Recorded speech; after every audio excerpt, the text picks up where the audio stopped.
Hello, good morning, everyone. So, welcome to the second international conference on advanced materials and energy storage. I hope you have a great day one yesterday. It was great sessions from distinguished professors and researchers. And today we'll starting the day two, and we have some exciting talks as well throughout the session. And at the end, we have some flash presentations. So let's start, and to session the chair, I ask my colleague Cynthia to come and start the session. Good morning and welcome to this first session. And now we are going to welcome Juan Carlos Pérez Flores, who is going to present optimization and characterization of LFP-based 3D printed mesh electrodes for lithium-ion batteries. Juan Carlos has a wide experience since 2007 in research regarding high-temperature fuel cells and metal-ion batteries, synthesis, characterization, and development of titanate-based and vanadium-based materials for anode and cathode materials for lithium-ion batteries. And since 2017, he started new projects regarding the fabrication of electrochemical devices using additive manufacturing, mainly focused on 3D fused filament fabrication and hybridization with others towards effective fabrication of new free-form electrodes. So please, let's welcome Juan Carlos. Okay, thank you very much, Cynthia, for your nice presentation, and thank you, the organization of this Congress, for consider me for this presentation too. And of course, thank you very much for your early wake up in this morning just to listen this talk. Okay, my name is Juan Carlos. Cynthia has already met me, and I'm coming from the Universidad de Castilla-La Mancha. My research group is working in the development and characterization of several materials regarding with energy devices, mainly fuel cells and lithium-ion batteries, generally metal-ion batteries.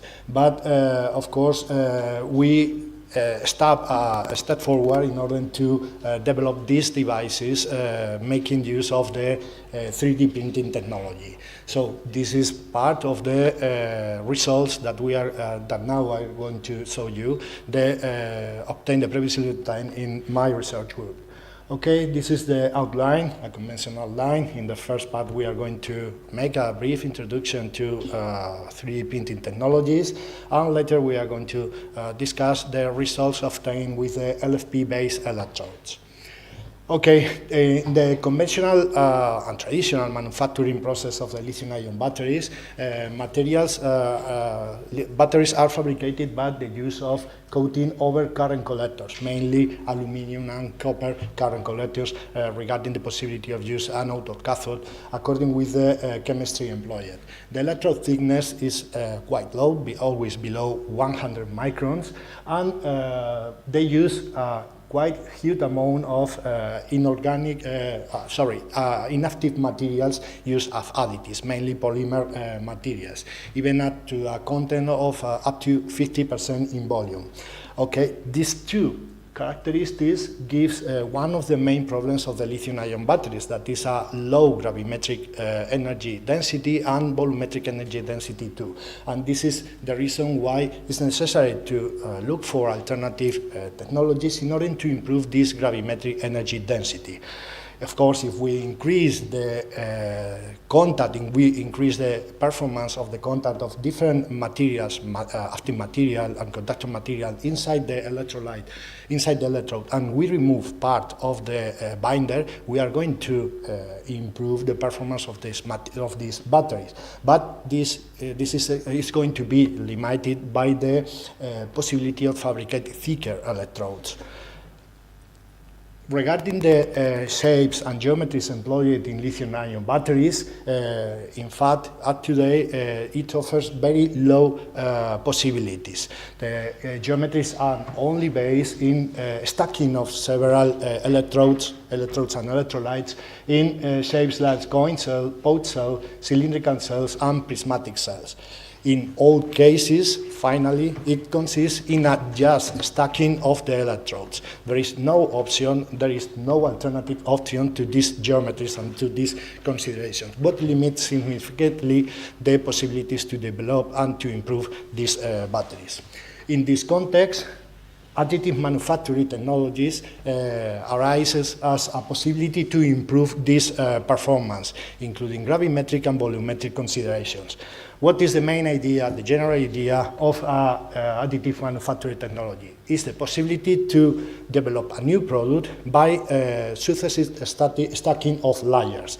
The idea is quite simple. It's only necessary to design a CAD model of your material, make an operation of slicing in order to obtain the several layers you are going to print, and finally use a suitable printing device to produce the 3D printed body, the 3D printed material, whatever we consider. Applying this to the development of methyl-ion batteries, we find that it's going to be possible to fabricate free-form bodies in order to reduce the weight and in order to improve the performance. Would be possible to improve, to make improvements in a fast and iterative process without changing too much the characteristics and the materials and avoiding the waste of a lot of time. Is possible a massive and easy customization of your process. This is one of the main characteristics because it allows us to make a delocalization of the fabrication of these materials. The components and tools used in the fabrication are quite reduced and is used to be not very sophisticated. And finally, it's possible to develop a process of friendly, environmentally friendly process in the fabrication of these components. Of course, there's several cons too related with this process that has to be improved and has to be worked on this. Mainly, these cons are necessary. Sometimes is needed the post-processes and post-treatment operations once you have obtained the previously 3D printed body. Final products exhibit less mechanical strengths. This is just a consideration of your fabrication process. Slide by slide is not a bulk material, so the reduced characteristics of mechanical characteristics is obvious. It's necessary to widen the range of materials that this technology can use. This is one of our responsibilities, to widen this number of materials. And finally, it's necessary to employ high-quality procedures in order to improve the results. It's already possible to do it, but it requires expensive equipment if you don't develop a suitable fabrication process.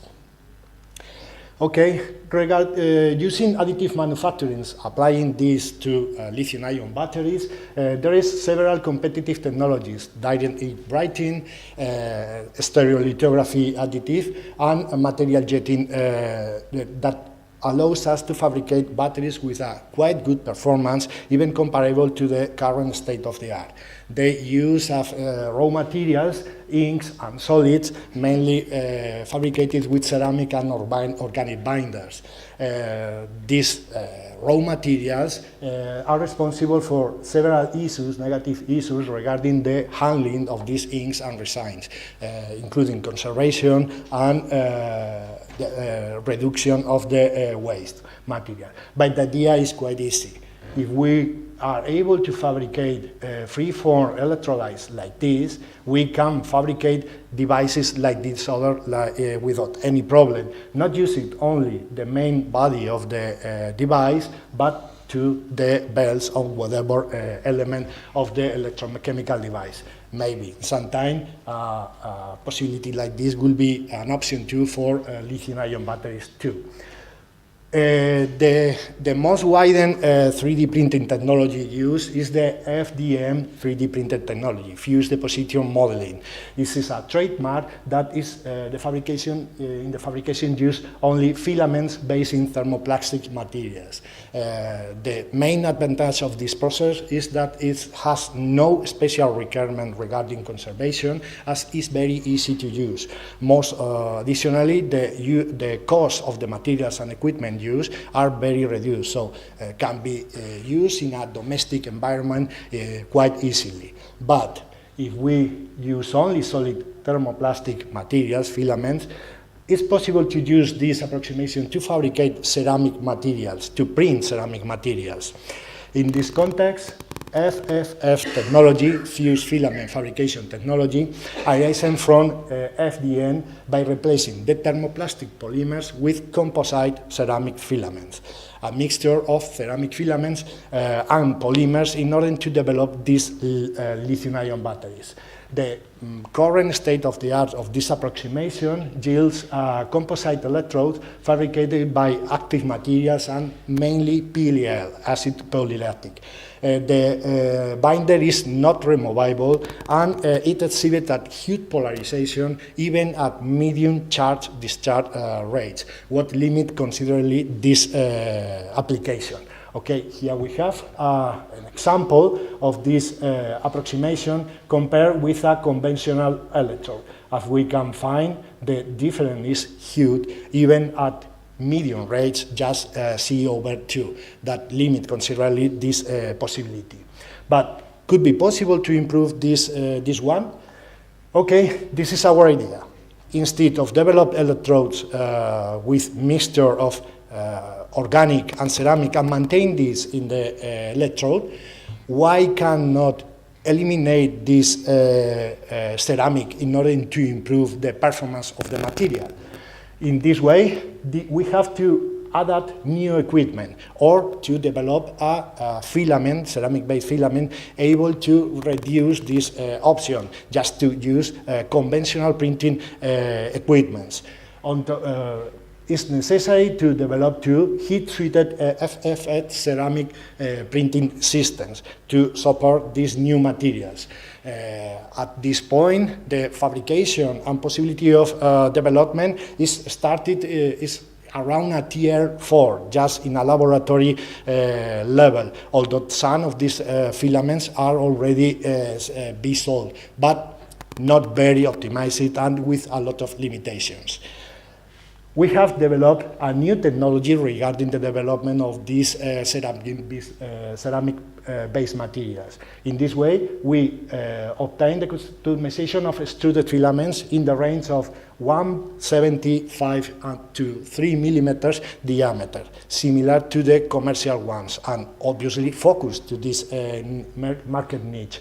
We are able to fabricate with this filament stable green bodies that, after a debinding operation, can reach a full ceramic electrode, avoiding the limitations of the use of polymers. Currently, we are able to fabricate filaments using a lot of conventional energy materials for solid oxide fuel cells and lithium-ion batteries, even some metals too. We can develop these filaments. We have already developed these filaments. The conventional process to fabricate this and to print the electrodes is just resumed in this workflow. It started with the filament fabrication that include power optimization, the additive of materials necessary to give flexibility, slurry mixing, extrusion of the pellets in order to obtain the filament, and drying, controlled drying of this. Later, we can fabricate the green body previous to the binding and explore new geometries by optimization of the printing parameters. And finally, we can print these filaments to the shape we desire. Finally, after the thermal treatment, with exhaustive control of the atmosphere and the times and runs needed, it's possible to obtain our electrode that can be used in as a ceramic electrode for lithium-ion batteries.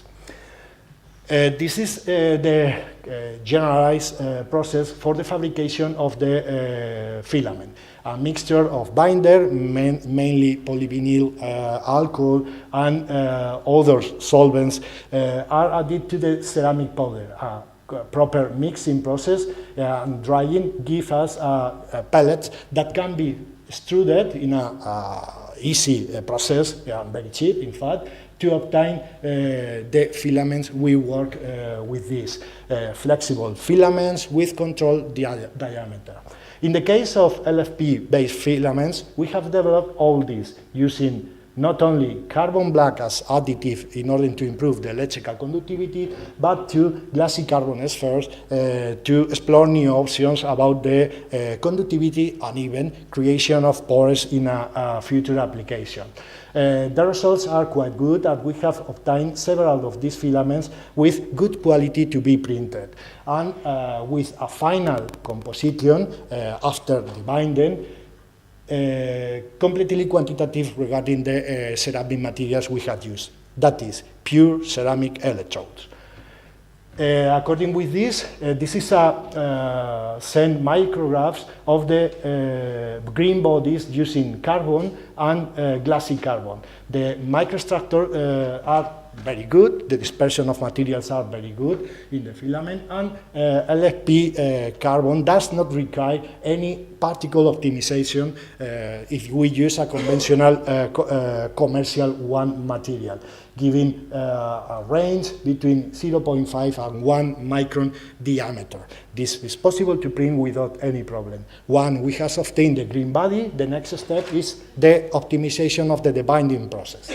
In this case, we use a two-step debinding process with quite controlled medium step and highest sintering at 500. This is a limitation of this process, because sometimes it's not possible to reach the temperature necessary to give a very high strength of the electrode. In this case, 500 degrees are considered as a compromise situation in order to obtain an electrode that is able to support enough strength, but not too much. So some materials has to be preserved carefully. Once the material is suffered the binding process, we have only obtained carbon and LFP distribution with the sintered conditions of this temperature.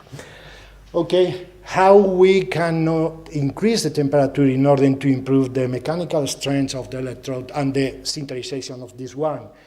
Well, the problem is that we can damage the coating of LFP in this case, okay? This is just considerations for this process. Other materials has not to be these considerations.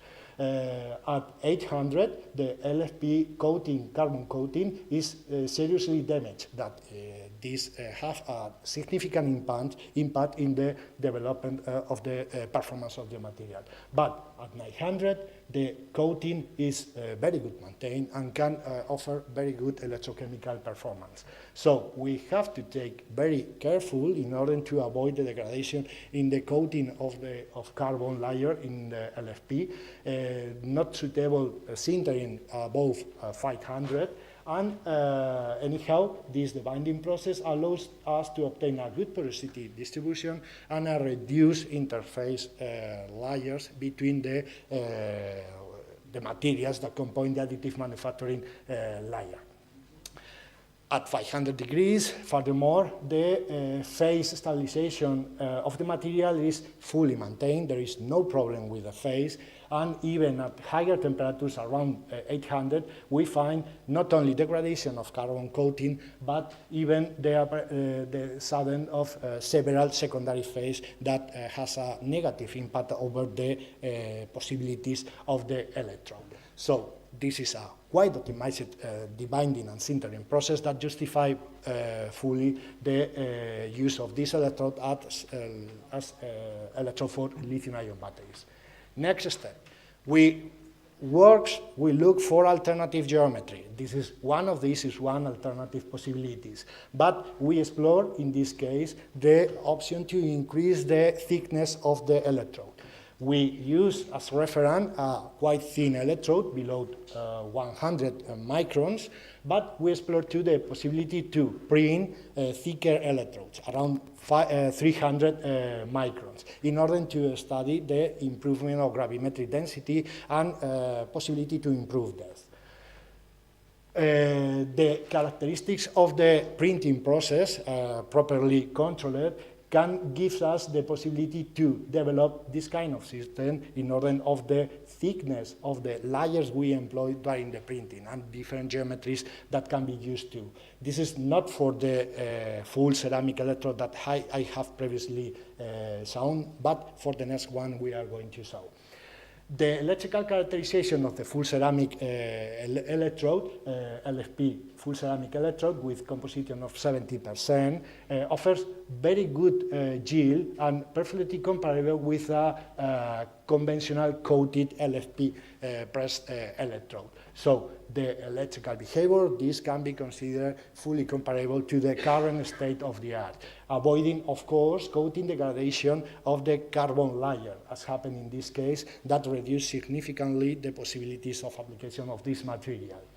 Regarding the electrochemical performance, we compare first the low rate cycling between 300 microns and 100 microns. At this low, this medium, in fact, discharge rate, the performance are quite similar, but the yield of the 300 microns is reduced compared with the 100 that suddenly dropped after around 80 cycles.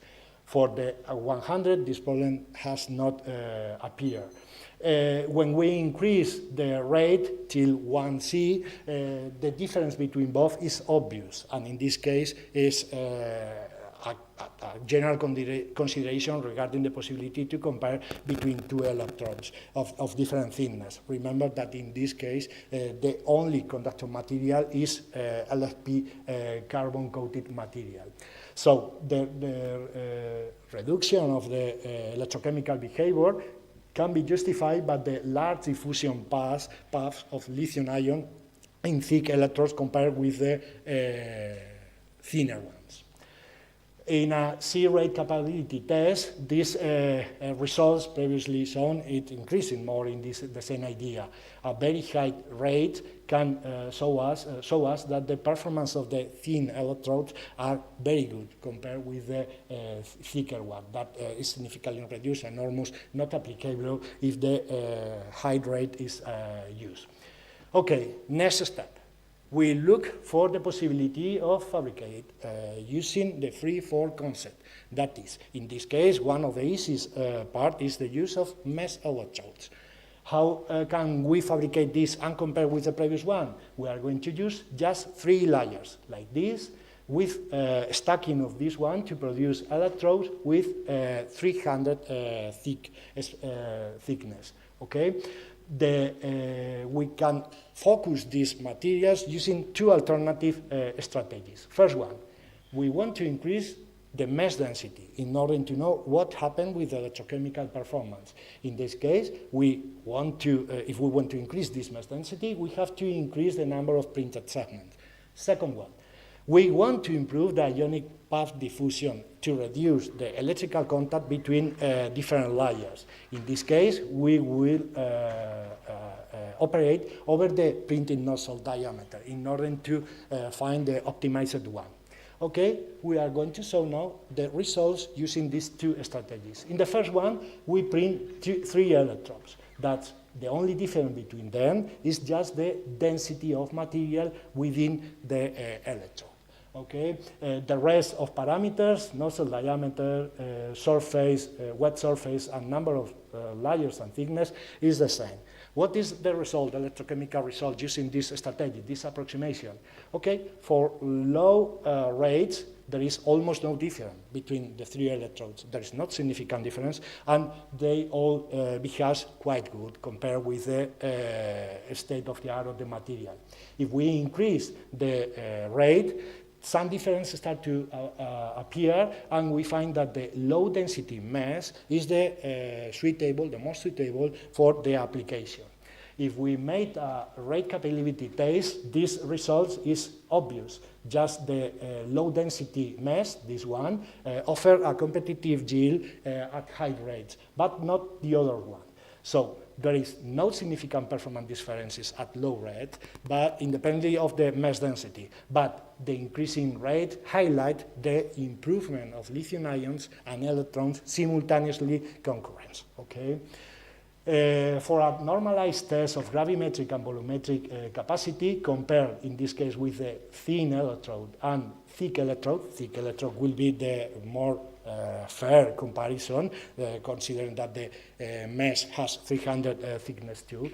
We obtain that the low density mesh again behaves better than any one of the other meshes, but to the thicker one. For the volumetric considerations, we obtain a similar result with quite good performance of the low density mesh, of course significantly lower than the thinner one, as expected in the other side. Next strategy. What happens if instead of the mesh density, we try to improve the wetting surface in order to improve the contact with the electrolyte? In this case, we use these meshes that the only changes is the relation of the surface volume, that is the wet surface. The rest of parameters are just considered to obtain this increasing of wet surface. So the nozzle diameter has to be reduced in order to prick thinner segments inside the meshes. Oh, sorry. Very important, the low surface sample, this one, is the same than the low density sample. This is just a test between both strategies in order to test if the comparison is okay, is fair or not. For the first one, at low reduced rates, there is not significant performance at low rate independently of the SV ratio. Just a slight improvement of the capacity retention is fine for the mesh with higher SB ratio, surface volume ratio. That is the one that improves the weighting of the electrolyte inside the electrode. The decreasing of long ionic diffusion paths show less impact than the previously established mesh density optimization that we offer results previously. Regarding the C-rate capability, we obtained similar results to the previous one.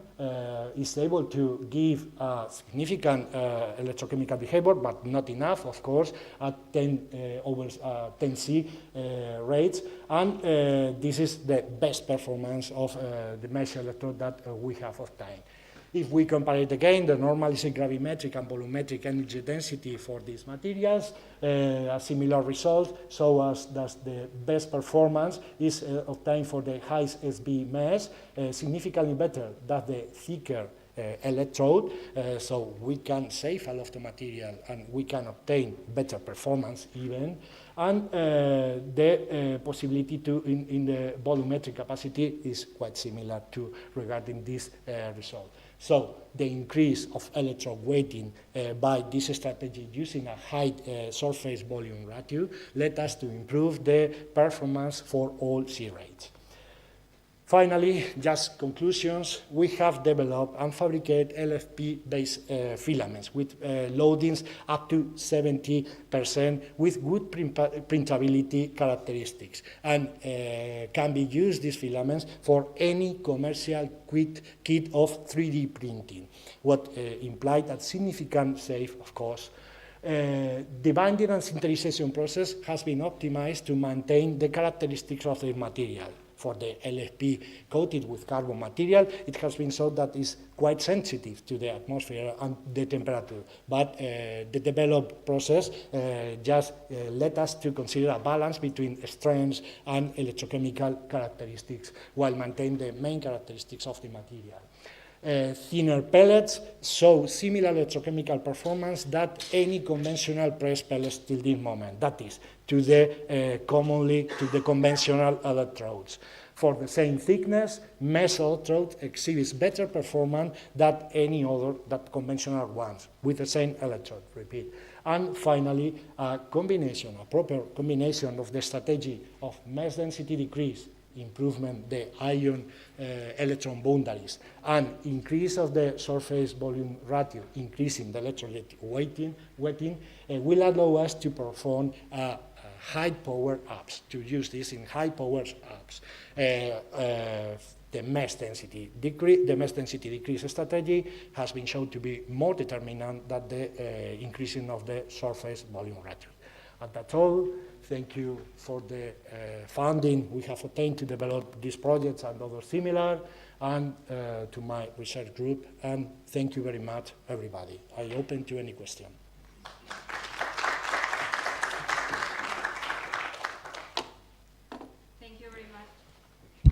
Thank you very much for your presentation. Very, very interesting. We are open to questions. Any question?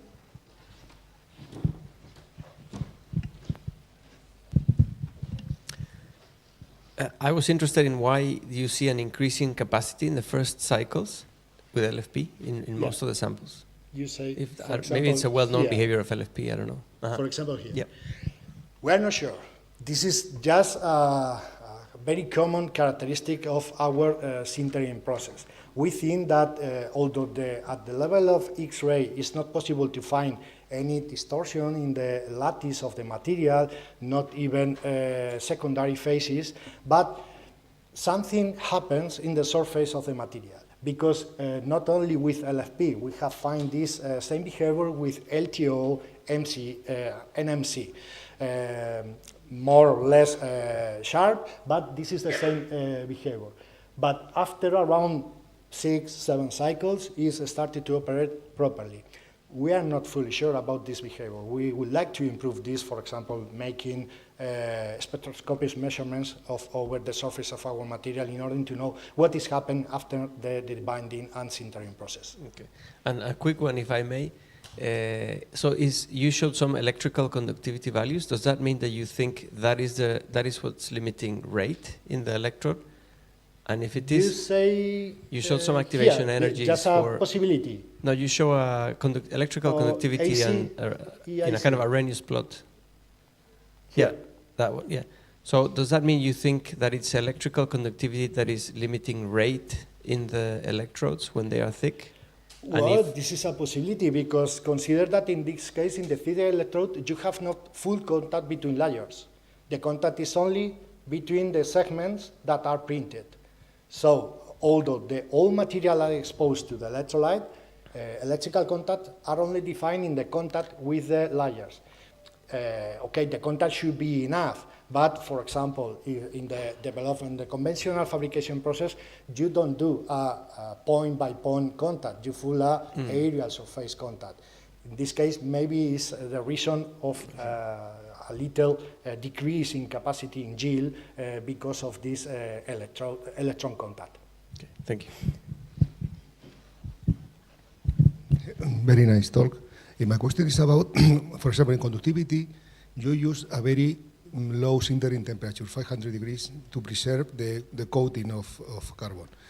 This is good for the electrical part, but not for the ionic part, because your particles are isolated from the liquid, because it's in the bulk of the system. If the particles don't have enough contact between the solid, between the LTO particles, the ionic part will be always compromised. You have a very good electronic conductivity because you preserve the carbon, but you don't prepare the ionic contact between the particles. So it's okay, you measure the conductivity, you have good conductivity, maybe electronic, but the ionic conductivity is the same, it's 0 in the beginning for the LTO, and then you need time first to increase the ionic conductivity when the ionic exchange begins. But if you don't have contact between the particles, they are not the bridge between the particles, but you need more temperature. You don't really have a good ionic wire in your system. Yeah, that's a very interesting question because this was one of our initial worries after the use of this conservative sintering process, that maybe the electrochemical performance will be not enough. Okay, agree with you, the electrical contact will be more or less suitable because carbon is a good conductor, we preserve the carbon coating, but what happened regarding the ionic? According with the SCM, the contact is not very bad, okay? But we need a confirmation about this. The better confirmation for us is this one. This capability is not very normal in this kind of devices. We are preserving around 80 milliamperes gram and 40 milliamperes gram at rates so high at 5C and 10C. And this is competitive even with the conventional fabrication process. not good enough, but it's competitive. So the ionic, it should be not very bad too. It's not optimized, of course, it's not perfect, but it's quite good enough. In fact, this strategy focus, this one, sorry, first one, here, okay. Focus over this process. In this strategy, what we are looking for is the research, the characterization of the contact of lithium and electron over the material. Okay, it's obvious that this does not yield a full performance, but it's not so bad compared with the thicker one that we have previously shown. So, although it can be improved, the results are not very bad. And this is just in the case of LFP coated with carbon, okay? That is very special because of the preservation, the necessity to preserve the carbon coating. For other materials as LTO, LCO, we don't find this yield. We even find better results that allows to consider that an increasing in the sintering temperature allow us to obtain a more competitive results with the conventional one. But it's true. It's necessary to increase a little more the temperature. Another question is the mechanical property, because you preserve this carbon surface, the mechanical property should be not so good, because you don't have sintering between particles, finally. So, yeah. So you need to, this should be supported, of course, over the counter electrode. Always. Yeah, this for LFP, the application is difficult to be a flexible application, for example. But conventional cage application can be used without any problem. The strength, the mechanical strength of the electrode would be good enough to support the slight mechanical stress in this material during the fabrication process. But it will require a cage stage in order to be sure that any flexibility are taken into account. Thank you. Any more questions? Thank you very much, Juan Carlos. Thank you.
Okay, so we move to our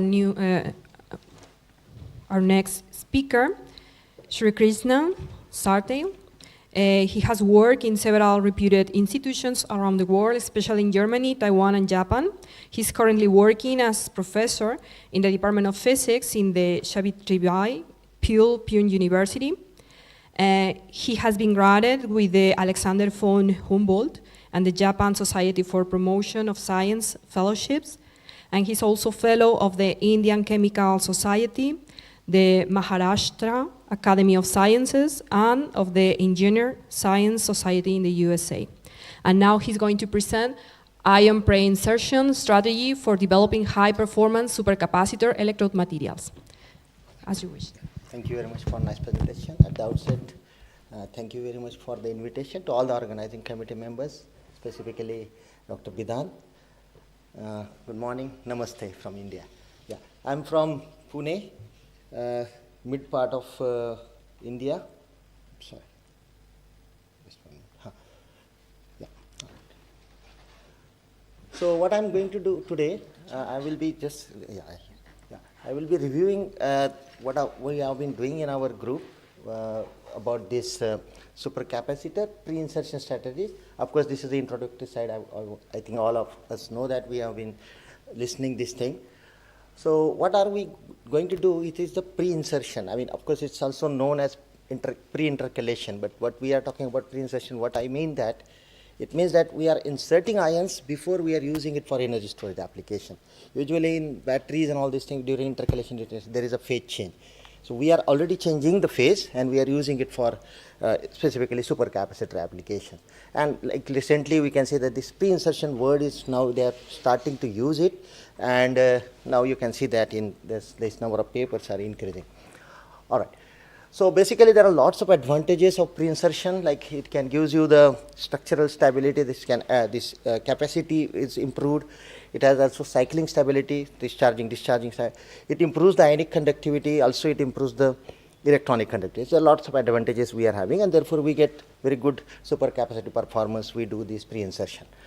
All right, so there are basically three types of insertion mechanism, what we can see that there is during the cyclic process, slowly the ions are getting inserted and deinserted. Some of them are remaining over there and slowly changing the whatever the phase. It is also possible that you insert first one ion and then during this ion exchange, by that way you can change the ion which is inserted already. Or there is always like there is a complete phase change because of the insertion, like these oxides are becoming like V2O5 will become NaV3, that we will see. So I will skip because I do not have much time. So so all of us know that this manganese oxide is very useful material for supercapacitor application. Especially this delta MnO2 is useful because it has layer structure. Similarly, V2O5 also is very important material for supercapacitor application. And among these V2O5, that's the phase which has this V2O5 phase is the one which is very important for us because it has this layer structure. So we know that, I mean, these are, even though MnO2 and V2O5 are very important and very useful materials, there are some limitations of this. For example, it has poor electrical conductivity, structural stability, and there are so many other limitations. There are many ways people have overcome this kind of limitations by different ways, but what we are having here, we are inserting ions in this layer structure of MnO2 and V2O5 to improve the supercapacitor performance of this material. The one method what we have used, I mean, of course we can make the powder, but it's important to coat the material, binder-free materials. We can coat these electrode materials directly on the substrate, and it's a very simple, economical way of doing that. What we are having here KMnO4 is the source of manganese, and then you are having this distilled water, and then you are having, we have used two different kind of reducing agents, MnSO4 and NaBH4, and again this distilled water. What will happen, like when you will insert this substrate in this solution, these ions will be absorbed on this, then whatever this loosely bound ions we can remove during this rinsing process, and then again we will put it in this solution which is MnSO4 or NaBH4, where these ions which are MnO4 and K+, all those ions will be reacting, they will reduce and they will give me MnO2. But very interesting is that when we use MnSO4, which is a weak reducing agent, we get this KXMnO2 phase. So this is K ion inserted MnO2 phase. And if we use NaBH4, in that case we are getting Na ions pre-inserted MnO2 phase. So we are getting either KXMnO2 or NaMnO2, which of course we have confirmed by routinely physicochemical characterization using XPS, Raman, and there are lots of things which we have published, you can see that. But what another important feature what we observed that it's not only giving me the K+ insertion or Na+ insertion, but it also gives me different morphology. For example, I mean, that also growth mechanism we have discussed in our paper, which I do not have time, but I will just say that because of this K+ ionization, what we are getting here, we are getting this flex-like structure, and when you are having this sodium ion insertion, we are getting this granular structure. And then we have obtained that, like this KXMnO2 as compared to this KSMnO2, this potassium ion inserted, sodium ion inserted MnO2 shows very excellent performance for all the scan rates, for all the current density. So that's also very interesting, and we have discussed about why it is so in our paper. And we have made this, like using this, because we have coated this on stainless steel substrate, and we have made this, like this kind of devices, and we have demonstrated it's like this is our name, the TF and ML, and this stays for like at least few minutes when you charge it for discharging. So this was very interesting work. That's what we have done the first.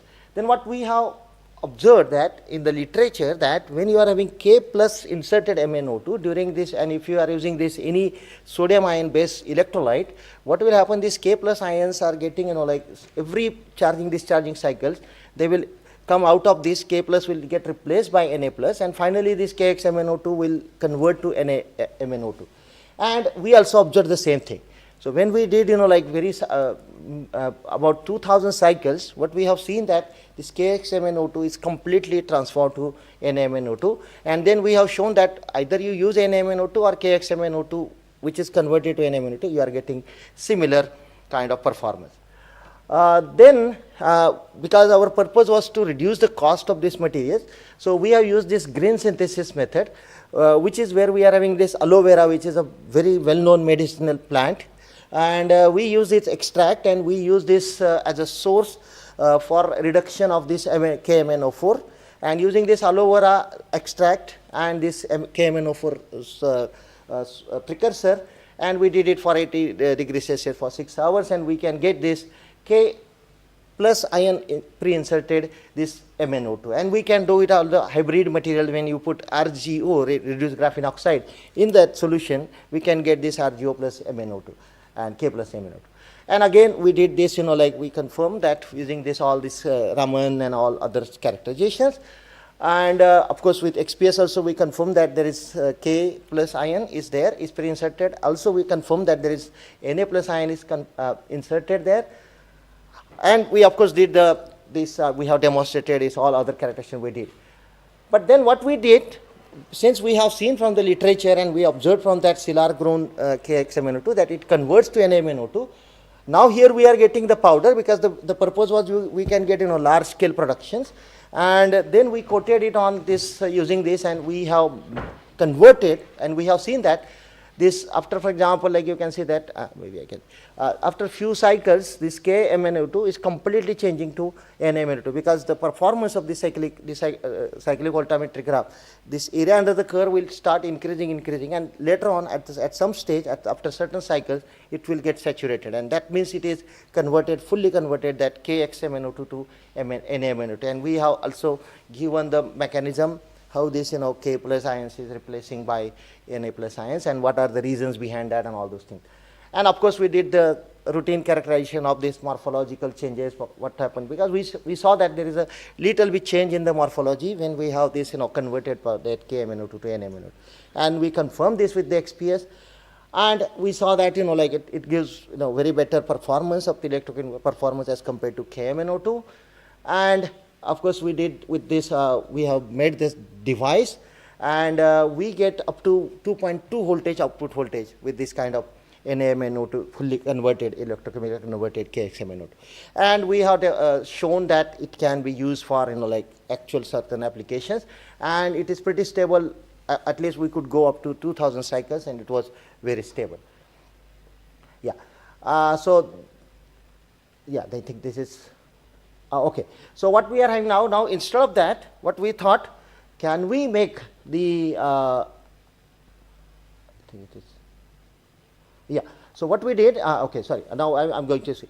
Yeah. Now we are having this V2O5. I have to see here. Sorry.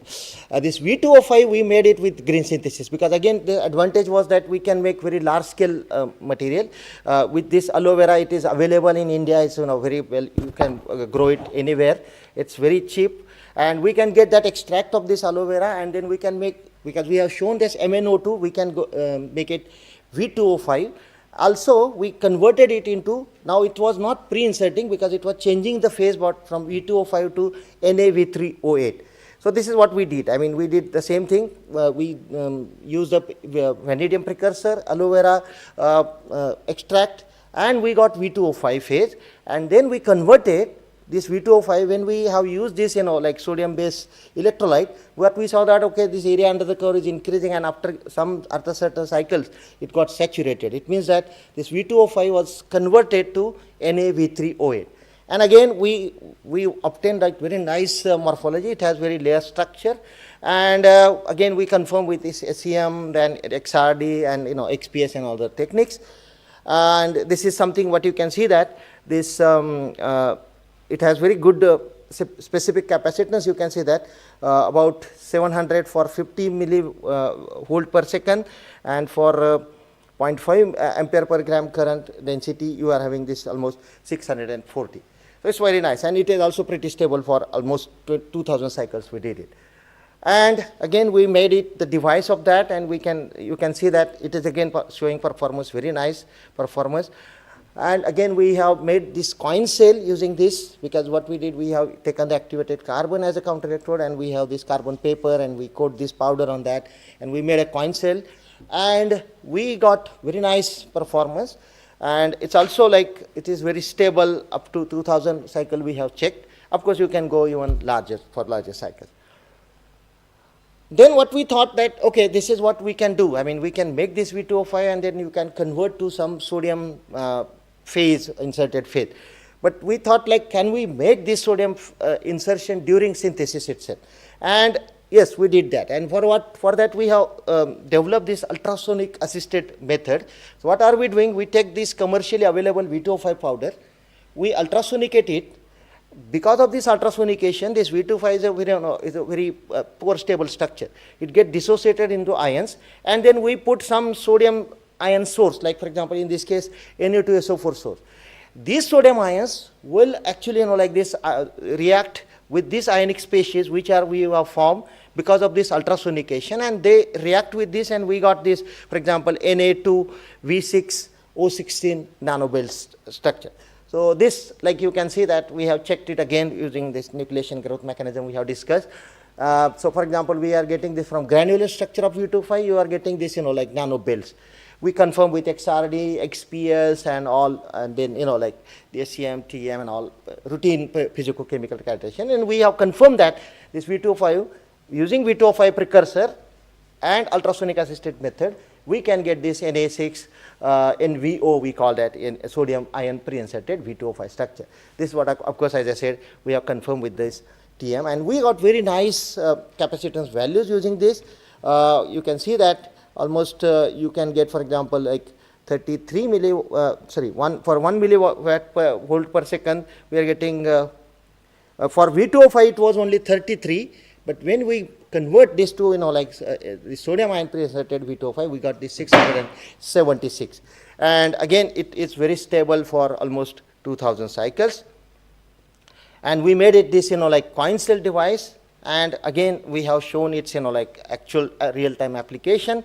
And for this device, actually, we got this 640 farad per gram, energy density 42.4 watt hour per kg, and power density 4.3 kilowatt per kg. And again, everything, like we have checked, and it's also stable for this almost 5000 cycles. Yeah. Then what we thought, like, can we insert some other ions, for example, lithium? And then again, with this ultrasonic assisted method using V2O5 precursor, we could obtain this LiVO3 phase also. That's very important. Like sodium, then we can do it this lithium. And again, we did all these things because of the lack of time. I will just rush away because all this routine characterization we did, and we found out, very nice capacitance values and energy density and power density. Again, then we have checked it for potassium ion inserted V2O5. And again, the only trick is now what we have to do, we have to just use the source of potassium ion, like for example, in this case, K2SO4.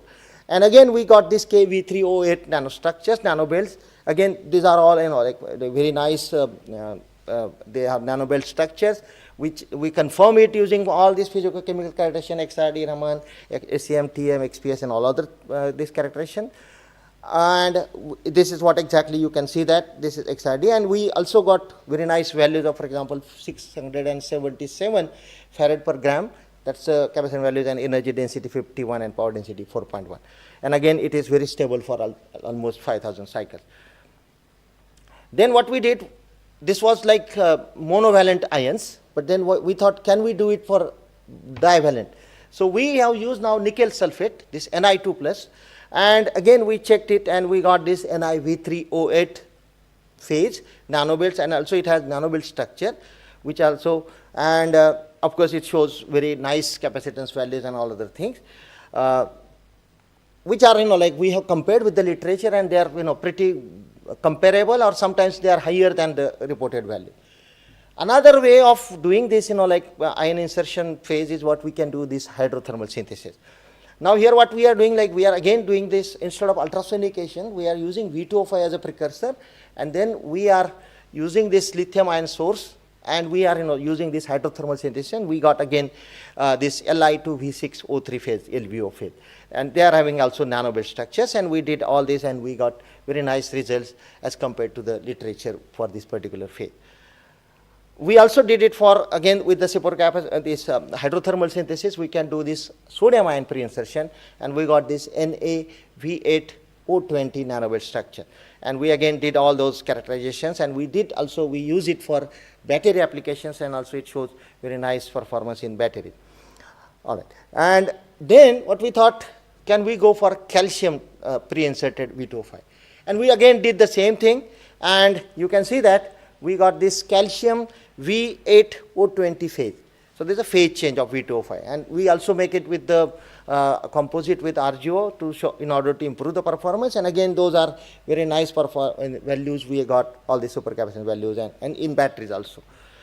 So in a summary, what I want to say that, like, we have developed that very simple and cost effective, and which can be used for large scale areas or large scale productions, chemical routes, which doesn't require too much expertise of the chemistry, little bit knowledge of that, and no really high cost. We can prepare these metal ion pre-inserted materials for high performance supercapacitor applications. This ion pre-insertion can accommodate in the layer spacing or exchange the ions. For example, K plus can be replaced by exchange by sodium, or it can change the phase, like V2O5 can be changed to another phase. All these strategies can be used for other layered materials which we are working on for insertion of different metal ions. So these are all our publications we have published. All this work is published in these different journals: Energy Fuels, ACS, Applied Energy Materials, Energy Technology, Energy Fuels, and so on and so forth. Yeah, thank you very much. The work which is actually done, started with this, my first PhD student, Dr. Mangesh Desai. And then this Amol is also completed his PhD, and she is now working on, again, with this V2O5 structure. Thank you. Yeah.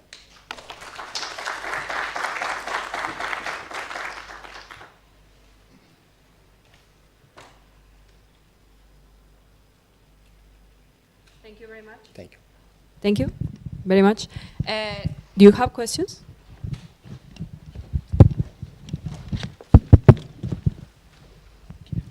Thank you very much for that. That was quite interesting and quite applicable to batteries right now.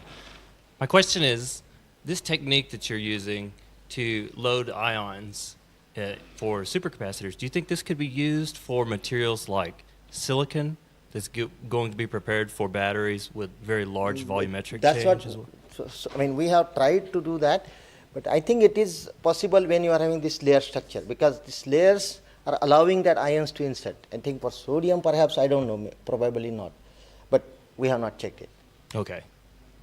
Thank you. Yeah. Any more questions?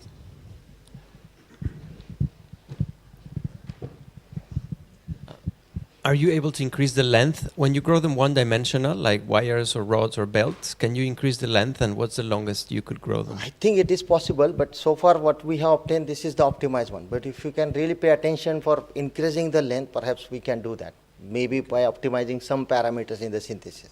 Yes, it should be possible, because what we have obtained, like, it was few hundred nanometers long nanobelts. Perhaps we can make it even longer, but I think for that we have to control the parameters somewhere. Okay, thank you. I think it's possible. Any more questions? Okay, thank you very much Thank you. for your presentation.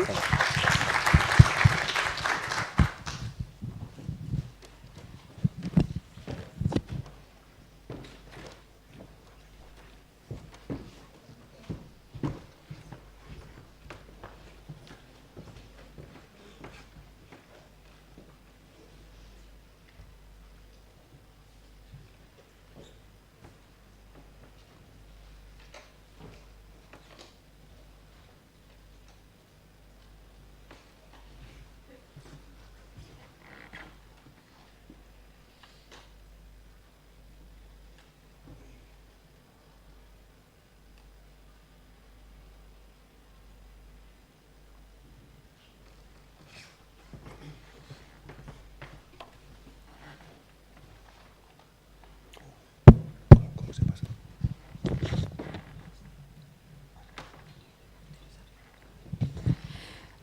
Okay, so now we are welcome our next speaker, Ricardo Jimenez.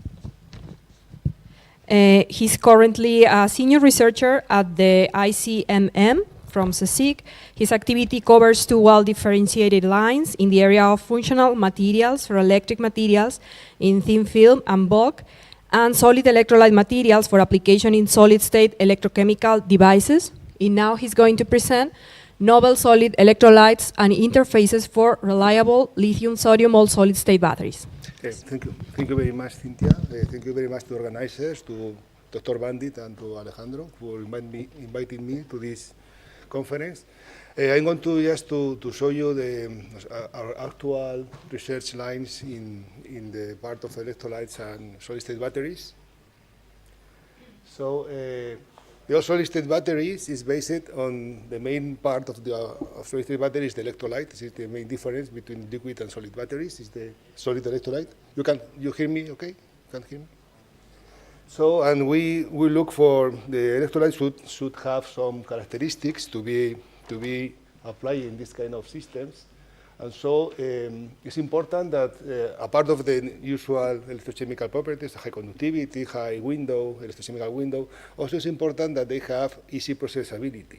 So it means that this can be easy to be processed to produce the solid-state battery. And also it's also important that they don't use critical elements in the composition, just to make it more cheaper and more accessible to the market. So there are many family of different kind of high conductivity solid electrolytes.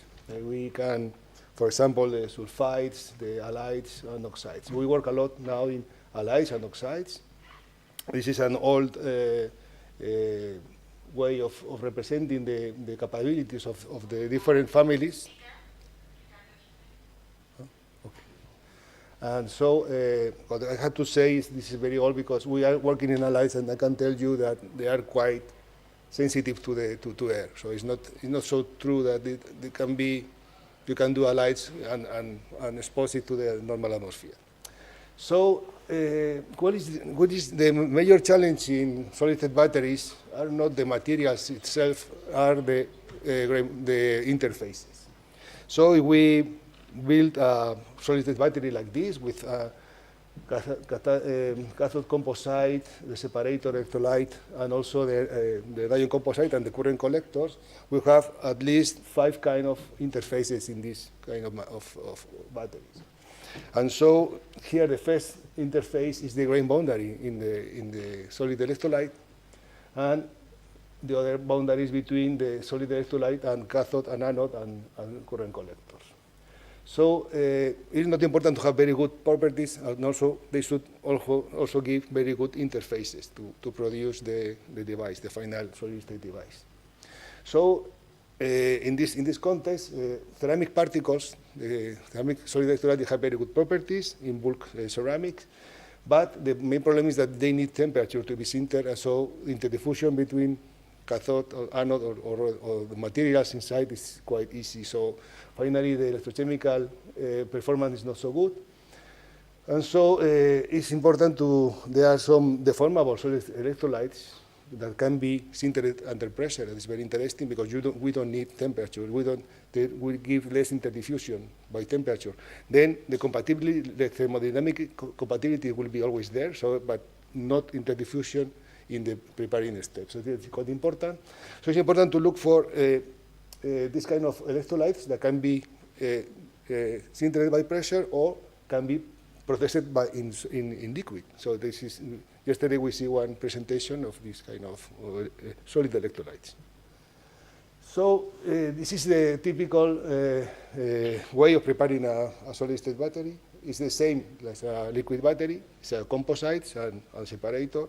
But the difference is that we need pressure. Usually, to do this kind of batteries, you need to use around 100 megapascal of pressure. This is a lot of pressure. So it's larger the container than the battery. So it's not usual for application. It's usual for research. So if we look at a coin battery, usually a normal coin battery, the maximum pressure that we will get inside the battery, the coin cell, is around 100 megapascal. That means it's around 100 kilopascal. This is a 1 atmosphere of pressure. So this is the pressure that we should work on to see how is the properties of the materials and how it works. So it's important to, again, to use this kind of easy processable systems that can be sintered under pressure or can be processed in liquid. So in this kind, halides are very interesting because halides can be processed in liquid and also can be sintered by pressure. So this is what we try. We are working in this kind of high conductivity, lithium conductivity halides in our team. And so there are many good ones, like this kind I show you here, this kind of with indium and yttrium. But these kind of materials are quite expensive. They are critical raw materials, so we need not to use it. So we have to look to this kind of halides, but without use this kind of critical materials.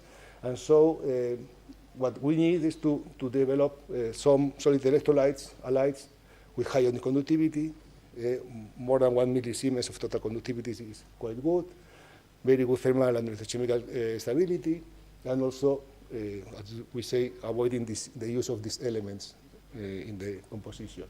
A possible candidate is the lithium zirconate, this lithium 2 zirconate chloride, and its modification, but without using these critical raw materials. So it's important, I have to talk about this, for the characterization of these high conductivity electrolytes, we need to make a little bit more effort because the bulk response of these kind of materials goes by very high frequency in room temperature, so we need to try to properly characterize this kind of system. We need to measure in the gigahertz range.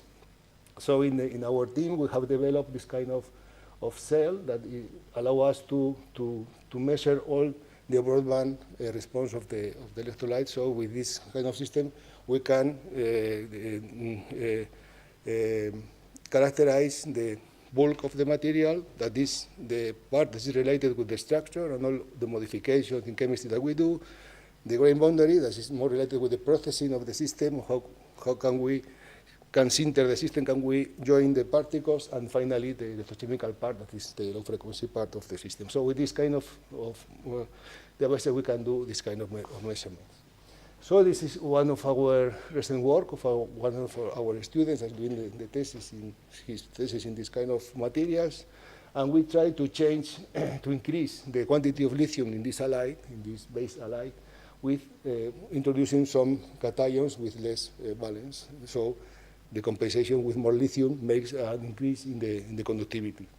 We made a lot of substitutions, just to tell you that we arrived to have quite high conductivity, in bulk conductivity, around more than 1 millisiemens in the case of this iron derivative.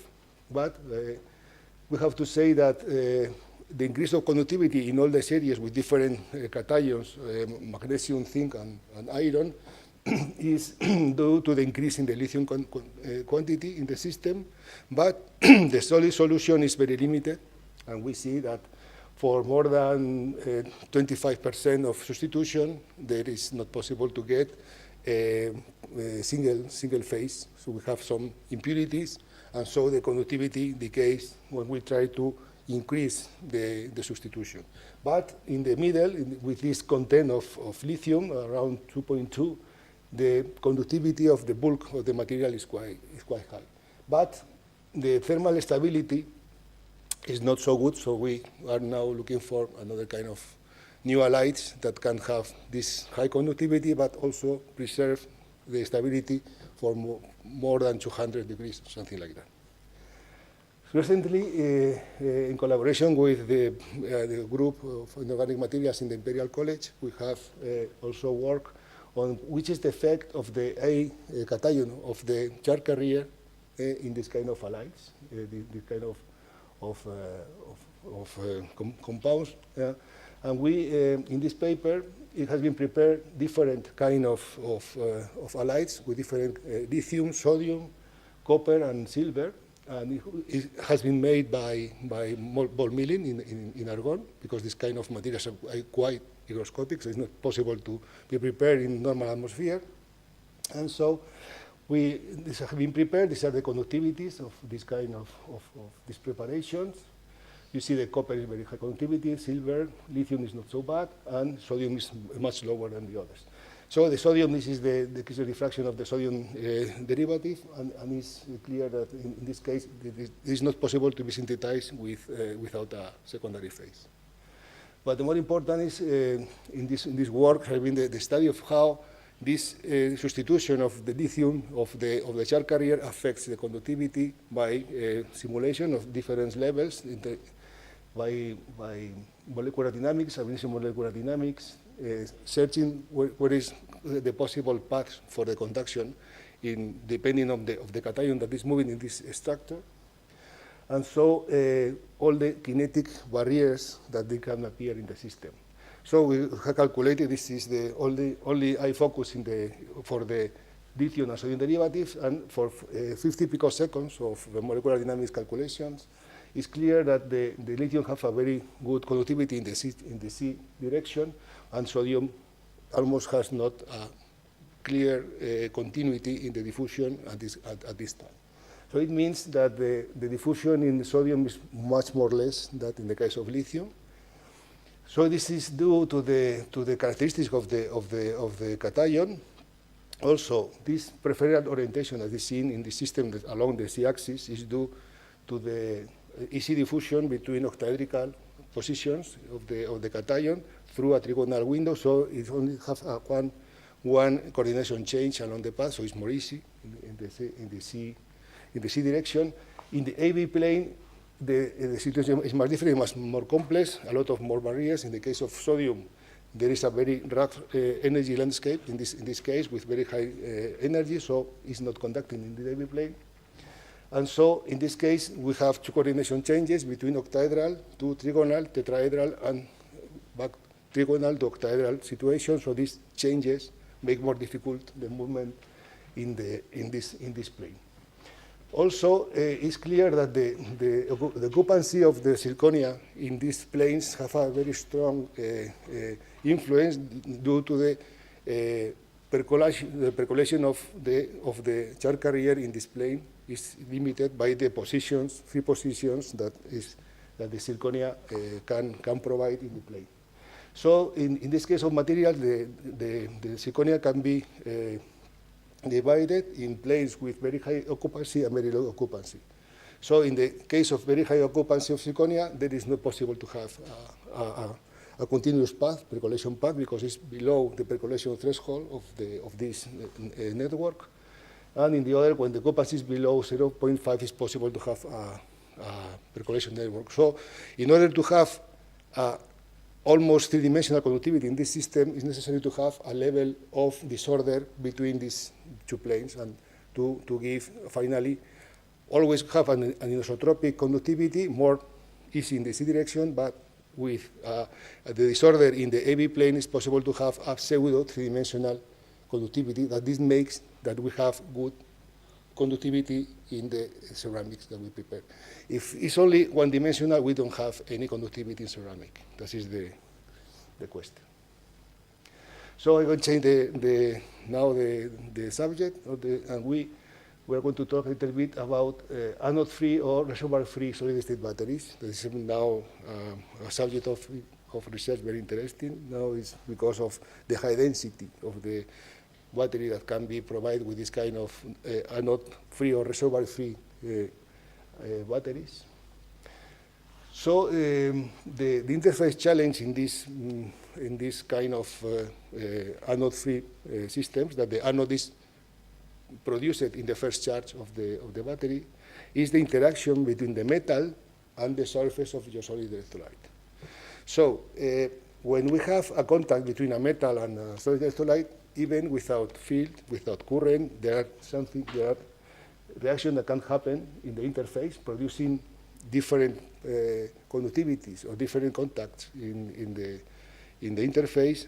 That finally this makes that the current is not homogeneous in the interface. That is the main problem of this kind of systems. Then when we began to make the stripping plating of these electrodes, can be a reaction also in the interface producing more inhomogeneity. And also there is a problem is that the speed of the current, the density of the current can produce, in the case of the stripping, when we take out the sodium from the electrode and go back to the electrolyte, if it's very fast, the sodium can diffuse enough fast in the sodium metallic to provide all the current to the solid electrolyte, and it produces voids in the interface. So what is the problem of the voids? That the density, the current density, increases a lot in the spots where the contact is still available. So this is the inhomogeneity is the problem of this kind of system. And this inhomogeneity and these high currents in a special position where the contact is still alive produce dendrites in the solid electrolyte, and finally breaks the system.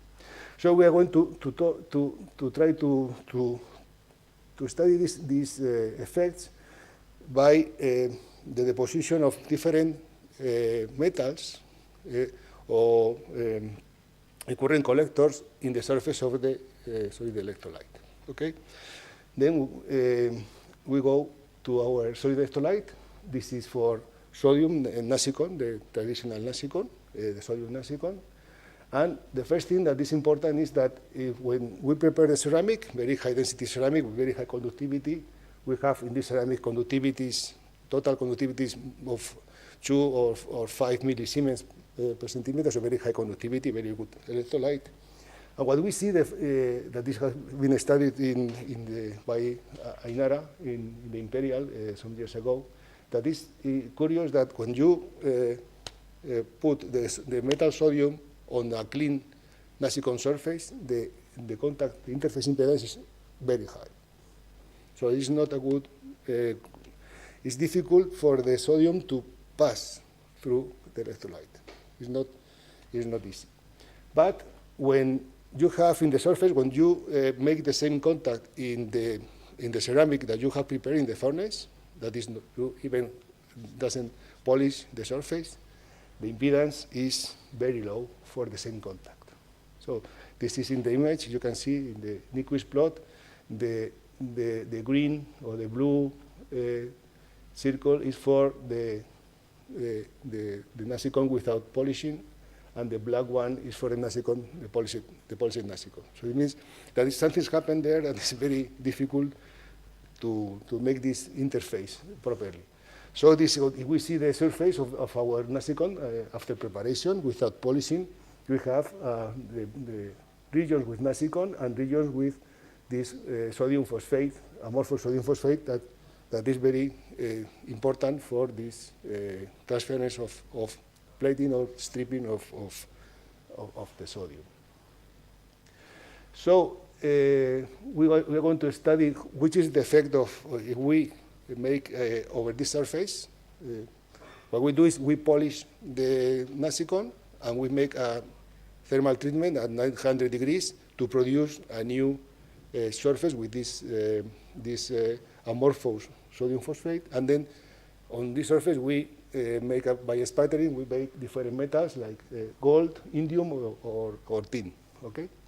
What we observe that when we make the first plating of this with gold, for example, we see that the platinum stripping is quite homogeneous. So we plating the same, more or less the same quantity of sodium that we can strip out.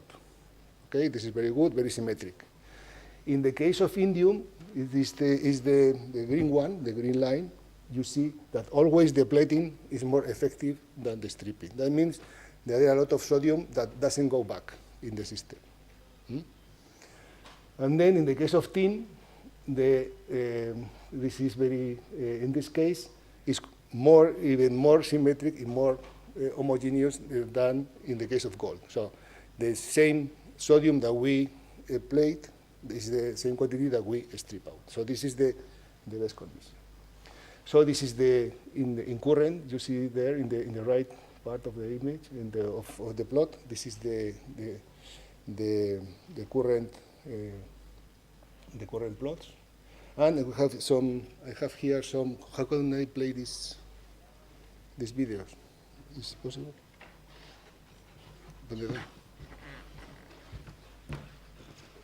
So this is a video of how is the plating in gold.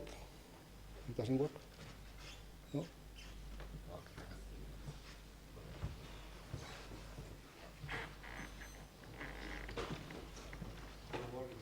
I thought it was going to work.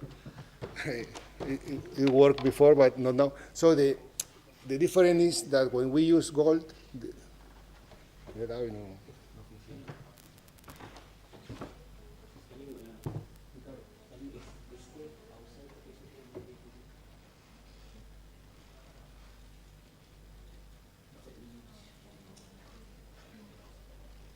so the videos, what we see in the gold, the sodium, the metallic sodium goes up in between the space between the spattering. The spattering is not so continuous, so it has some voids, and the sodium goes there and goes up. In the case of tin, it's totally different. The tin behaves like the carbon for the lithium. So first, the sodium goes inside the tin, makes an alloy, and then grows up. So in this case, in the image, it's clear that when you go further in plating, you obtain whiskers that you can see in the surface. Totally different way of plating than in the case of gold. So this is macroscopic, as we do in our lab, and so far we want to go to see more, to gain more knowledge on this. So we go to a microscopic characterization, and so what we do is we began with to make microelectrodes on the surface of the silicon surface. How we do this? There is an old way, is just to cut small pieces of the metal in the surface of the silicon and heat up, and then this, when it fuses the metal, it makes a ball, a contact, and you have a very nice interface, very clean interface. And so the other way, this is good for gold because gold doesn't oxidize, so it's very easy to do, but it's not easy to do with tin or with indium, because indium is more, you can heat and doesn't, in argon, and it doesn't oxidize, but tin oxidize even in argon. This is the Ellingham plots. So we make these samples to introduce this in a new system that is in the Imperial College. That is the Hi5 new plasma focused ion beam secondary ion mass spectrometry. With this system, we can in situ make plating and stripping, make electrochemistry inside this device, and also then we can make field sims of what happened there. Okay. So we go. This is a ball of gold. So this is with this in this system we try the plating. So we do the plating. You see the sodium goes out around the ball. What we see that in this case the sodium goes up and the ball is on the top of this sodium surface. So we can remove the ball, the gold ball, just with the point of the manipulator inside the system, and we see how is the plating. So we see many things. We see that the gold doesn't wet the surface. You see the shape of the ball is not a semi-sphere. It's more ball. So that means that the contact angle is high. So it's not doesn't wet very good. And so it's interesting that gold is blocking, ideally blocking for sodium, but with this the high open voltage that is between sodium and gold, the sodium is depositing the surface of the gold, and so there is no more blocking, so you can have this stripping. So we try to make this more, so this is very too much plating, so we go to this surface, to the sputtering. So we measure with indium in this way, in this case.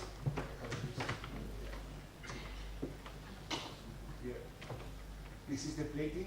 In this case, you see that the plating makes some blisters in the surface of the metal, and so the stripping is not so complete. Okay? So this means what we see is that the plating only happens in some regions of the surface. That means that it's not homogeneous at all. So that means that the current density for plating is much higher than we suppose in the system. And then the stripping is so bad because the blister breaks, and so this sodium doesn't come back, and the area is reduced in the system. So always the stripping will be less than the plating.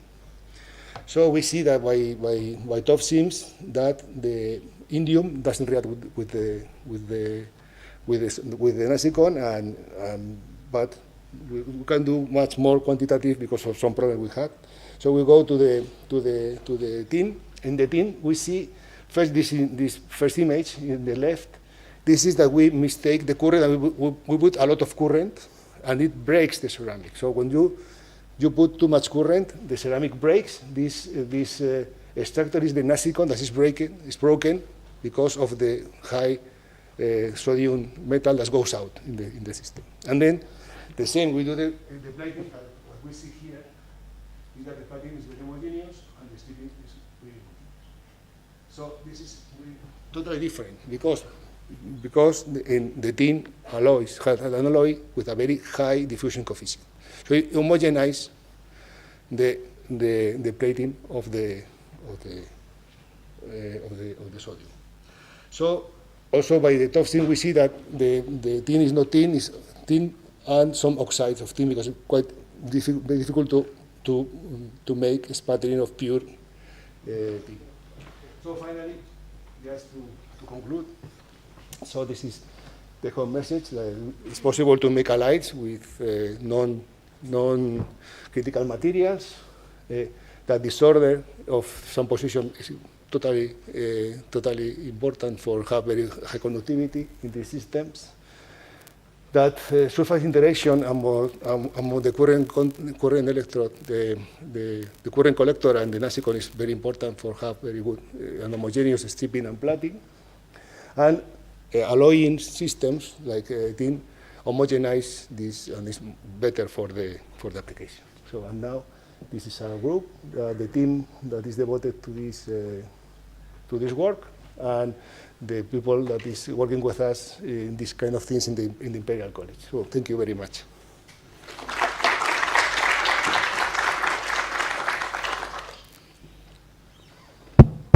Thank you very much, Ricardo. Very interesting. Do you have any questions, please?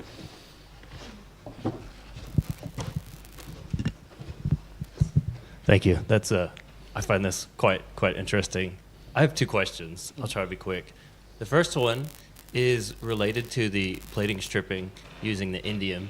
And with sodium ions, you see a very large decrease or a significant decrease in charge over time with sodium. But have y'all tried this with lithium ions? We didn't try with lithium because now we are focusing sodium. Yeah. I'm just curious because we use indium as well in our labs, and with when we construct batteries and we use anodes like this, we see very large capacity change because of using indium. But it's indium with lithium alloys, Yes. but not with sodium. It's Yeah, but totally different I'm just behavior. curious if there's any type of relationship there why we're seeing such a large capacity But difference. we see, when we began with this, with indium, we make also the ball, like with the gold. And we see when we make the plating in indium, but we see that the ball makes blisters.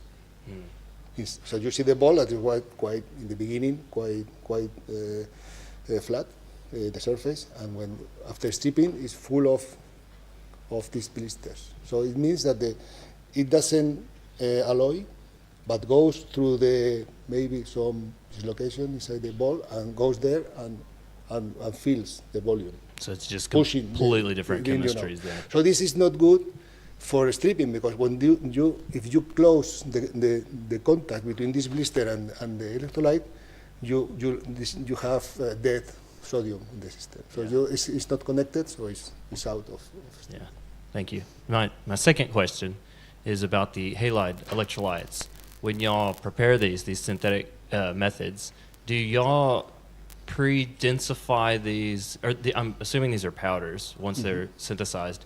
Do you densify them and then treat them to thermal treatment, or do you treat them as a powder form before thermal treatment? What we do now is, alloys are very old. The first is the silver alloy, these alloys that are very useful for all the batteries. And in that time, what they do is, for doing a good electrolyte, they left under pressure, high pressure, the alloy during 24 hours. So this time is enough to get a real sintering of the alloy particles. It's like potassium bromide, no? It's also, you can make a totally transparent pellet with pressure. So in this case, not so beautiful, but what we do for trying to characterize without pressure for the system of high frequency system, this broadband system, the sample is not under pressure. So what we do is, in the glove box, under high pressure, around 400 Pascal or megapascal, we left the alloy for a long time, maybe overnight, and then we take out this pellet. What we see that the total conductivity under pressure is a little bit higher than without pressure, the total, but bulk conductivity is almost the same. That means when we reach a level of density quite good but finally, as we can separate for our research, fundamental research on structure relationship with the conductivity, the main conductivity is the bulk one, not the total one. Total one can be anything, but if you can extract the bulk, it should be more homogeneous, the result, and there is not so high dispersion of values. Yeah, I was just curious because we see in our labs that you need that high temperature annealing to help induce the crystallization of a lot of these types of electrolytes with thiophosphates, for example. And so if we do not pre-densify these before we anneal these at high temperature, you get a significantly lower ionic conductivity because of that. So if that's the case with yours, like the ionic conductivity. This is the question of working with alloys, that this kind of system don't need temperature to sinter. Okay. So this is the main, So it's essentially essentially cold centering. Maybe the sulfide also have this kind of behavior, that they can be deformed under pressure, and so you can make an interface with pressure. That is totally different to make it with temperature, that this interdiffusion is quite easy to perceive. And also, in these systems, because the ball milling, this kind of material are more disordered, so it's always have more conductivity than if you make a thermal treatment after preparation. Thank you very much.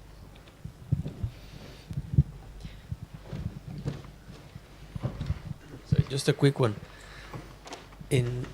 So if tin helps with the uniformity of sodium, But you say there's always a small amount of oxide. But how big an issue is the oxide in tin if it's going to be reduced anyway in the reaction?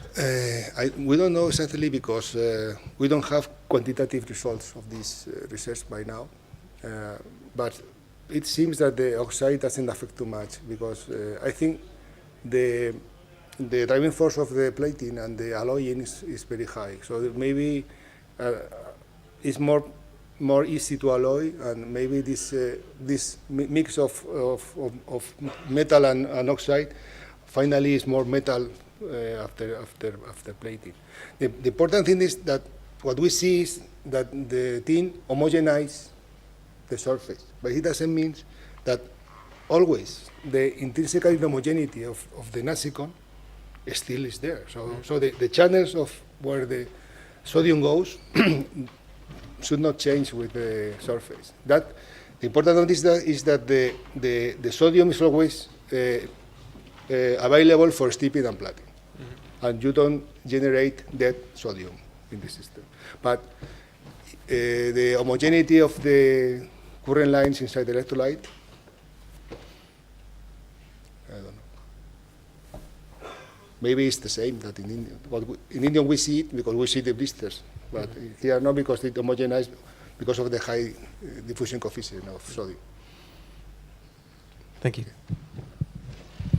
Thank you once again, Ricardo.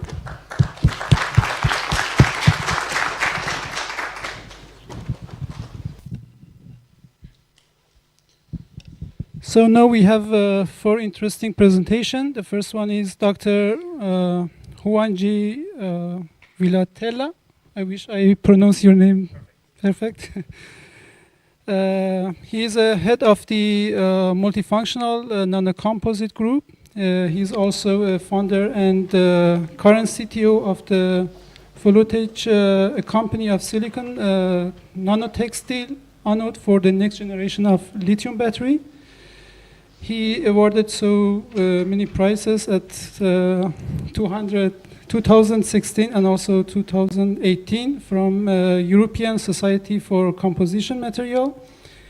He is a supervisor for 9 PhD students and published 130 papers and 15 patents and so on. And we are happy to hear your presentation.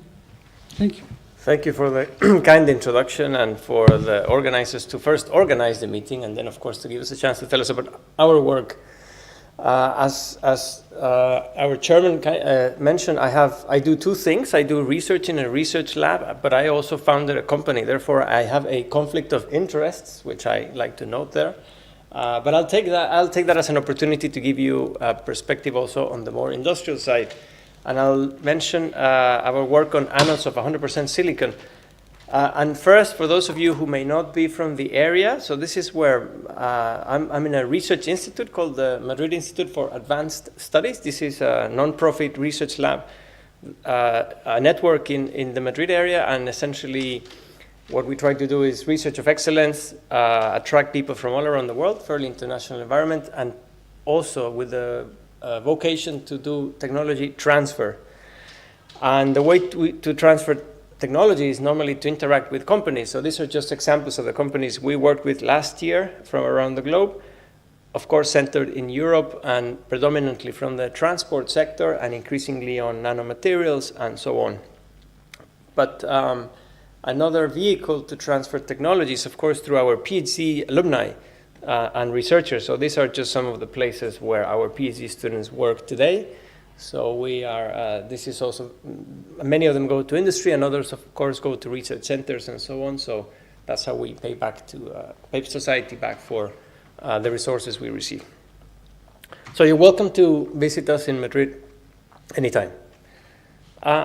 First, I'd like to stress why silicon, in case not everyone here may be working on lithium-ion batteries and not everyone may work with silicon. So this is just a plot of energy density and specific energy density, and these are for full cells with different compositions. But essentially, this is the space where most batteries move today, commercial batteries, and this is the space that one could explore with silicon anodes.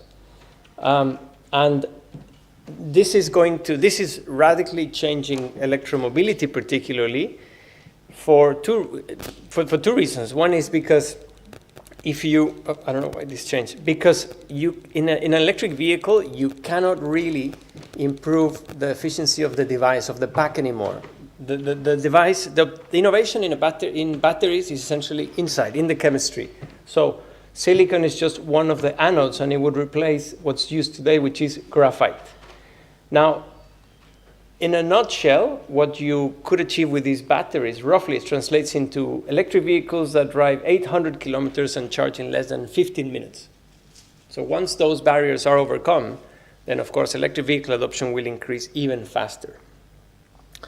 But from a material science perspective, one of the challenges to bear in mind is just the sheer scale of these. So this is a plot of the expected required battery capacity in Europe alone, and this reaches nearly 1 terawatt hour per year. Now that's a number that is, for a material scientist like myself, is hard to visualize, but if you turn it into amount of materials, this is roughly 10 million tons per year. So 10 million tons of materials that we need to process. So why is that important? Because in addition to having new chemistries that give better performance, what is increasingly critical is abundance. And as you may know, graphite is not particularly abundant. So just to try to measure the impact, what I've done is you can take a very well-established cell design. This is a design of a 58 amp hour cell. This is a cell est model, so you can design a cell and balance for different materials. So if you take a conventional chemistry, NMC811, with 100%, well, nearly 100% graphite, you get about 280 watt-hour kilogram, and this is because, in summary, carbon stores lithium through intercalation, so you produce an intercalation compound, lithium-carbon-6. You could add a tiny amount of silicon, say 10%, and that would increase energy density to 320, or you could just replace graphite and use 100% silicon. And in the final cell, you would get a nearly 400 watt-hour kilogram. And this is because this reaction, essentially, for every silicon stores nearly 4 lithium ions through an alloying reaction instead of an intercalation reaction.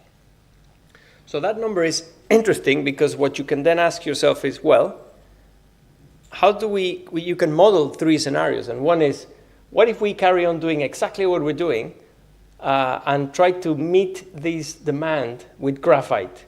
So this is more or less, this is what the amount of material that would be required in kilotons per year.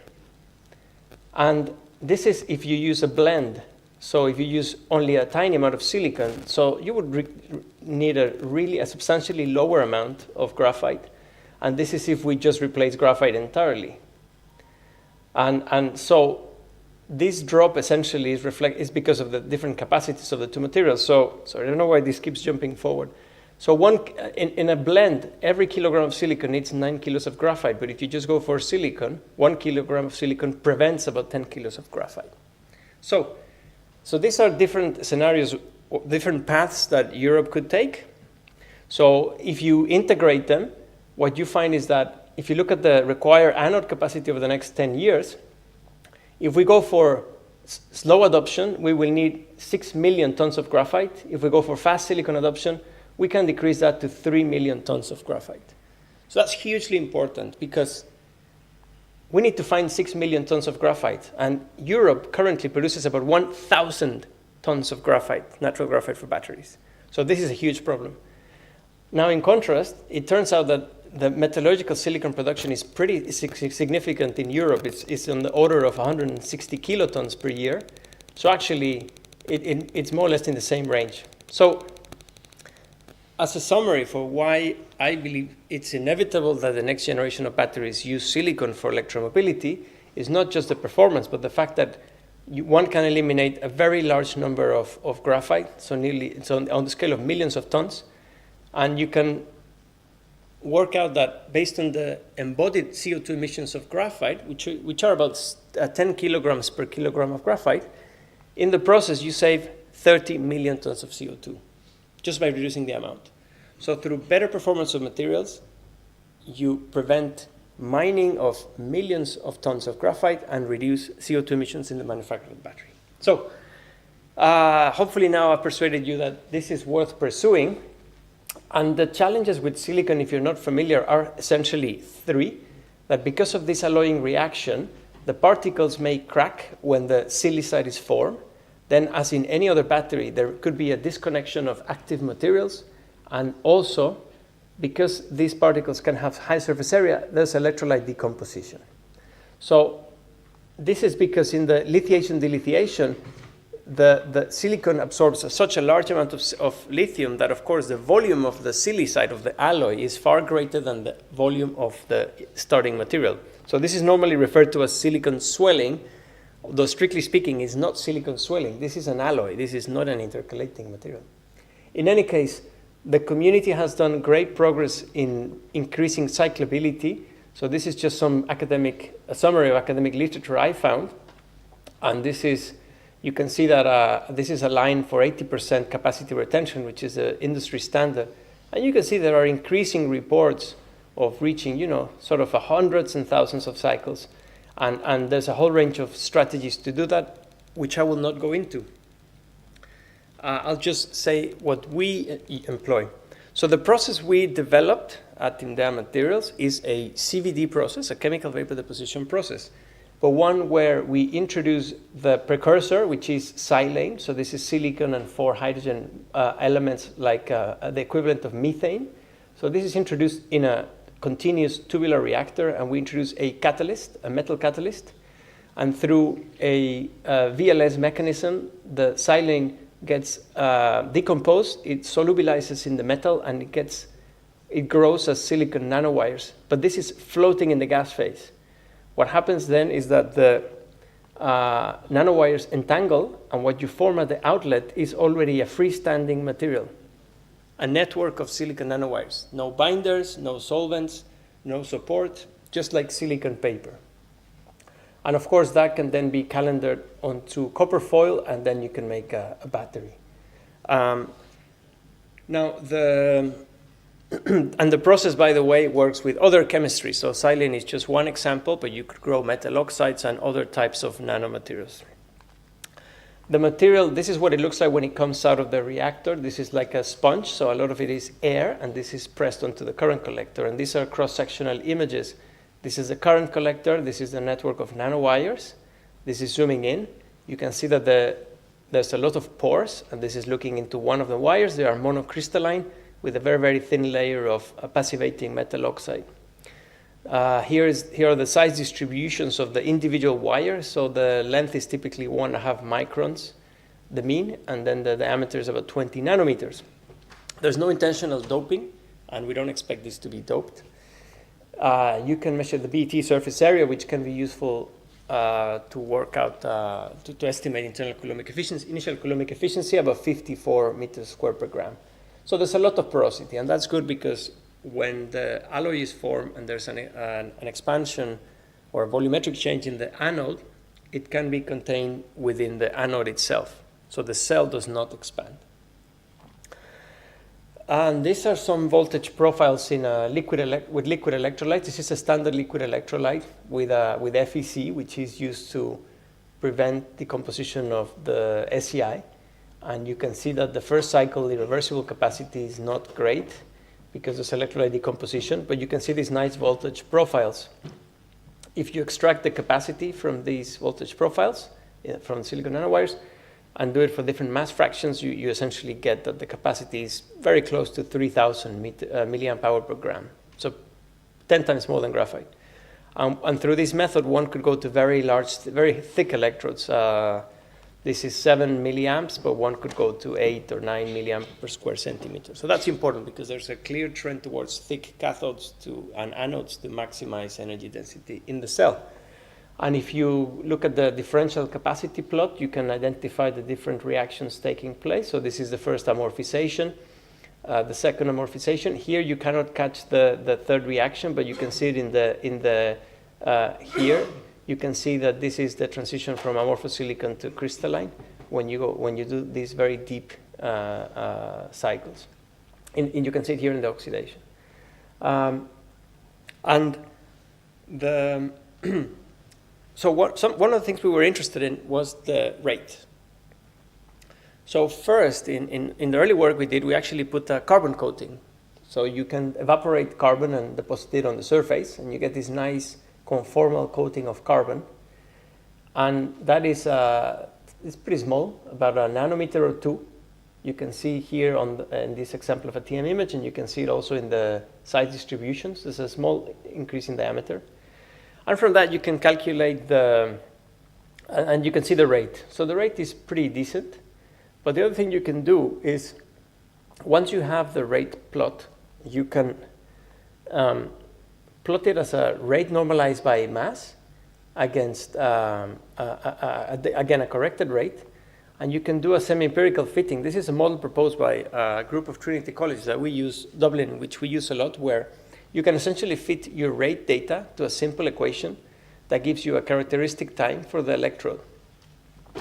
And it gives you an exponent which tells you how much of the electrode is limited by a capacitive process or a diffusive process. So here we get an exponent of nearly close to 0.5, which means that this is diffusion limited, which is what you would expect in this system.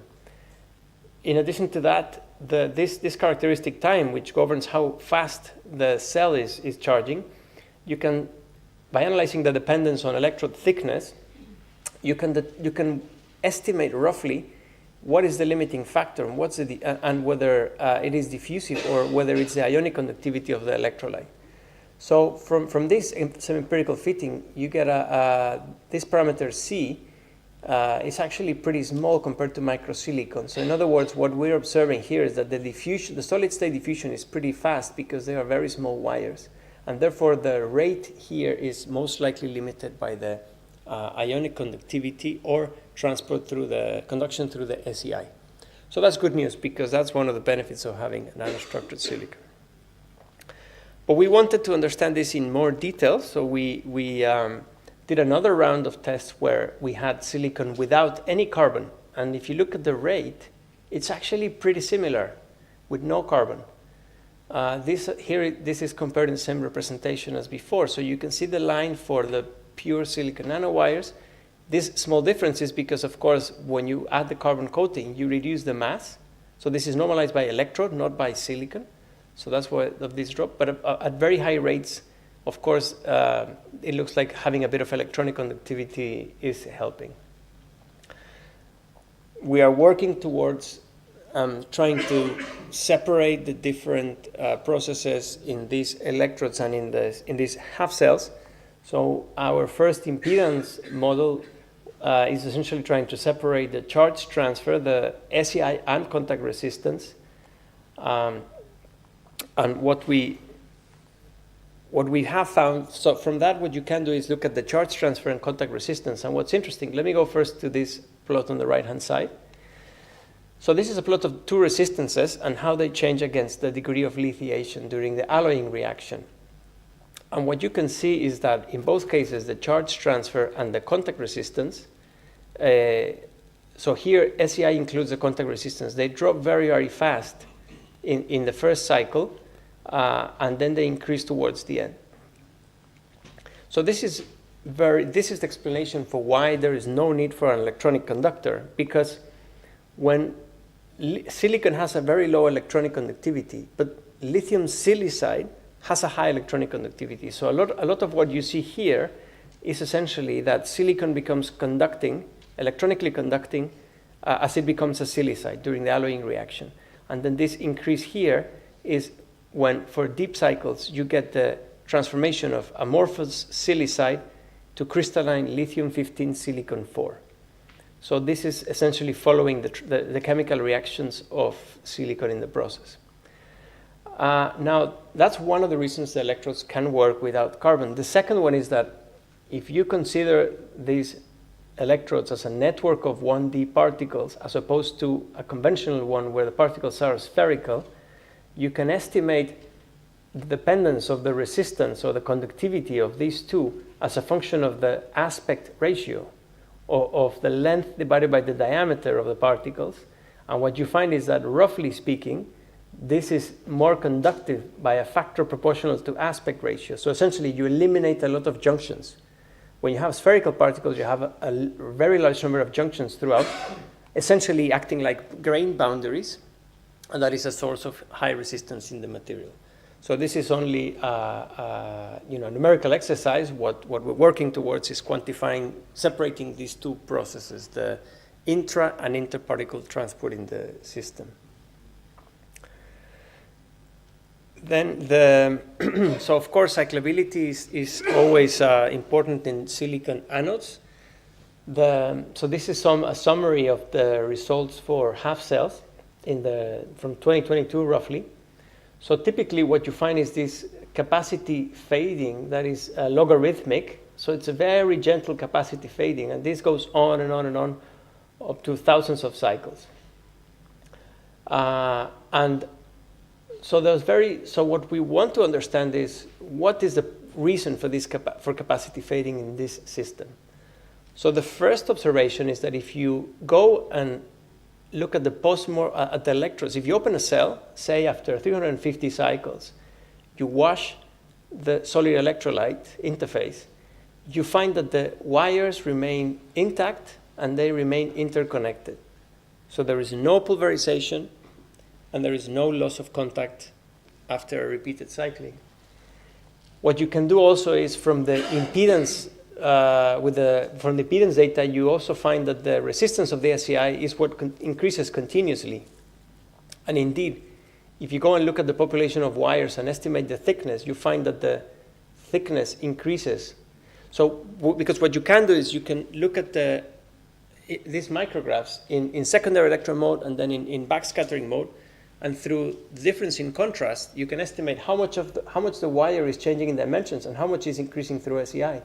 So through this difference, what you find is that essentially it's the continuous decomposition of SEI and growth on the wires that is producing this loss of capacity through a resistive process.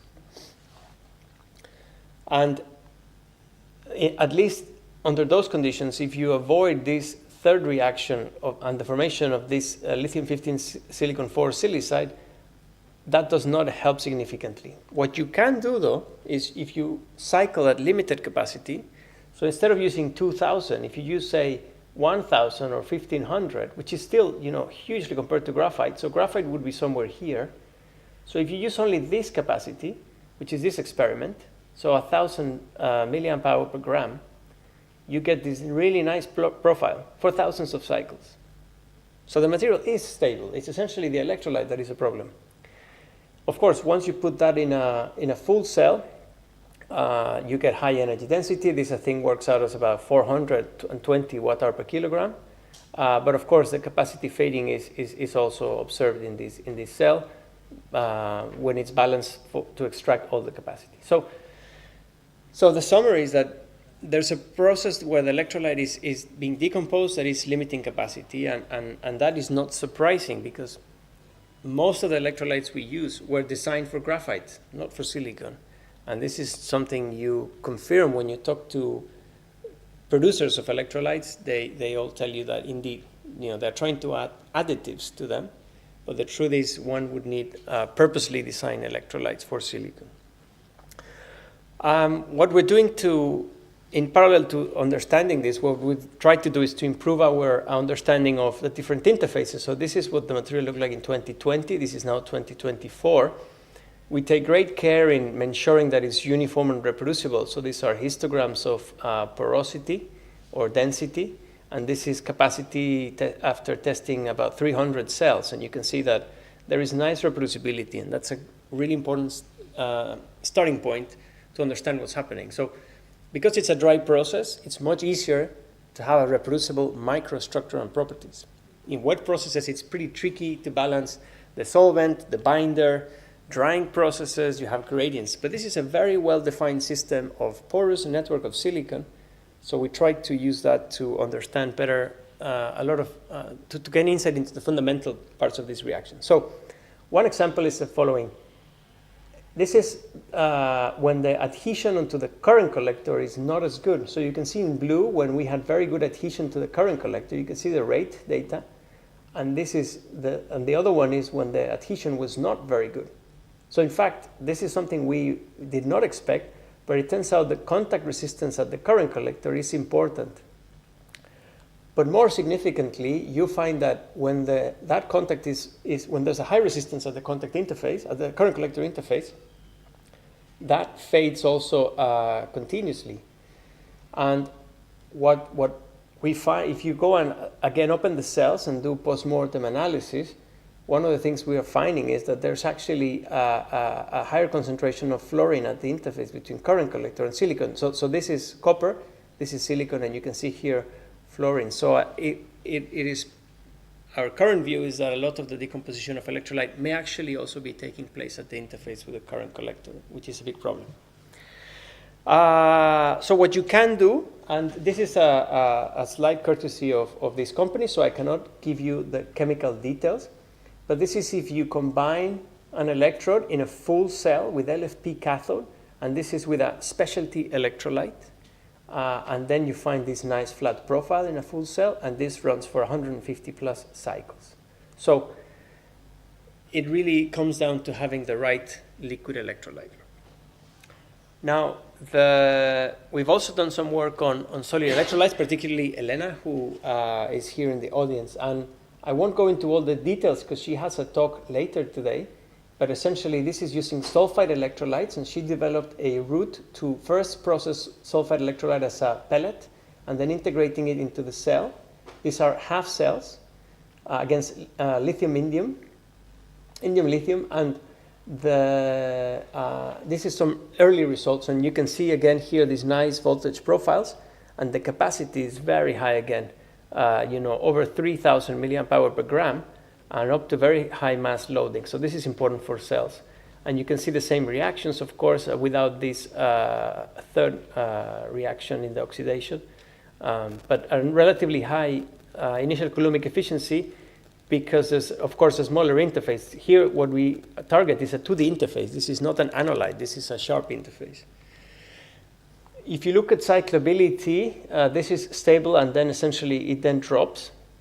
And what we have now found is that essentially a lot of this comes from either the electrolyte or the counter electrode. So this is now increasing pressure during the compaction of the electrolyte to 340 megapascals, and you can see that this is now reasonably flat. Then it drops. And again, if you open the cells and if you look at in the delithiated state, you see this network of wires.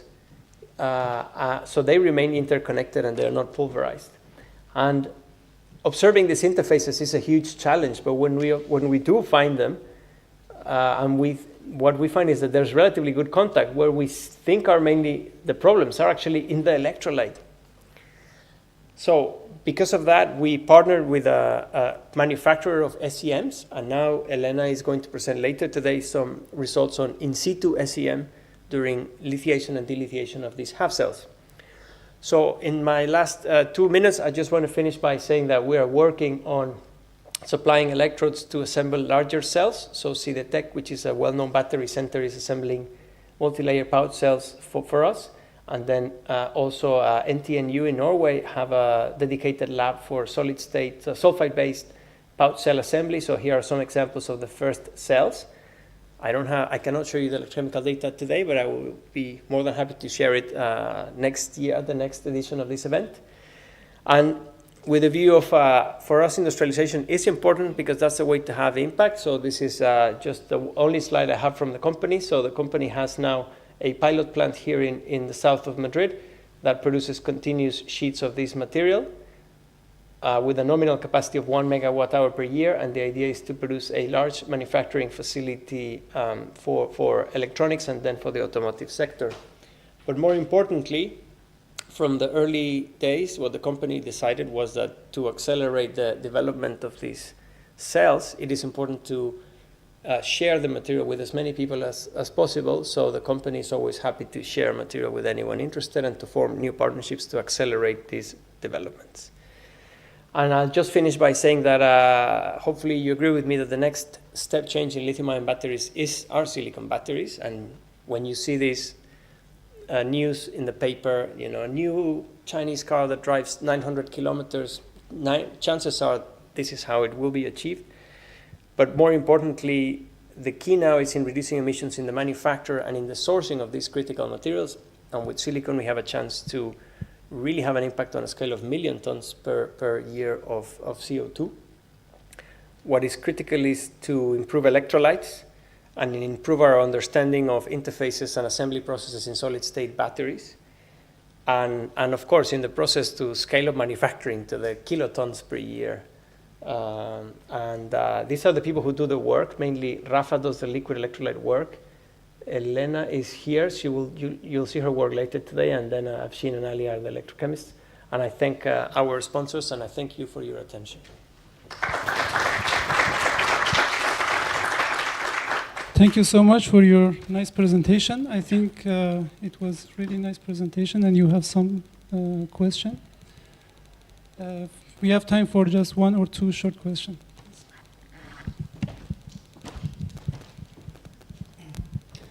Very nice talk. When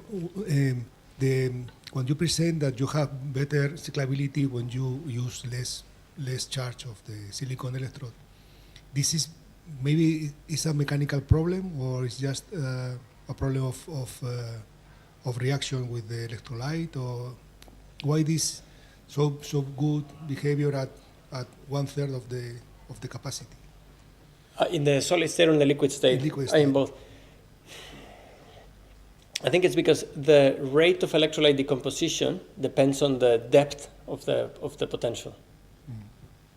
So because a lot of the decomposition is probably happening in the second reaction. So you can see the 2 reactions in the differential plot.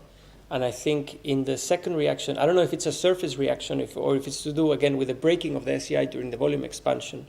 So I think it's accessing that second reaction and the electrolyte decomposing in the process. Okay. Another second question is, when it's solid state, you don't make a composite. You make, and so how much is the diffusion coefficient of lithium in your silicon?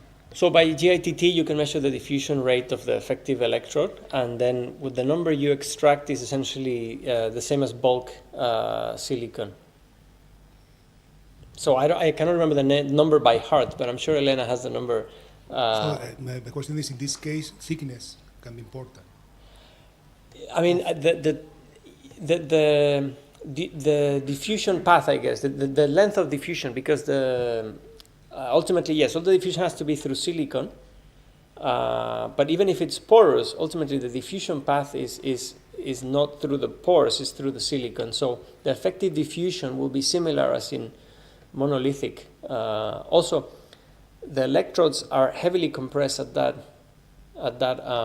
pressure, and so the porosity is less in the it is less, state. yes, indeed. Yeah, so it's 85%. It drops down to 60 before assembling the cell, and in the cell, I don't know if Elena will present it, but it's probably lower. And what's also interesting is she will show you some images from SEM, and you can, because even though this is all solid state diffusion, it's still only 10 microns or 5 microns. So the electrolyte is 100 microns, and the cathode is another 100. So ultimately, I think we're far from the diffusion limited rate. Yeah. Thank you. Further question? Just some curiosity. From a basic point of view, how is avoid the expansion in this kind of nanowires? Mm-hmm. The expansion of silicon cannot be avoided because it's the alloying reaction itself. But what happens is the expansion of the electrode is within the pores. So it grows inside the pores, so you don't see the cell changing. So the cell does not swell, and the electrode grows inwards. However, they are not decomposition, because I saw in the scanning electron microscope that after 100 cycles, there is not... I mean, they get more irregular, so they're not nice and straight, because they become amorphous in the process. But no, they remain connected. Yeah. And in the case of, well, it's related to the Ricardo question. In the case of the solid state fuel cells, the result that you have shown is in C/24. How is when you increase the rate? I mean, it runs up until, I don't know, 1C, 2C, I don't know how, what's the... C over 10, it runs okay, like Yeah. the same as usual. Okay, but what's the capacity at, let's say, 1C or C over 2? At C over 2 is like 500. Right, so at C over 2 is 500. So yeah, you get a drop in capacity, but we suspect a lot of it is the electrolyte because it's so thick. We really need to optimize the electrolyte to understand to see if we're in the range where the anode is limiting. Okay. So this is a very general question. So silicon anodes has only the advantage is the capacity. Everything except that volume change, cost, everything, even not any anode candidate is very near to hard carbon because it's irrepressible and monopoly. Hard carbon means everybody is working. So what do you think is the future of silicon anodes? Because I know that because hard carbon is unbeatable. Like no any candidate is even close in terms of stability, in terms of actually low cost and everything. So you see everything is totally the market and everything is covered by hard carbon for anode. So I just want to know that what is the future if anything can be possible to replace it? So I think it's actually in the present, it's not in the future. So every Tesla has silicon already. Most Mercedes-Benz electric vehicles have silicon already. So this is already happening. And if you look at the US particularly, is building capacity of close to 100 gigawatt hour of silicon alone. So I think, and this is already factories that are being built. So it's in a way the present. It's not even the future anymore. And this forecast here, I mean, this is it's hard to see the legend, but this is, so this is 2025. This is where we are today, and this is the market for silicon anodes, and this is growing exponentially. So, last year, no one, it was not so easy to persuade people. Now everyone is aware that all these cars have silicon, and then in 2 years' time, every car will now have silicon. So this is not, there's so much momentum that I don't think there are many questions. The key will be, as you say, driving the cost down. And this could become interesting also from the perspective of geopolitics, because China controls 90% of natural battery graphite.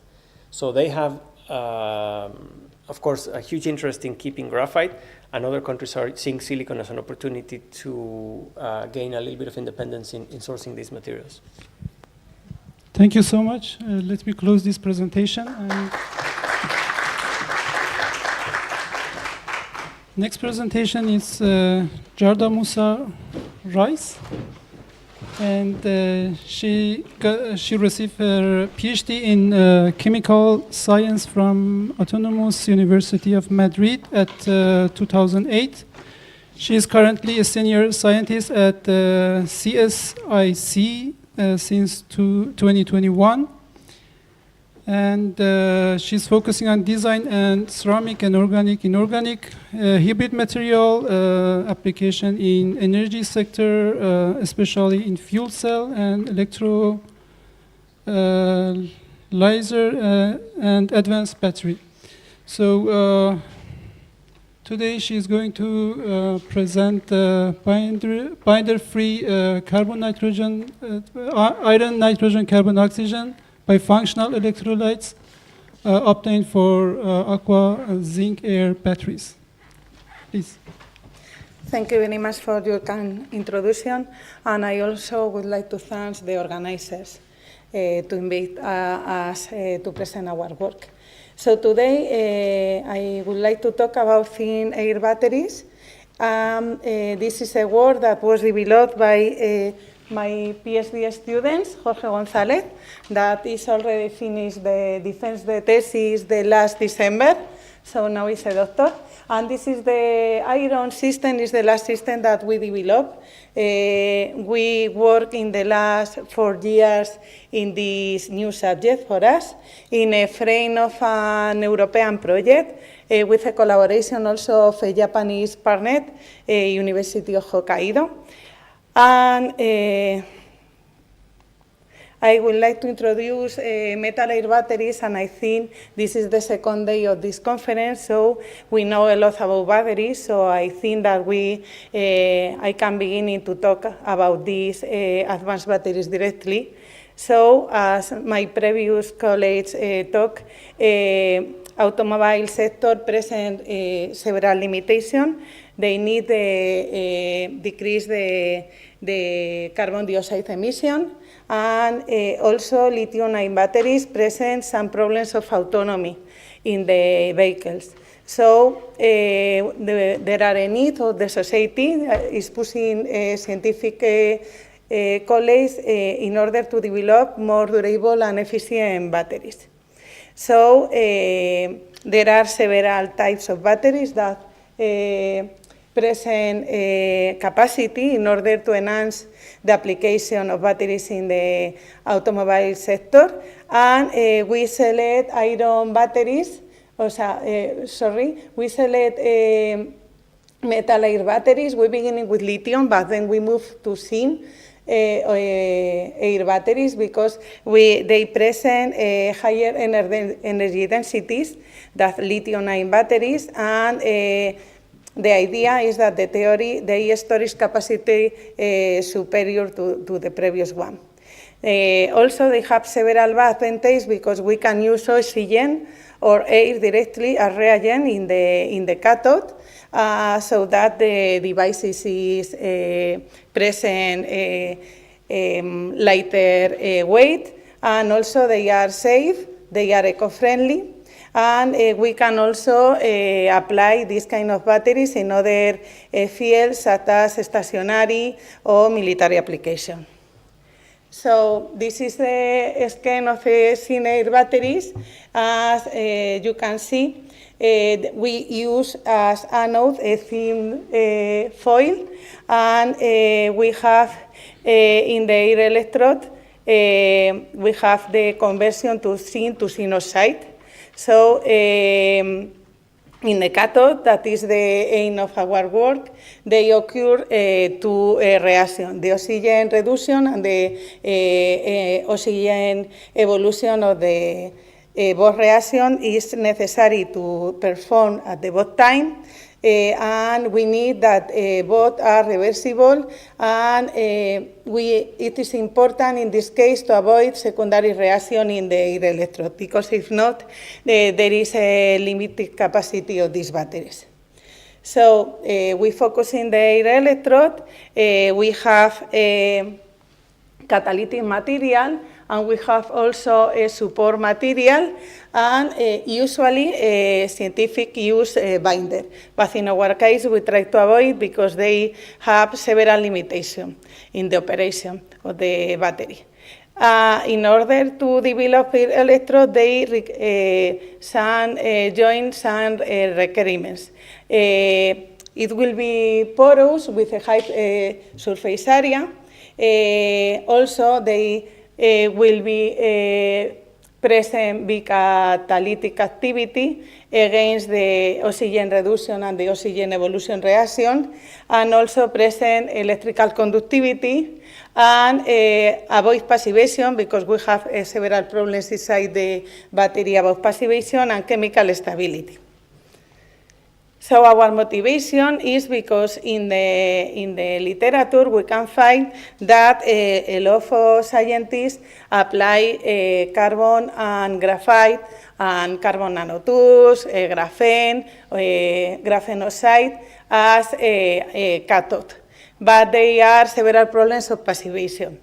On the other hand, there are a lot of publications concerning the developing of cobalt cathodes, but we have the problem, the limitation in the European state about the critical raw material, about the cobalt. So there are a lot of publications also that they use platinum and platinum group catalysts because they are, I think, the most efficient in the as catalysts, but they present a high cost, and in the last year also present a legislation that is so complicated. So we select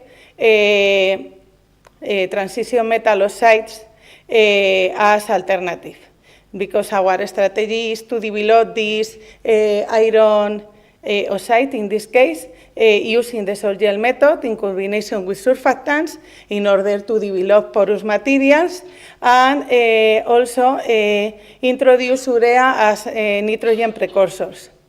And the advantage to use this developed method is because we can obtain this electrocatalyst in a milder condition than in a solid state of another alternative, and the incorporation of carbon and nitrogen in the material avoid the obtention of several phases together that probably it will be functional for the OER and OER reactions. So the objective in this work was to develop this bifunctional iron catalyst, because the iron is a low-cost material and is so abundant, using this low-temperature method as salt gel, and processing the air electrode in a new processing method using in the integration of the electrocatalyst into the metal foam. We use a nickel foam in this case, and avoiding the use of a binder in order to obtain a high factor surface and electron conductivity material. We know for the literature that iron oxide acts as a very good catalyst for the OER, but we have problems in the case of the oxygen evolution reaction. So the idea is to get a mixture of phases of iron oxide and iron nitride in order that the material will be catalytic for both reactions. So the synthesis of the material was performed using salt gel. We use iron chloride as precursor of iron, and we perform a synthesis in two steps. In the first step, we mix the iron chloride with methanol, and we also introduce the urea as the nitrogen precursors. And on the second solution, we mix resol and triton that are surfactants in order to get porosity in the material with the THF as solvent. Then we mix both solutions and we get a sol. Of course, after we get the solution, we perform several dry at 40 degrees and 220 degrees, and then we perform a calcination in ammonia atmosphere at different temperatures. The idea to use this ammonia atmosphere is in order to nitridize the material. We obtain two kinds of material, the pathware and also the nickel foam supported electrocatalyst. The pathwares were used in order to characterize in order to perform the structural characterization. However, the supported samples was used in order to perform the electrochemical characterization and the battery performance. This is the way that we get the air electrode. Use a nickel foam. We pressure the gel at 40 degrees over the nickel foam in both sides, and then we calcinate at 220 degrees in order to get the catalyst inside the foam, as you can see in the microscopy image. Beginning with the structural characterization, we perform SRD in order to know what is the physics that we have on the catalyst. We have two samples, 220 drying and then 800 and 900 calcination, and in both samples we get a mixture of iron, nitrides and carbon. No, it's not possible to observe iron oxides at least crystalline. We also perform some infrared characterization in order to looking for nitrogen and carbon incorporation and the different phases that we have from the catalyst. And we can confirm the nitridation of the material because we observe these bands. And we have also confirmed the presence of some iron oxides on the material. Probably these iron oxides are amorphous because we are not able to see on the SRD. And we present also the surface area of both catalytic materials and also the presence of carbon and nitrogen on the samples, the elemental analysis. We also perform Raman. In this case, I present the results of only one catalyst. The other is analogous. This is 220, and then 900 of calcination. And we can see that in the surface we have carbon incorporation, and indeed we have the phase that is a combination of iron nitrides and iron oxides. Here I present the images, the scanning electron microscopy images for both catalysts. We can see the nickel foam that is covered with the catalyst. In the case of the 800 degrees, we can see that the porosity is higher than in the case of 900 degrees. But the idea is that we have this kind of, apply this catalyst on the nickel foam is they present a good adherence of the electrocatalyst on the support. In this case, usually we work first in the electrochemical analysis. We perform first in a 3-electrode cell, but we decide to move to 2-electrode cell characterization. I selected this because it's like a real air electrode, because in the cathode we are feed the cathode with air, not with oxygen, and in the other system that we have to perform the electro analysis, the electrocatalyst, we have oxygen. So in this case, we use this kind of H cell. We have a membrane that is a anion exchange membrane, I think Fumion. We also use Fumapep, is a commercial one. We have as a counter electrode a thin pellet, and we have as a working electrode our catalyst support in a nickel foam. And we have as electrolyte the potassium 1 molar. So this is the scheme about the electrochemical characterization, and we fed with air the cathode. So we present here the cyclovoltammetry in the cell cycle. This is the scan rate, and we present also the commercial catalyst, okay, in order to compare our efficiency of our catalyst comparing with the commercial one. We can see that the 3 catalysts are active against the oxygen evolution reaction and the oxygen reduction reaction. And we can see also the evolution of the composition of the electrolyte, and we can see also the evolution of the reduction of hydrogen that is usually appear in the electroanalysis of this kind of catalyst. But we can see that our catalyst developing in our laboratory present activity for both reactions. And now I present the results in this cell of 2 electrodes of, in red, you can see the efficiency of the catalyst thermal treatment at 900 degrees, and in black, the catalyst at 800 degrees. We can see that both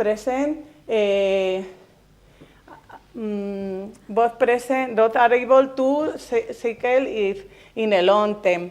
In the case of 800 degrees, the cyclability is extraordinarily high, comparing with the other publication in the same kind of batteries. In the case of 900 degrees, the performance of the battery is lower, but still good comparing with other works. As we can see in detail, for both electrocatalysts at 800 degrees. In this case, in these batteries, we select time for each cycle. Because if not, we need a lot of time in order to characterize each battery. So usually we use 1 hour, but in this case with iron that the performance is very good, we select 2 hours. And we can see for 800 degrees that we see the catalyst activity for both reactions, and we can see the same for 900 degrees, but the activity related to the evolution of oxygen is lower with the other catalysts. We can see the cyclability is very good, is stable, and there are capacity retention with the number of cycles.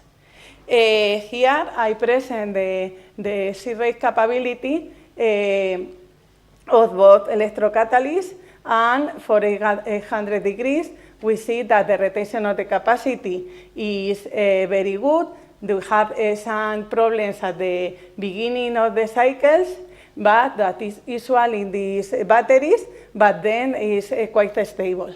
And in the case of 900 degrees, the deterioration is higher, and we're losing the capacity at 400 cycles. We perform always some post-mortem characterization in electronic microscopy, because in the case of the thin batteries, we have problems with the anode. Usually in the past, we work with thin foils, but we change and we perform the anode. We preserve nanoparticles of thin, and we perform a pellet. So with the pellet, we are able to have more stability in the anode, and the performance of the battery enhanced. So in the case, we can see that for the working electrode, that is the cathode, the gray electrode, we have the thin, we can see the supported and also the electrocatalyst inside, and we have evolution of some precipitation, probably of thin oxide, that are not reversible. So the reversibility of the batteries with the time is lower, and this is the cause that the capacity of the battery decrease. In the case of the anode, that is the thin foil, we can see that we have this structure that is light thin nanoparticles that is growing, and we can say that is avoiding the passivation of the anode. And this is the reason that the batteries is working in a very long cycle during a lot of hours, that is a lot of cycle cycling. So we can conclude that these iron-based catalysts have been synthesized successfully by a combination of salt gel method using surfactants and urea. And this is electrocatalyst based on iron present high surface area and porosity after the gel drying. And we can analyze the incorporation of nitrogen and carbon using different structural characterization. And we can also confirm a mix of amorphous oxide and nitrites that are combined in the electrocatalyst material. And the shared tests of these electrocatalysts have shown that they present a functional catalytic capacity for both reactions, the evolution and the reduction of the oxygen, and prolonged cyclability and resistance to passivation. And also we have a very high passivation retention capacity for the electrocatalyst heat treated at 800 degrees.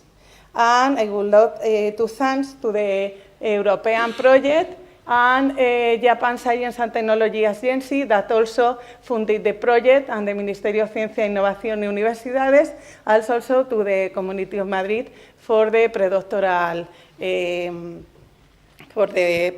contract of my student. Thank you very much. Thank you so much, Yadra. If you have any question.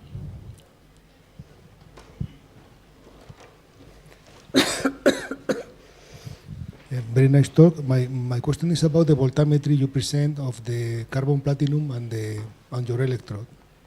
And how you can normalize this kind of measurement? So how much active area you have in both systems?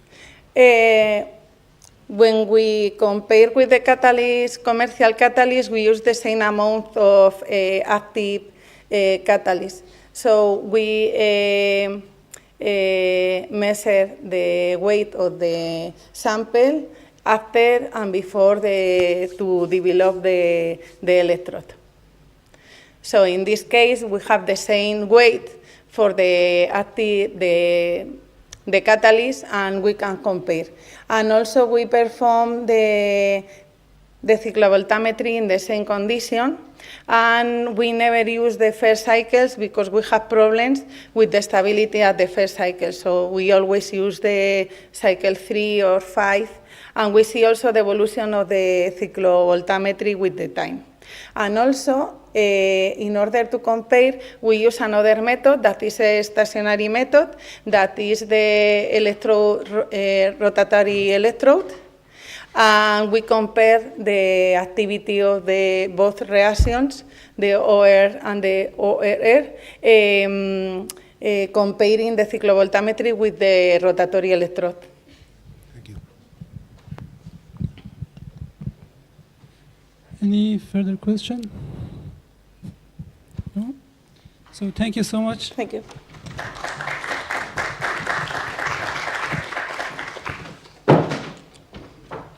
Next presentation is Alomenda Gonzalez.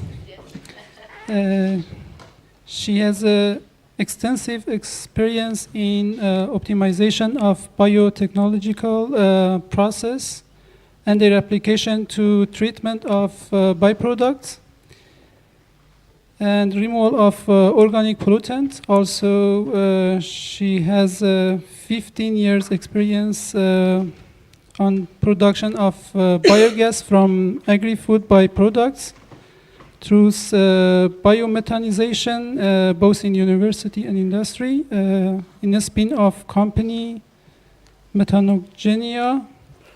Yeah. Yes. And since 2023, she is a senior researcher in CIIAE, and she's focusing on biological treatment to recover the critical metals present in end-of-life batteries. So we are here to hear your presentation. Please. Thank you so much for the presentation. I would like to thank the organization for inviting me to present the work entitled Biohydrometallurgical Recycling of Lithium-ion Batteries. Yesterday, my colleague Paula presented the department of the CIAE, and today I will describe the research line of the Electrical Energy Storage Department. We are now working on lithium-ion, sodium-ion, methylers and redox float batteries, as well as supercats, and all of them are designed to reduce the necessity of raw materials and to be environmentally friendly. The research line of circular economy, which I am involved in, is also part of the Electrical Energy Storage Department. It should be noted that the results obtained at laboratory could be scaled up in the pilot plant that we are designing for this proposal. The main objective of this presentation is to show the results obtained at laboratory scale by applying biohydrometallurgy to the recovery of the critical metals present in end-of-life lithium-ion batteries. First of all, some relevant industrial data are presented to justify the need to recycling end-of-life lithium-ion batteries and to investigate new biological processes to recover this metal. After that, the methodology used and the results obtained were presented and followed by the main conclusion. In the introduction, we can say, as we know, batteries play a vital role in an increasingly energy-dependent society, from powering our mobile devices to fueling electrical vehicle revolution and to supporting the transition to renewable energy sources.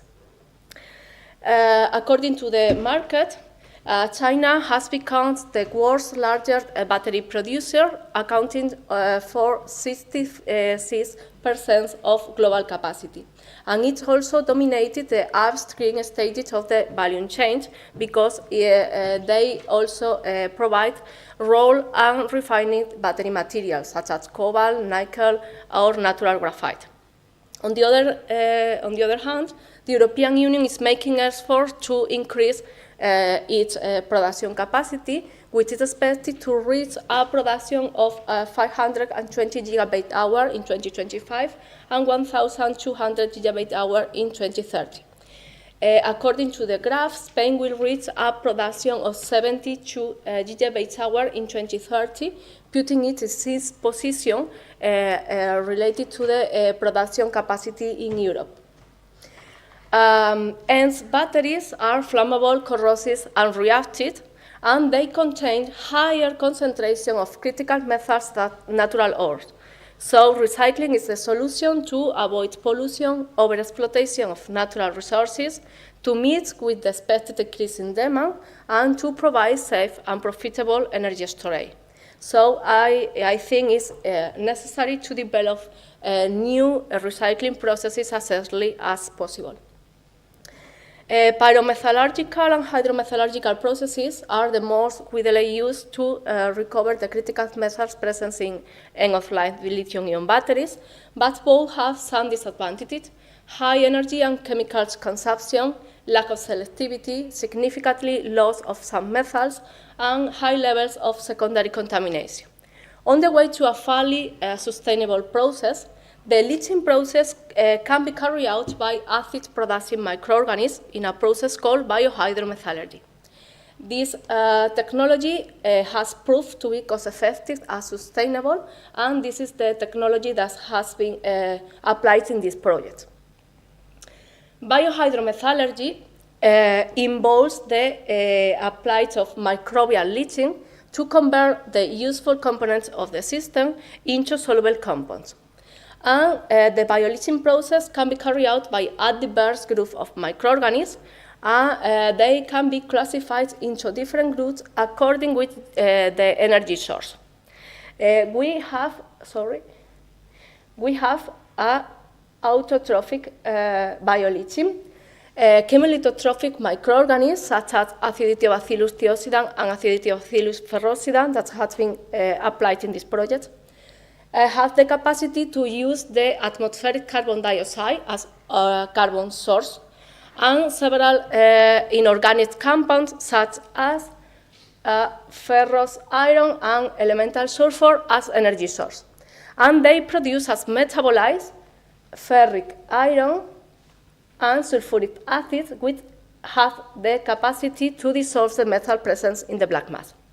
On the other hand, we have also the possibility to make a heterotrophic bioleaching. In this case, heterotrophic bacteria and fungi transform organic compounds, organic carbon source, into organic acids to also dissolve the metals in the black mass. The bioleaching experiments can be carried out by different approaches: one-step, two-step, and the spent medium approach. This, the last one is that has been applied in the project. In the one-step bioleaching, the microorganisms and the black mass are put into contact with the reaction medium at the same time. So the microbial growth and the solubilization of metal take together. In the two-step approach, microorganisms grow until it reaches the logarithmic growth phase. And in this moment, the black mass is incorporated to the leaching medium to start bioleaching. And finally, in the spent medium approach, the microorganisms grow in the medium until it reaches the stationary state. In this moment, the microorganisms are separated to the medium by centrifugation, and the black mass is incorporated in the leaching medium to produce the solubilization of the metals. The most important parameter in this biological process are the temperature, the pH, the solid-liquid ratio, and the oxygen and nutrient concentration.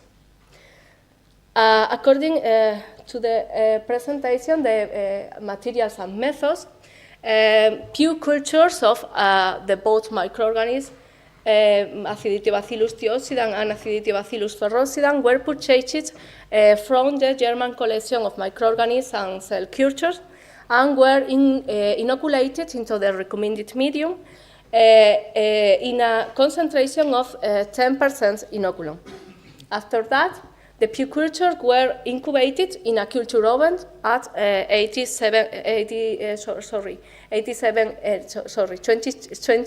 degrees Celsius. And to monitor the growing of the Aciditibacillus thiopsidum, it's necessary to monitor periodically the parameter pH and the concentration of sulfuric acid. And in the case of Aciditibacillus ferrosidum, it's necessary to monitor the pH, the ferric iron, and the total iron concentration. After that, as a mixed cultures of both microorganisms was inoculated with a 10% of the inoculum, consisted of 60% Aciditibacillus ferrosidum and 40% Aciditibacillus thiopsidum. These mixed cultures were incubated in an orbital cycle at 30 degrees Celsius and 150 RPM. And to monitor the growth of the mixed culture, it's necessary to determine periodically the same parameter that the pure culture. It should be noted that when the mixed culture was incubated, the required acid sulfuric concentration were not reached, so the leaching medium produced in a biological way have to be concentrated until to make the bioleaching test. Several bioleaching tests were carried out following the spent medium approach without contact between the microorganisms and the black mass. 2 black masses were treated, both from NNC cis-22 lithium-ion batteries. One of them was obtained via mechanical pretreatment, BMM, and the other one via mechanical and thermal treatment, BMP. 10% of these black masses were put into contact with a leaching medium containing 1.5 molar and 2 molar sulfuric acid concentration and were incubated in an orbital cycle at 60 degrees Celsius at a speed 250 RPM and for 4 hours. After the experiment, the black mass was separated to the medium, and the following parameters were determined in all samples before and after the bioleaching process: pH, methyl concentration by ICAMES, sulfuric acid, ferric iron, and total iron concentration. Results and discussion. The effect of the incubation time was analyzed using pure cultures of the both microorganisms, and after that a mixed culture were incubated in order to analyze the effects of growing them together. In the case of the pure culture of Aciditibacillus thiopsidum, was possible to reach a production of almost 6 grams per liter of sulfuric acid after 32 days of incubation. It should be noted that although the optimum inoculated time is 10 days, we have to maintain the culture for at least 30 days in order to produce a suitable leaching medium. In the case of the pure cultures of Aciditibacillus ferrosidum, was possible to reach a production of 2 grams per liter of ferric iron in only 9 days of incubation, and after that the concentration of ferric iron maintained its constants. In the case of the mixed cultures, was possible to increase the production of sulfuric acid and 11 grams per liter, and the production of ferric iron 2.6 grams per liter in only 7 days. So it resulted in an increase in the sulfuric acid production by 82% and an increase in the ferric iron concentration by 27.5%. And also an important reduce in the incubation time, 7 days, in contrast with 30 days, in the case of the Aciditobacillus thiocida.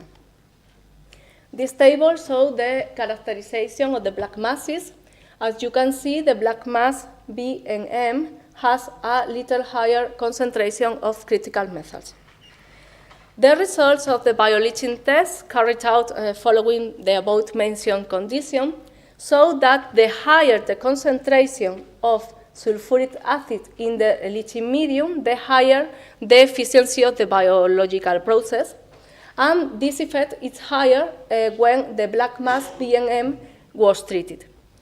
When the black mass BMP was treated, was put into contact with a leaching medium containing 2 molar sulfuric acid concentration, was possible to recover 100% lithium and manganese, 88% cobalt, and 52% nickel.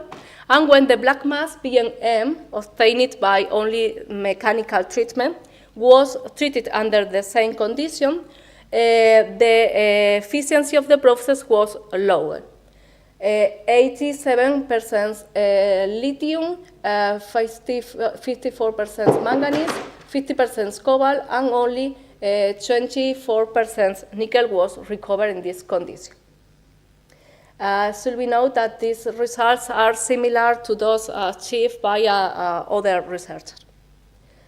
Finally, the main conclusions are presented. The mixed cultures increase the production of active compounds and reduce the inoculation time needed to produce a suitable leaching medium. The higher the concentration of sulfuric acid in the leaching medium, the greater the efficiency of the bioleaching. And the pretreatment that applied to the black mass has a significantly importance in the result obtained in the bioleaching. The black mass BMP has a lower concentration of impurities, so although it has lower concentration of metal, critical metals, the bioleaching process is greater efficiency. And it's all for my part. You have my contact in case you need someone. Thank you.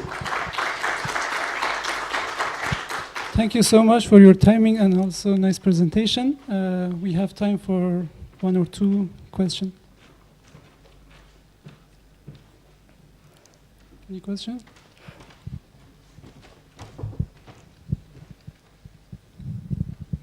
Very nice presentation. My question is about how is the reproducibility of the experiment when you change your bacteria? You take one and then you finish with that and you take another batch of bacillus. It behaves the same? You have change in the behavior? Because yes. Natural media is difficult to... Yes. There are so many microorganisms that can produce acid in the 2 process, and autotrophic and heterotrophic. We have started to use autotrophic bacteria because they are easy to manage in the lab, and also are less damaged than the heterotrophic one. When you use a microorganism, you have to put it in the condition, in the better condition for their growth, and it's different depending the microorganism that you use. The importance of these tests are that we have proof that when 2 different microorganisms grow together, the production capacity is higher. Has more yields if grow together than in pure cultures. I don't know if I can answer your question. So thank you so much for your presentation. I know you are hungry, but it's last presentation. Dr. Shweta Top. Okay. She's assistant professor at Savitribhya Paula Pune University in India, and she is working on 2D material production and sensing application.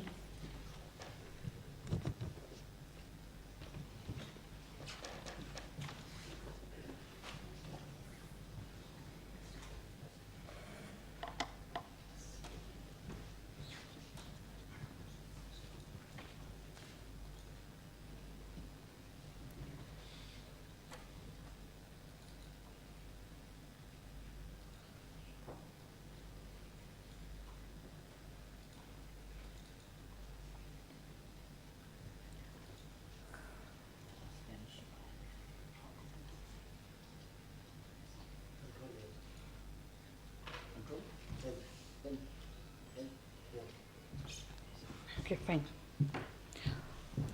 Thank you very much for the nice introduction, and let me thank the organizer for inviting me to deliver a talk, especially Bidan. Okay. So from yesterday we have all the lectures based on the advanced materials for battery application, some supercapacitor application, solar cell application. But the last session I will be discussing little different, basically advanced materials only, but for the sensor application.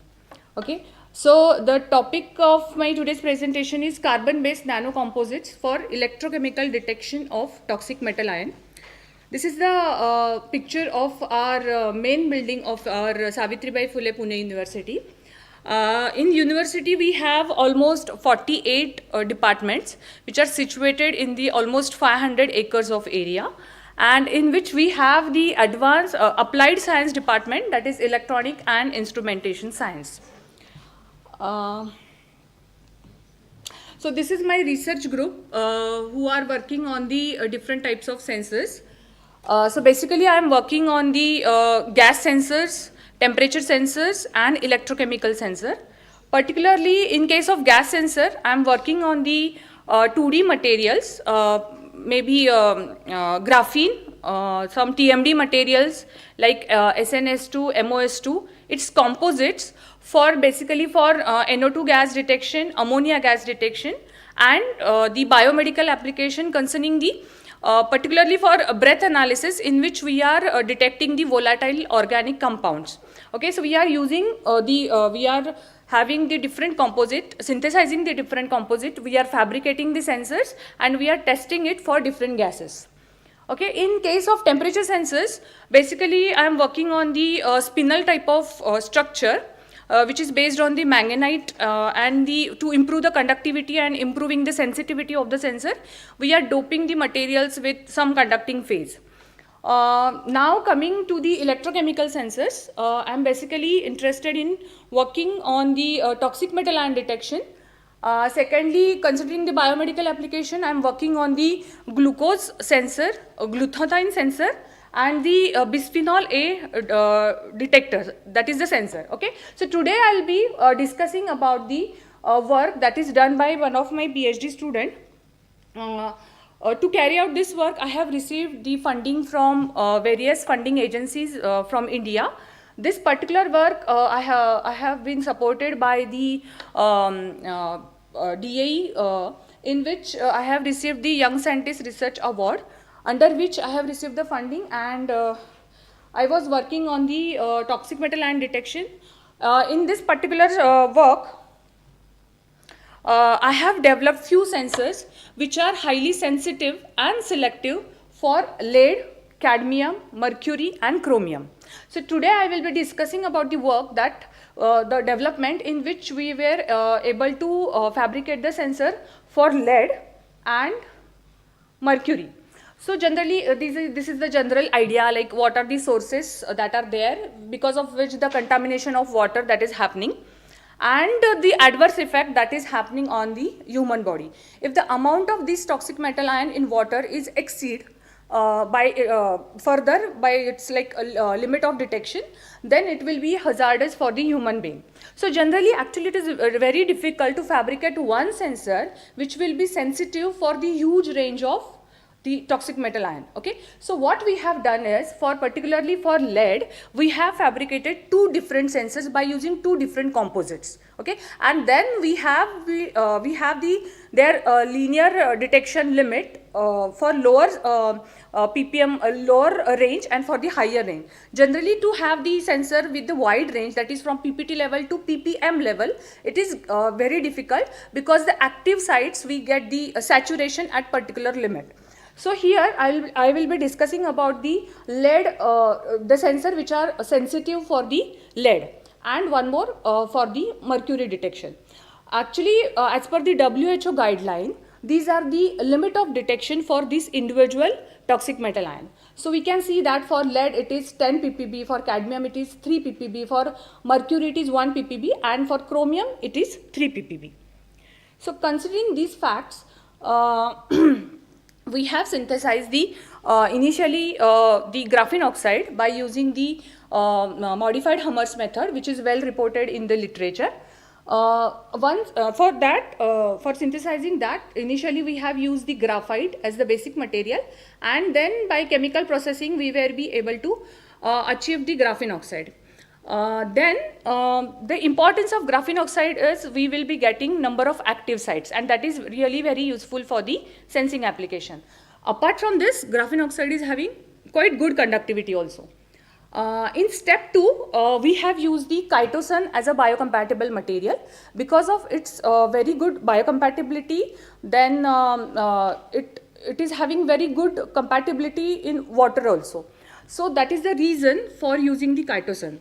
Then in the step 2, what we have done, whatever graphene oxide we have synthesized, that we have mixed with the chitosan. Here we have indigenously prepared the organic vehicle in which we have initially dispersed the chitosan, and then we have mixed with the graphene oxide.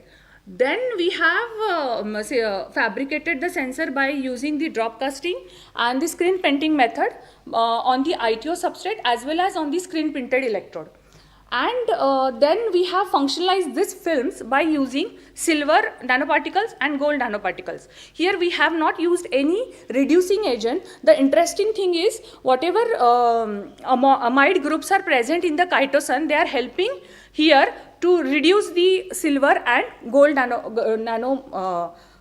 this thing to form the gold and silver nanoparticles. Okay. So this is the X-ray diffraction and the Raman analysis of the fabricated graphene chitosan silver film and the graphene chitosan gold film. So here initially we have seen that these are just the confirmatory test for just to see what is the structure of the formulated composite.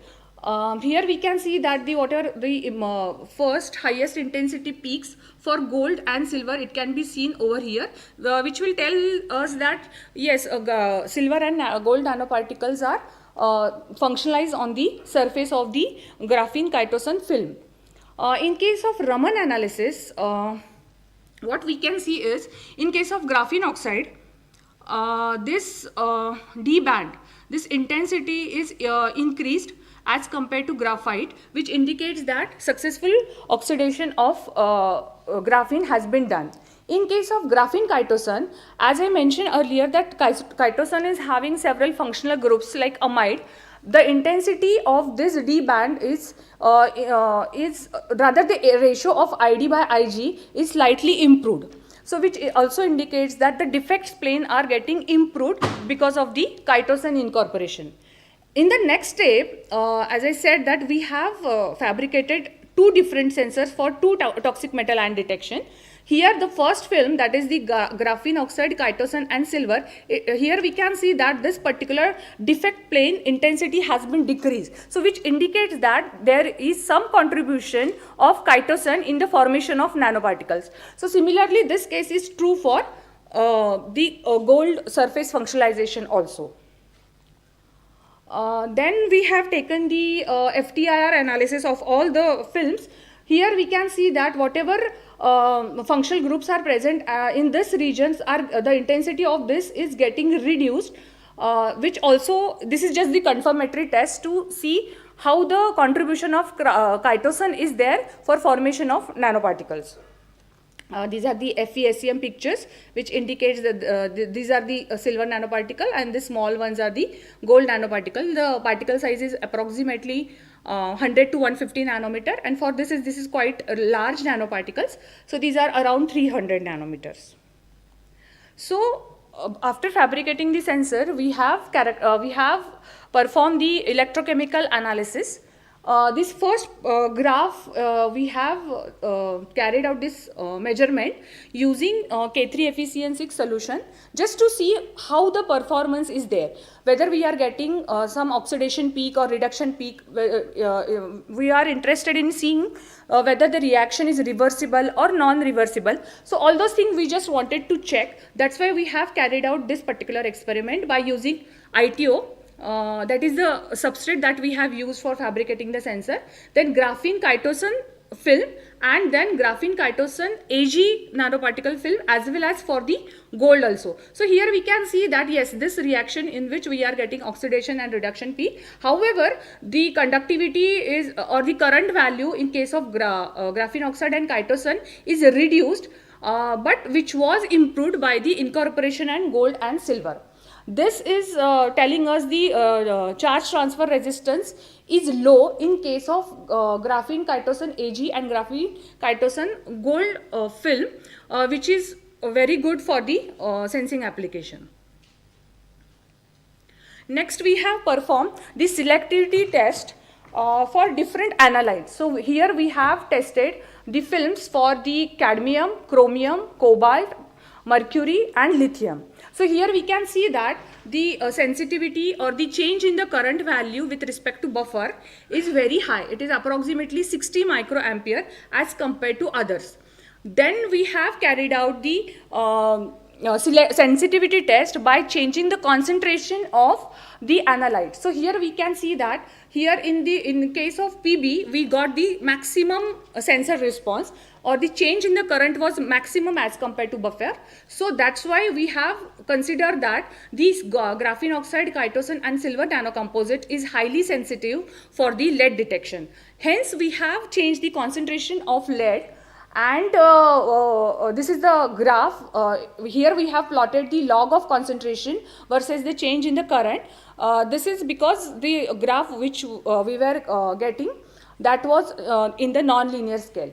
So here these are the results that we got. So the limit of detection for this particular composite is 0.15 ppb.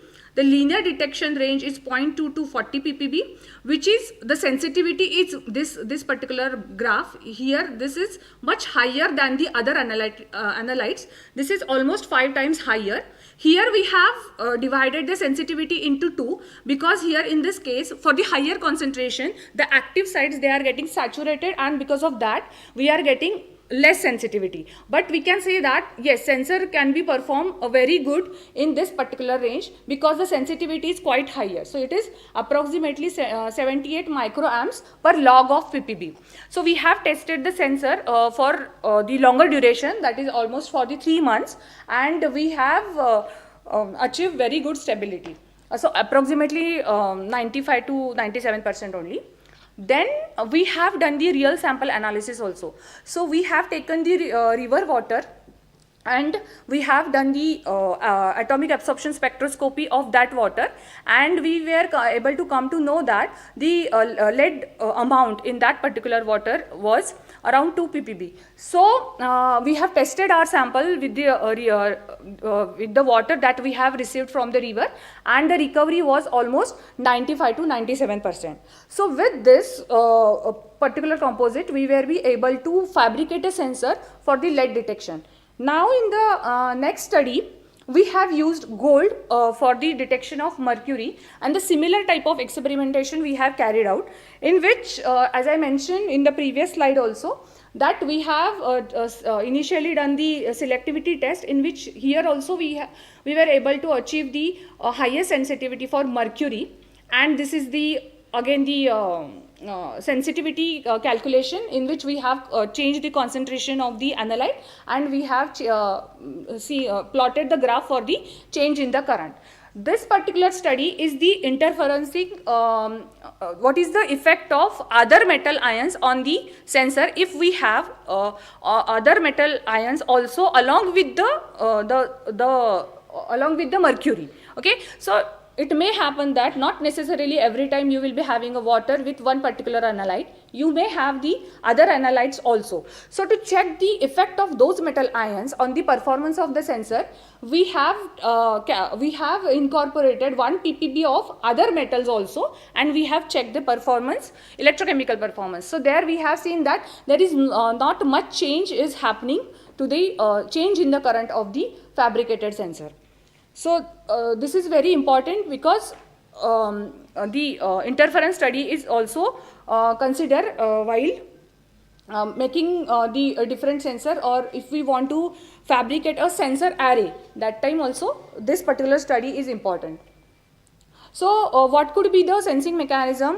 Why this lead is particularly sensitive for silver, and why mercury is sensitive to gold? So the reason behind this is basically it all depends upon the standard reduction potential of the material that you are using and the standard reduction potential of the analyte. So here we can see that in case of, here I have mentioned only for silver, that is true for gold also. So here we can see that the standard reduction potential for silver is 0.80, and the detection that we have that is there for Pb is approximately near. So actually Hg also for mercury also it is quite near, but we are considering only at the negative side. That's why in the selectivity graph we can see that here we can see that the fabricated sensors are highly sensitive to lead, but it is also sensitive to mercury because its reduction potential is quite near to the functional material. Okay. So we were able to achieve the fabricate the sensor for 2 different metal ions by using 2 different nanocomposite. The next interest was, as I said, that it is difficult to fabricate a single sensor which will cover a wide range of concentration. Okay, so what we have done is, in case of lead, we will be able to achieve till only 40 ppb. Okay, but we want to cover for the higher concentration also. So that's why we have selected some different material. So here we have selected MO3 as a functional material along with the functionalized nanocarbon tube. So why we have choose MO3? Because its reduction potential is again very close to lead. And we already know that there are several advantages of functionalization of carbon nanotubes, because it is having more functional groups and its conductivity is also good, which will be beneficial for the sensing application. So here we have used the hydrothermal method in which we have synthesized MO3, and we have incorporated PD also. And then we have optimized few compositions. The percentage of PD we have changed, and then the optimized PD MO3 we have functionalized with the, or we have formed the composite with the functionalized carbon nanotube. Okay, here we have changed the concentration of PD from 1 to 7%. So this is the X-ray diffraction and the Raman analysis. So in this X-ray diffraction, what we have observed is, when there was a pure MO3, it was showing the phases of MO3. However, when we have incorporated PD, the defects are getting incorporated, or the oxygen vacancies are started showing its role. Okay, so the few with this PD addition, we got this type of phase, that is MO03 minus X, then MO9 O26. Those kind of defects phases we have seen in case of doping. Similarly, in case of Raman analysis, this peak we can see the intensity of this is getting increased. So this is basically PDX MO03 phase. Then we have taken the intensity ratio of intensity at 814 centimeter inverse and 995, which indicates there are the presence of anion vacancies along with the C direction. So we can see that when there was a pure MO3, it was showing the nanofiber kind of morphology. But as we are increasing the doping concentration of PD, its morphology get changed. So the aspect ratio has been changed, and we can see that the length of the nanofiber is getting reduced. However, the width has been increased. So this MP5 is our optimized sample because it was showing us the very good sensing performance. So that's why we have incorporated functionalized carbon nanotubes into MP5 samples, and this is the morphology that we can see. Okay, so we have also carried out the optical studies in which we can see that the optical band gap has been reduced when we are increasing the concentration of PD. This is just because of the additional energy levels are getting incorporated in the in between the conduction band and the valence band. And this is the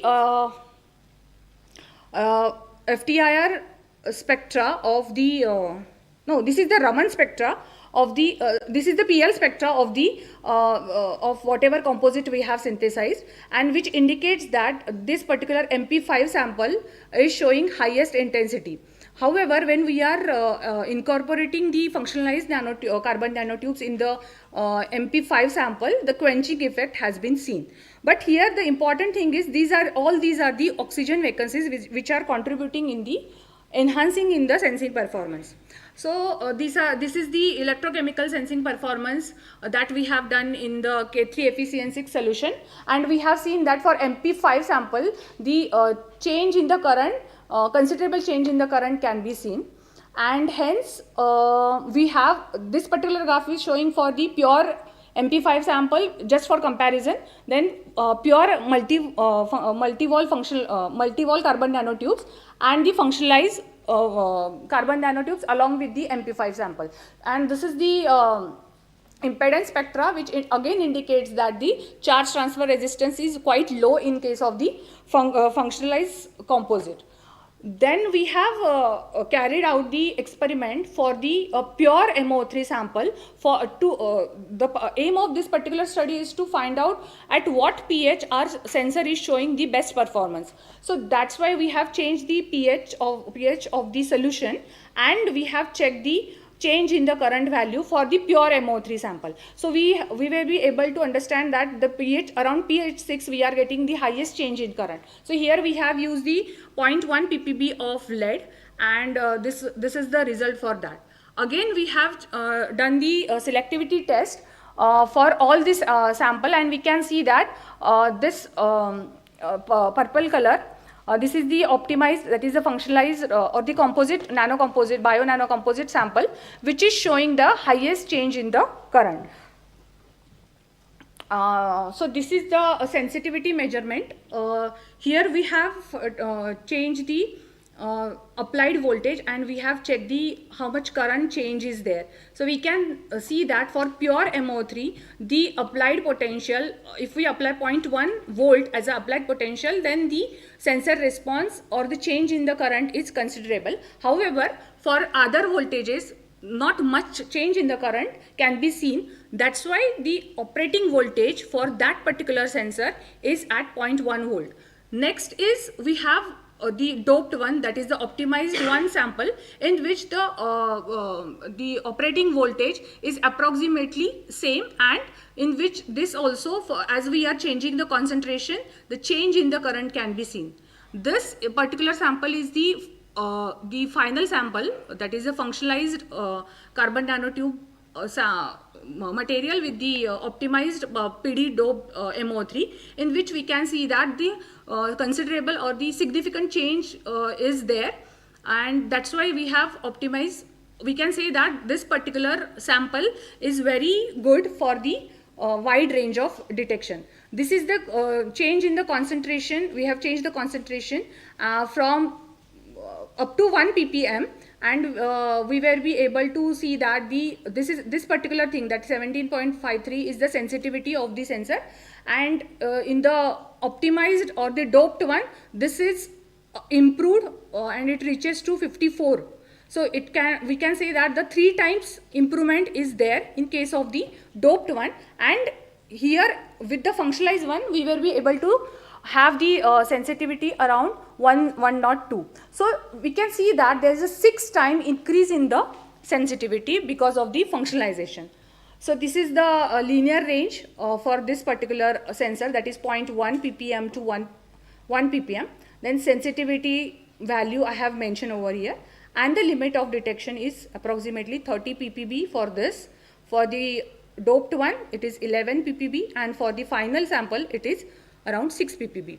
So the idea behind this research was to have a sensor array in which we can, this is the picture of the proposed sensor array. So what we can have is, we can have the different potential, we can optimize the different potential in which each sensor will be highly sensitive and selective to one particular analyte, so that, for example, if we have optimized the operating voltage at 0.2 volt for PB, then if we want to check what is the performance of LED, of the sensor towards LED, then we have to apply only 0.2 volt, and we can see what is the change in the current for different concentration. Similarly, we have fabricated the other sensor for different metal, toxic metal ion, in which we have optimized the voltage other than 0.2 volt, so that at a time we can have a measurement for all the toxic metal ion, because we are applying different voltages, then interference of other toxic metal ions won't be there. So this was the idea.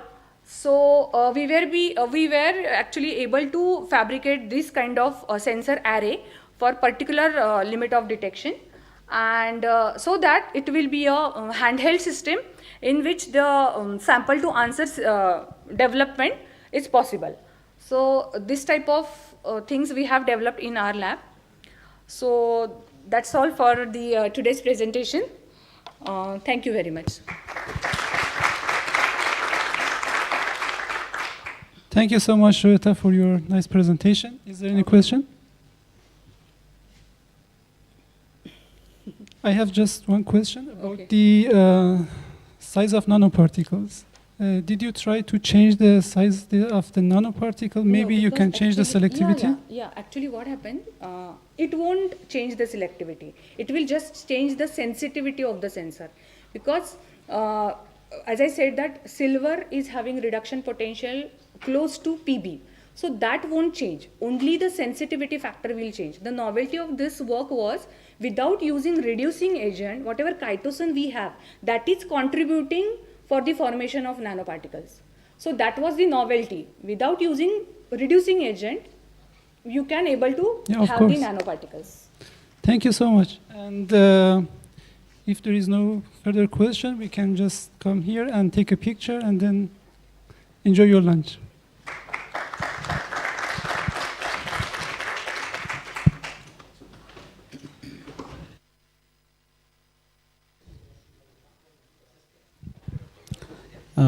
Welcome back, everyone. So I guess you had a great lunch. So after the lunch break, we are here at the last session of our conference, ICAMES 2025. So now the last session, let's start some 4 flash presentations. So the first presenter is Xinhao Wang from ICVCSIC Spain. And he's gonna talk about evolution of electrochemical stability and ionic conductivity of AIF3 containing lithium borate glasses. Over to you. Hello everyone, my name is Xinhao. It's my first year doing a PhD. I'm working at Instituto de Cerámica y Vidrio. The title of my presentation is Evolution of Electrochemical Stability and Ionic Conductivity of Aluminum fluoride containing lithium borate glasses. Mi presentación presentation is divided into 5 parts: introduction, objective, experiment results, and conclusions. First, let's talk about the introduction. We are all familiar with liquid battery, which power many aspects of our daily life, like cars and mobile phones. But the solid-state battery offer even more advantage. They are safer, last longer, and have a higher energy density compared to liquid batteries. Both liquid and solid batteries have a different interface, liquid solid interface and solid solid interface. One key advantage of solid state batteries is that they eliminate organic phases, which often limit battery performance. Here, let's move on to the objective of my study. The goal of my research is twofold.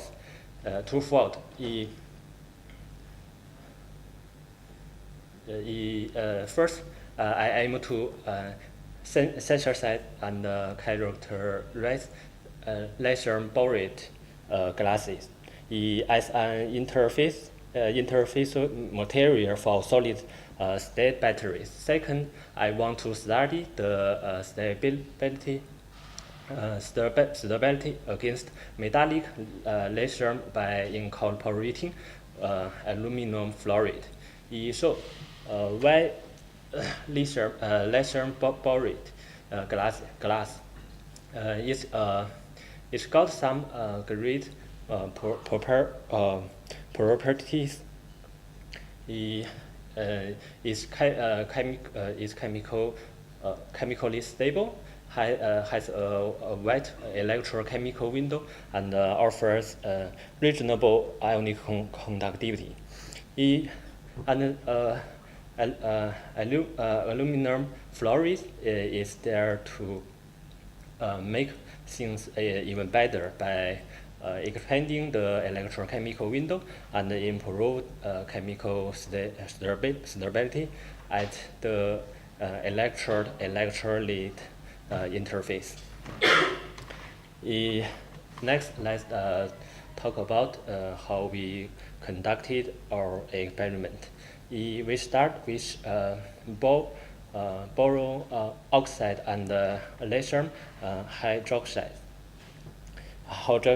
He melted them at high temperature and cooled the mixture to form laser-borate glasses. Then we mixed this glass with aluminum fluoride and melted it again at 800 degrees. This gave us aluminum fluoride containing glasses, which we crossed for characterization tests. We also processed the glass at its transition temperature. We polished it into circular shapes and coated its surface with gold and metallic laser to prepare it for impedance and symmetric cell. Let's look at the results at the ECP XRF analysis results. We found that 9.2% by mass of fluorine were successfully incorporated into the glass, which is pretty close to the theoretical value of 11.13%. We also discovered that some silicon and aluminum came from the crucible during the melting process.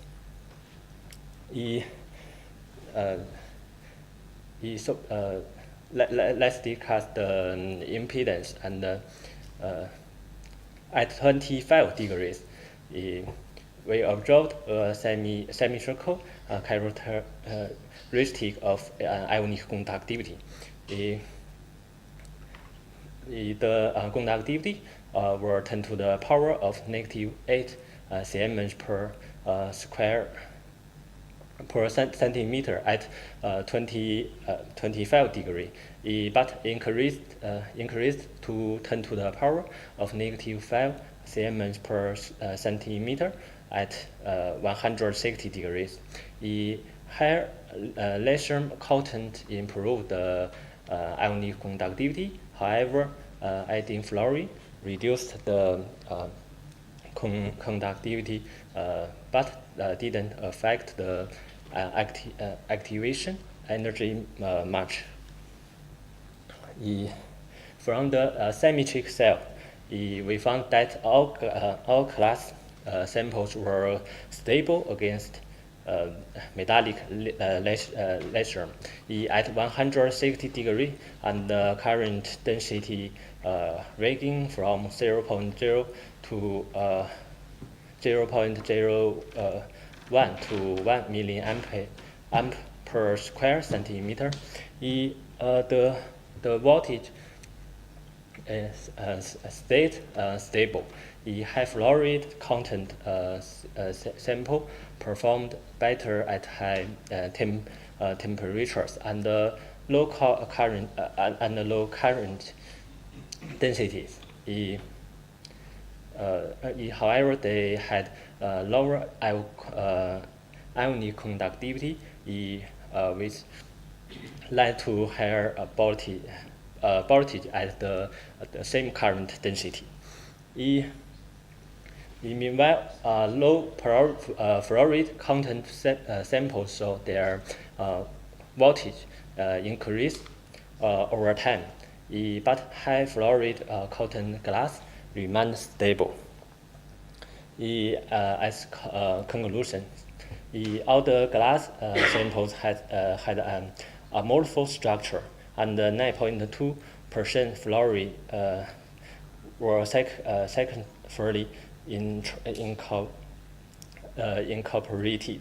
The lithium borate glasses achieved ionic conductivity of 0.1 to 0.1 million Siemens per centimeter at 160 degrees.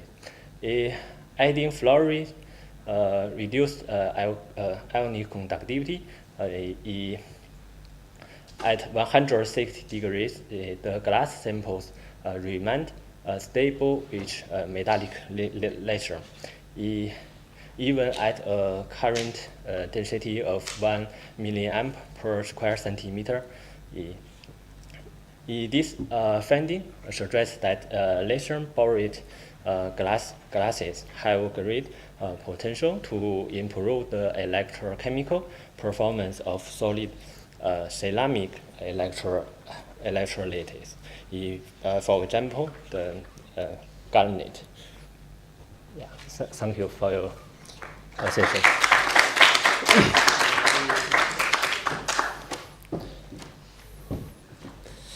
Thank you. It's a nice presentation. So, any questions regarding the presentation? Anyone? Okay, I have a small question.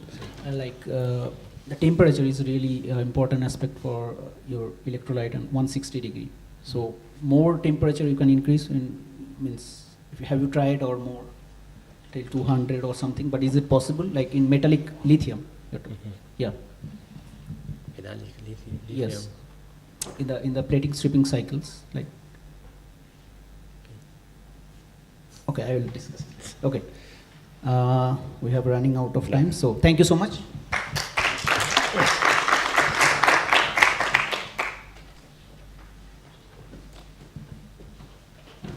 So the next presenter is Monica Chivite Lacaba from Instituto de Ciencia de Materiales de Madrid, Spain. So she's gonna present about towards cleaner SOFC electrodes, PD and LSGM optimization for low cobalt intermediate temperature SOFCs.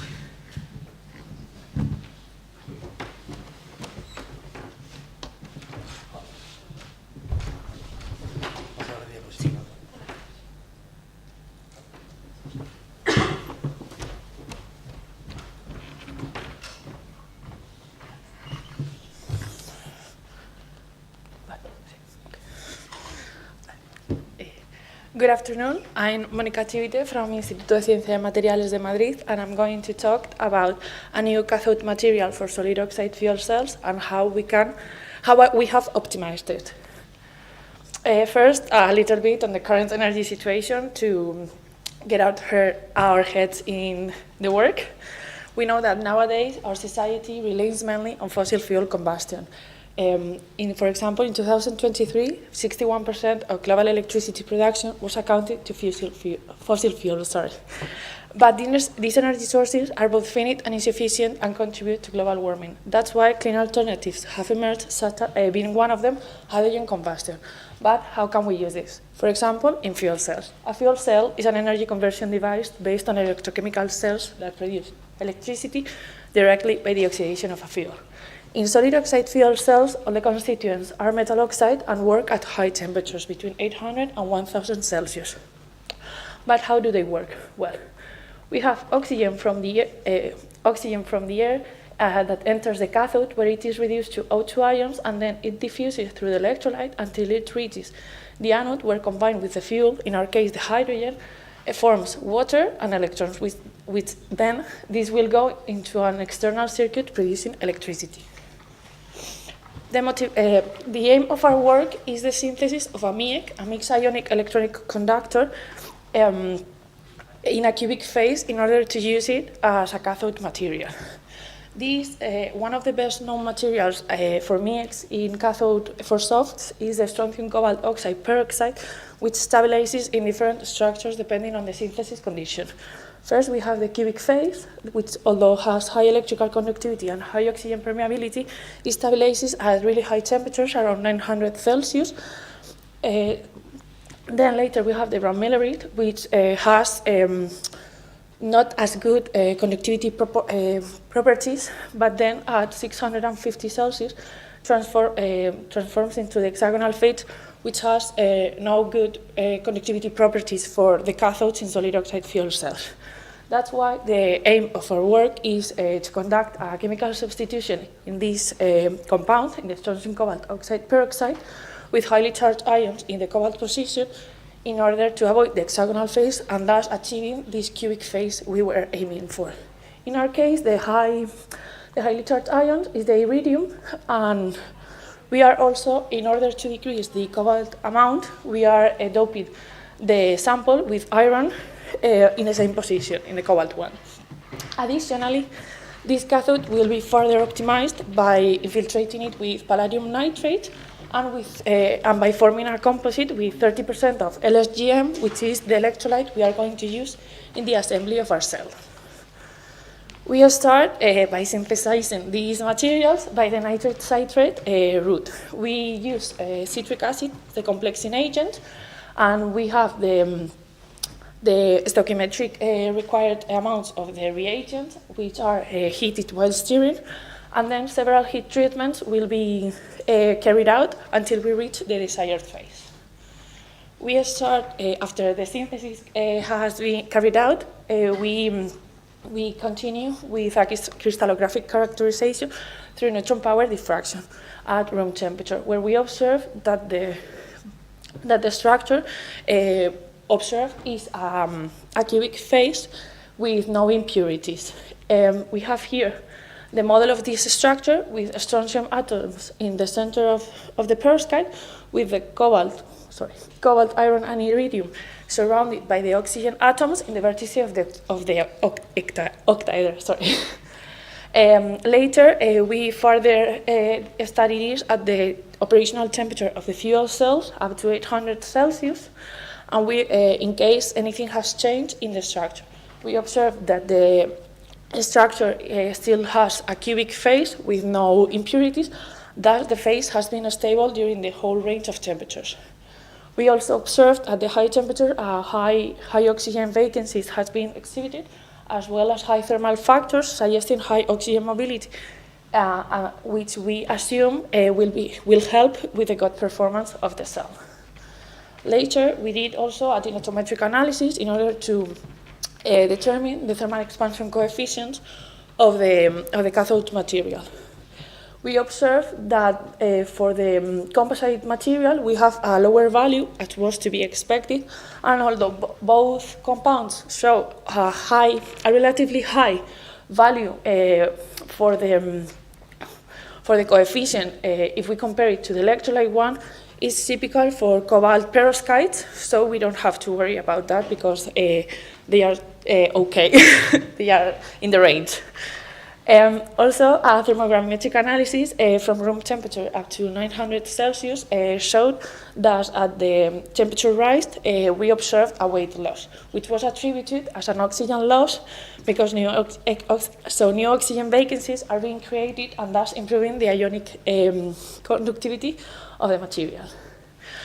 Also, an electric conductivity study by the 4-prod method showed that from room temperature to 400 Celsius, semiconducting behavior was observed, and then a metal insulator transition from 400 Celsius and onwards. On the right, we can see the impedance spectra for symmetrical cells of the cathode, where we observe that the polarization resistance depends on the temperature, because as the temperature increases, the resistance lowers, with having a polarization resistance as low as 0.16 ohm square centimeter. And then we have the assembly of the single cell test, that is the most important part of our work, as we are going to determine if it works or not. We do this by having the cell supported on electrolyte around 300 microns, and on one side we paint with anode ink, which will be in direct contact with the fuel, in our case hydrogen, and on the other side we have the cathode ink, which will be open to the air. Here, on the right, we can observe the power curve of the cathode with a maximum power density at the operating temperature, 850, of 384 milliwatts per square centimeter, which is really a low value. And it's not really comparable to other cathodes reported. That's why we did some further optimization. We started with the palladium nitrate infiltration and with the 30% electrolyte composite. We observed that in both graphs, a major improvement has been achieved with having the composite material over 650 milliwatts, which is almost double as the conventional cathode. So we now can compare that with the literature, and we can use this because these are really great values. And lastly, a scanning electron microscopy study post-mortem showed that the cathode presented good porosity, which is indispensable as we need it to favor the diffusion process and the reduction process along the cathode. Also, the electrolyte is seen as dense and packed without cracks or delaminations, so we have seen that the performance of both materials hasn't been degraded, which means that it has worked at the operational temperature without having any problems during the test cells.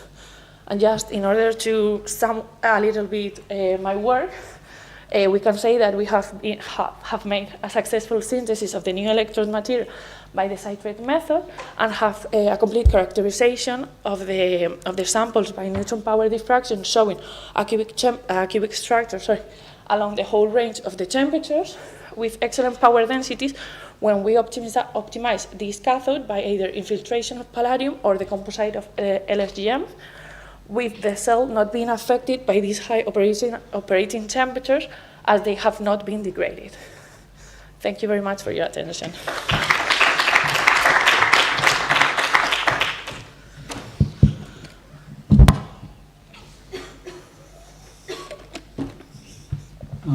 Thank you so much for your nice presentation. So, any questions? I have a couple questions. Mhm. The first is, why iridium? Why? Why iridium? Okay. Because iridium is quite expensive. Yeah, I'm actually basing my work on previous work by my supervisors. In order, they did the iridium sample, and it's a really, really great potential. I think it gave around almost 900 milliwatts. So what I actually did was the doping with iron in order to have the cobalt content, in order to try to achieve as good as that cathode, but not as much cobalt content. And the second question, probably the neutron diffraction experiments was performed at room temperature. Sorry? No, the neutron diffraction experiments was performed at room temperature. Yeah. Okay. This is at room. And I was wondering if what is your feeling? Do you think that if you decrease the temperature, the structure is going to be changed or not? I don't think so, because this really seems like a stable sample in this case. But I would have to check it, because we go on higher temperatures, we don't really load them. So I couldn't say for sure if it would change or not. Yeah, because normally, this kind of perovskite, normally the cubic phase is stable at high temperature. Yeah, so around I 100. was thinking maybe at low temperature is going to be changed. No? So yeah, I mean, the iridium was introduced in order to stabilize, in order not to need have the hexagonal phase and the high temperature. So maybe this is the reason of the iridium, maybe. Yeah. Okay, thank you. Any questions? Hi. Hi. Regarding the last question, do you think that could be possible to avoid the iridium make a quenching from high temperature? Sorry? Do you think that could be possible to avoid the use of iridium? Iridium? Yeah. Using a quenching from high temperature in order to avoid the phase transition? No, but because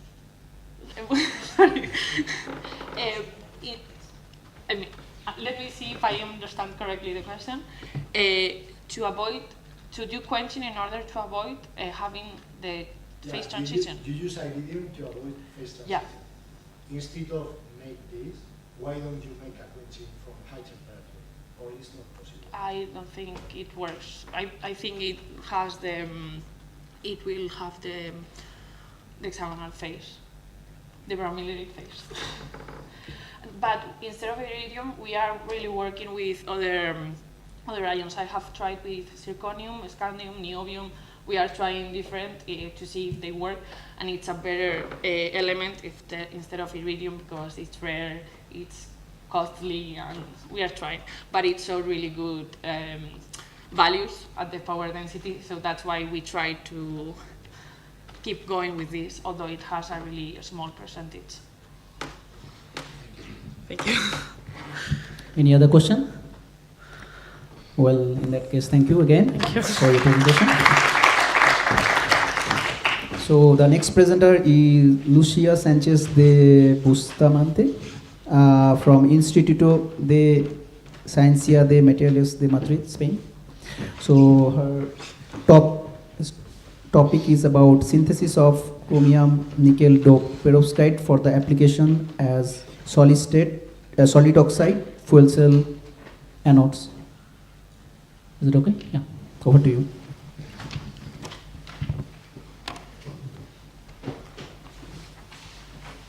Okay.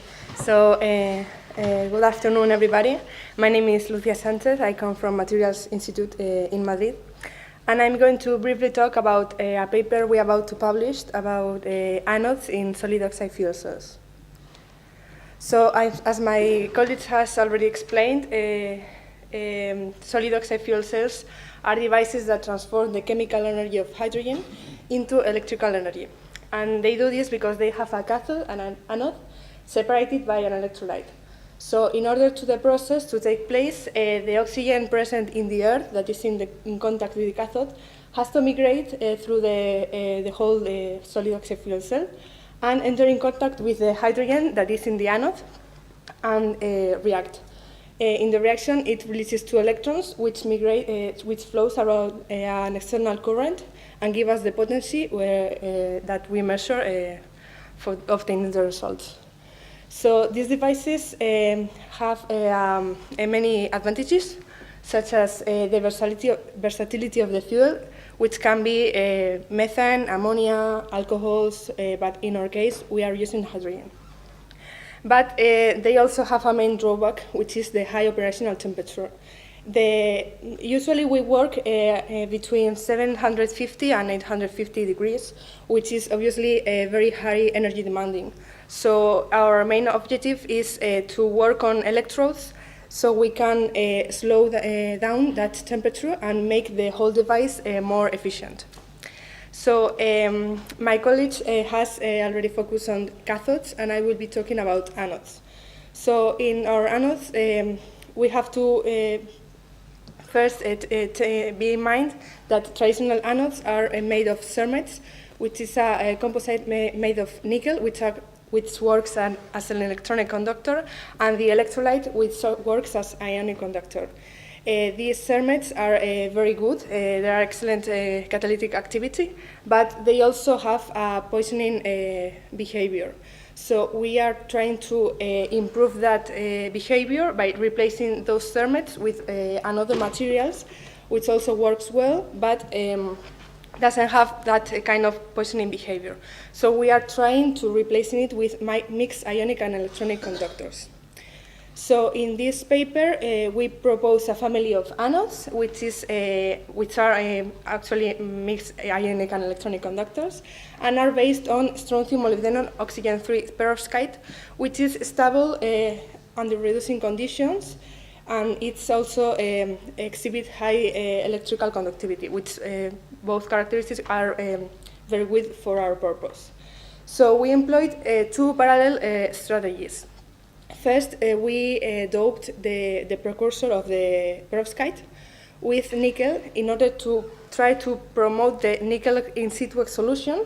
When we reduce that precursor to our perovskite, the nickel exhaust out of structure.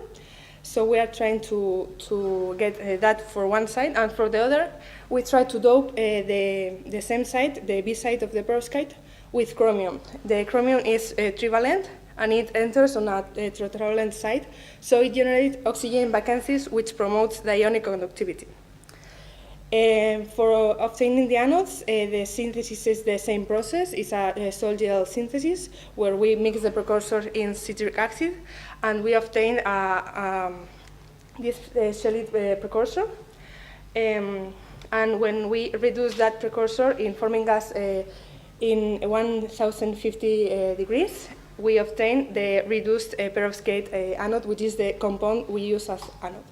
This process is reversible, which means if we heat the perovskite at air, it oxidizes again, just like the before. And we have evidence that in this thermogravimatical curve, here we have the perovskite and the shellite, which gains mass as it is oxidized. So once we have the anode, we carry out a full characterization.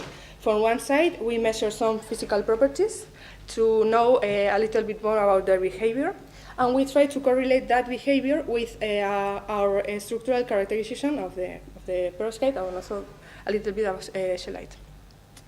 So here you have some examples about our physical properties. Here we have some magnetic measurements which gave us an idea of nickel solution. We observed a metallic behavior, so we can confirm the nickel solution happening in our structure. We also have conductivity for our 2 anodes. We have excellent conductivity values, especially for a chromium 10% doped sample, which is our best anode later on the solid on the single cell tests. We also have dilatometry tests where we observed a linear trend of expansion in all the samples, and also the thermal expansion coefficient gave us an evidence of mechanical compatibility between this anode and the other components in the single cell at the working temperature. And finally, the thermogravity curve that I spoke about before, which confirms the reversibility of the process. And then we did a crystallography characterization.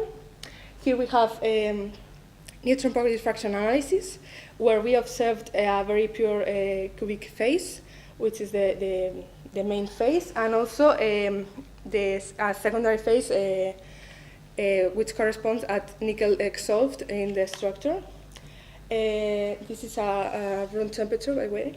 And we also obtained key information about oxygen vacancies happening, which is the main objective of our anode in order to be efficient as anode. Here we have a TEM view.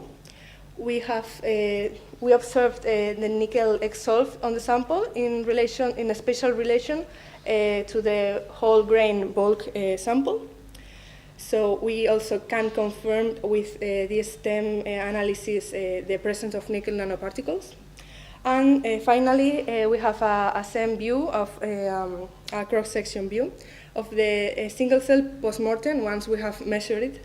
And we could see the anode, cathode, and buffer layer porosity, and also how the layers were well sticked, which is very important when we are measuring the cell.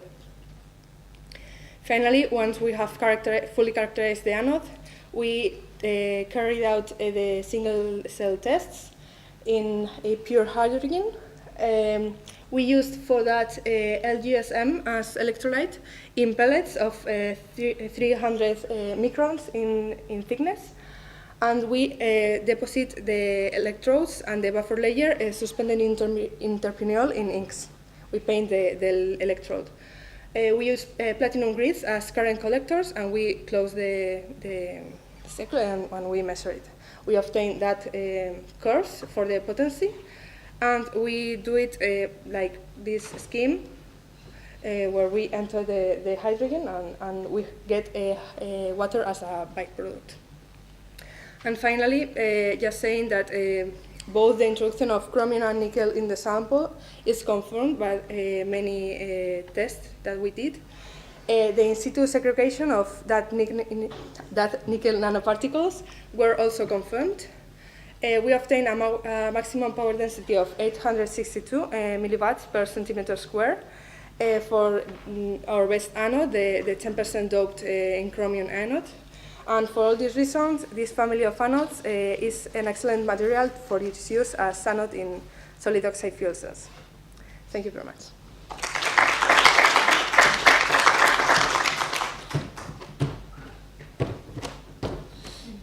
Thank you for your nice presentations. So, any questions from audience? Yeah. Just a question. More or less, you have shown an image, but I don't know it, sorry. The size of nickel crystals? Ah, that one. Yes. The average size of nickel crystals, what is? We don't know because we are actually working on that, on controlling the size of nickel nanoparticles. So actually, it can be variable, but we are working on be able to give a number of like an average. Okay, but why variable? If you are using the same reducing temperature, it should be more or less the same every time.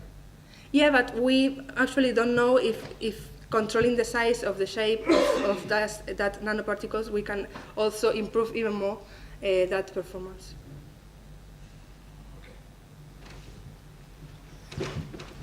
Any more questions? have you compared your result with the most conventional anode?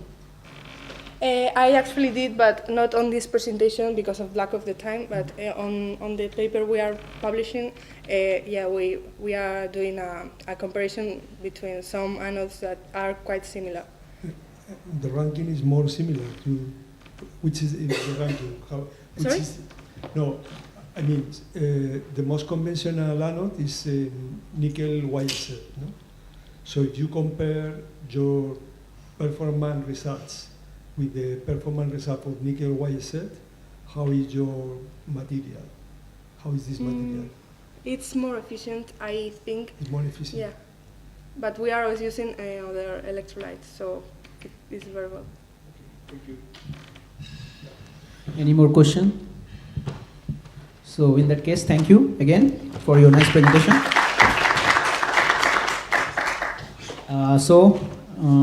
The last presenter of our conference is Elena Sanchez Ajijon. I think I pronounced it right. Yeah.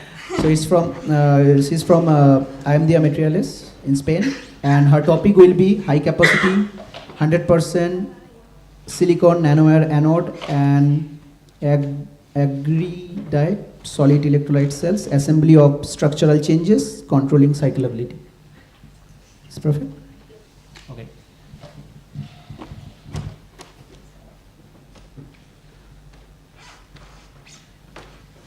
Okay, thank you for the nice presentation. My talk is related with the silicon nanowires that my supervisor introduced for you a few hours ago. I'm going to talk particularly about the cyclability when the silicon nanowires are included in a battery with an aggregate solid electrolyte. So let's start with an overview.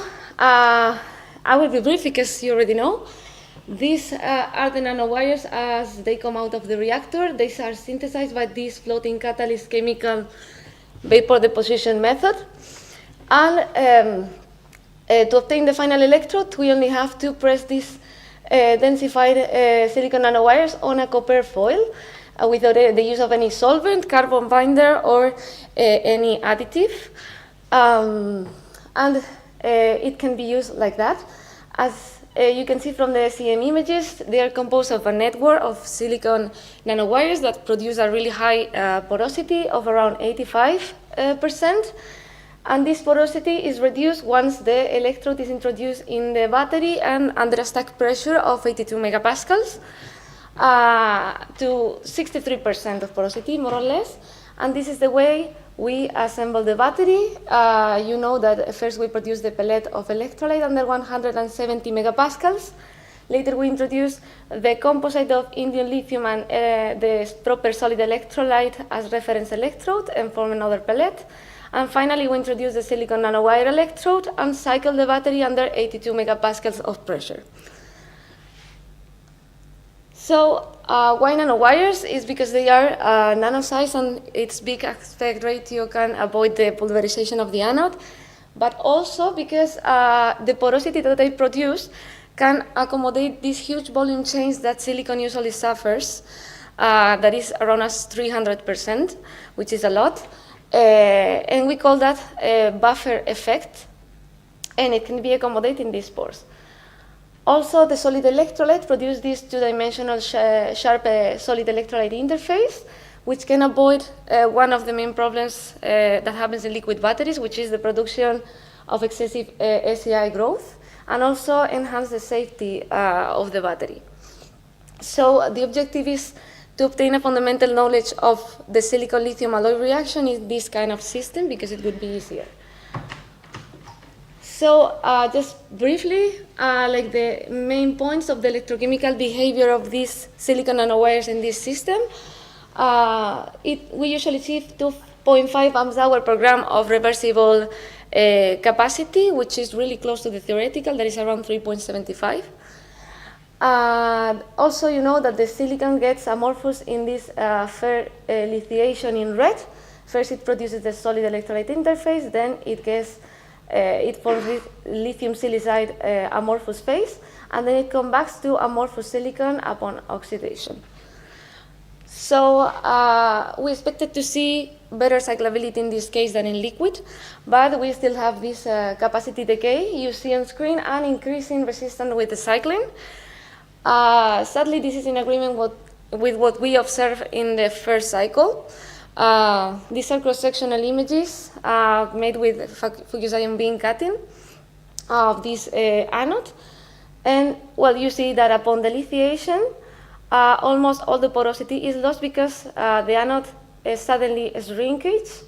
And that explains that in the following cycles, as you will see later, the mechanism of expansion and contraction is not the same, and we are not taking advantage anymore of this buffer effect that we had of accommodation of volume in the pores. But we also demonstrated that actually the volume accommodates in the pores. As the thickness initial, it was 9.5 micrometers, and then it only expands like a 5%. So it barely expands because of the volume is accommodated in the pores of the material. So we still have to clarify this failure mechanism. We started by optimizing the electrolyte pellet. We started with 170 megapascals, and we enhanced the pressure to 340 megapascals, and you see the cyclability improves, but it still have capacity decay. So it seems the electrolyte is not yet well optimized, or at least it's not the only problem here. So we also observed that by limiting the capacity, as Juanjo said, we improved the cyclability a lot. Still have capacity decay at some point, sadly, but this is mainly because we avoid the degradation of the LPSDL at lower cut-off voltage of 0.5 volts. So it could be good also to start using this cut-off voltage instead of 0.6, that was the usual. We also observed that by making a formation cycle, that means deep cycling, and then limited the capacity in the rest of them, we observed these vertical cracks. Meanwhile, when we don't do deep cycling in the beginning, we don't observe that vertical cracks, which means the formation of the cracks is different if we limit the capacity or if we don't. Also, it seems the addition to the current collector and to the electrolyte is good, but we have problems of cracking in the solid electrolyte. So we need to observe also that interface. As we wanted to see what is the effect of the limiting capacity in terms of pressure change inside of the cell, we did an in situ pressure monitoring. The red line is the change in pressure. You can see that upon lithiation, which is in yellow, the volume expands, so the pressure increases, and then during the lithiation in green, the volume contracts and it decreases the pressure. But it only decreases the pressure and increases in a 0.2%, so the pressure change is not significant in any of the cases, not in limited capacity either. And also, we confirmed the loss of the buffering effect in the first cycle. As you can see that the change in pressure in the first cycle is really different than in the followings. That is a repetitive pattern, more or less. This is totally reversible, but we also detected by limiting the capacity a decrease in pressure during the cycling, which we suppose for the moment that is loss of porosity, that you will see later why. Yeah, and I will explain now. These are inoperando SEM images of the cross-section of the whole stack, done kindly by Carl Theis in Germany. Let me guide you through the layers. This is silicon nanowires with the copper foil. This is solid electrolyte, and this in purple is the indium lithium alloy composite, and then just a copper current collector. So this is as received, and then they let it rest overnight at 82 megapascals of pressure, and it seems that the pellet decreases its thickness in 56 micrometers. So this pressure is doing changes also that affects the performance of the cyclability of the cell.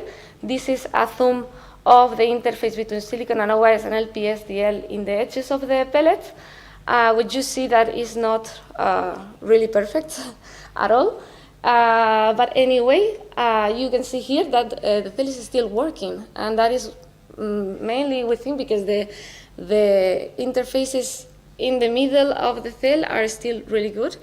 And what is happening in each cycle, as you can see here, is that the material is coming out of the holder.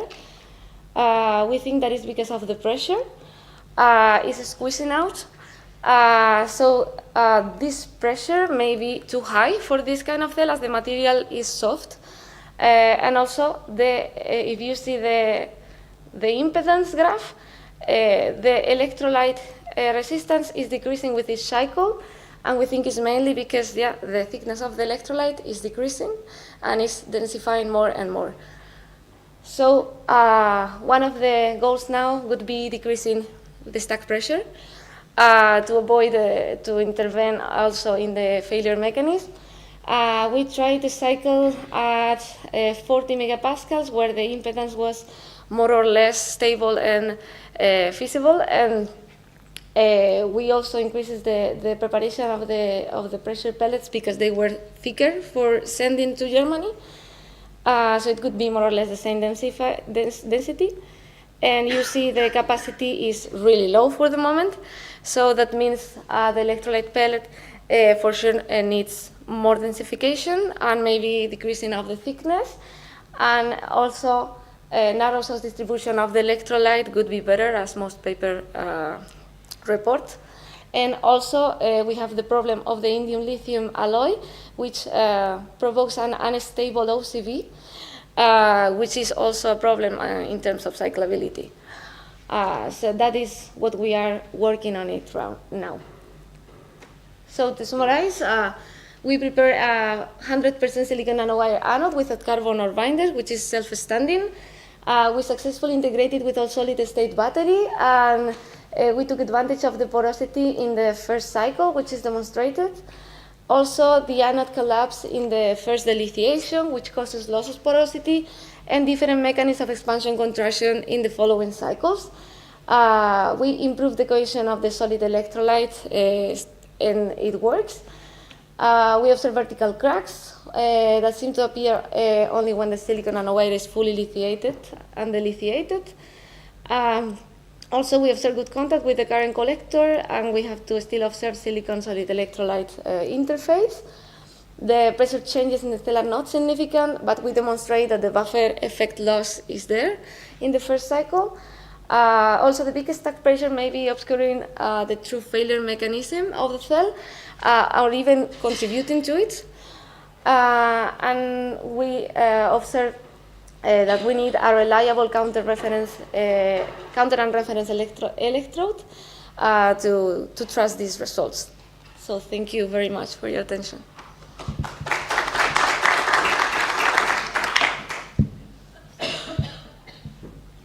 Thank you. It was a nice presentation. Any questions from the audience? Yeah. Thank you very much for this presentation. My question is about the sources of change in volume in the cell. You have the lithiation of the silicon, but also the dilation of the indium. So how much is this difference?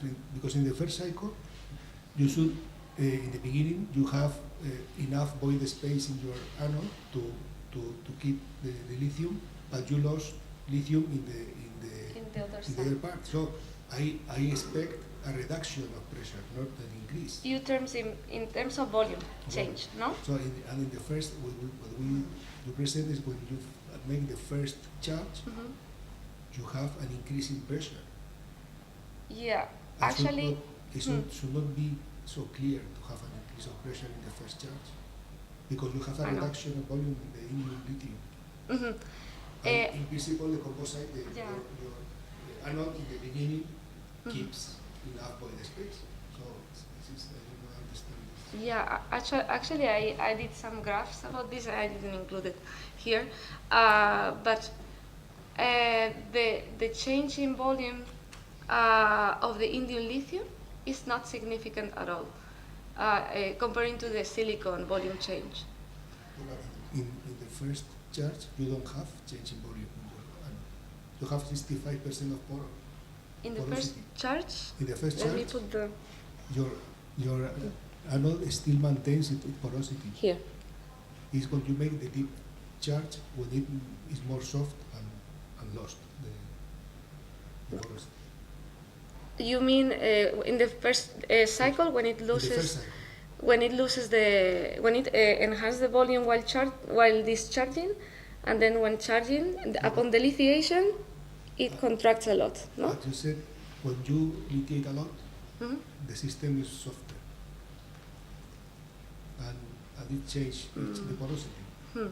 Yeah. So it lost the porosity, but not in the first beginning, the beginning of the lithiation. I don't know if I'm understanding the question fully.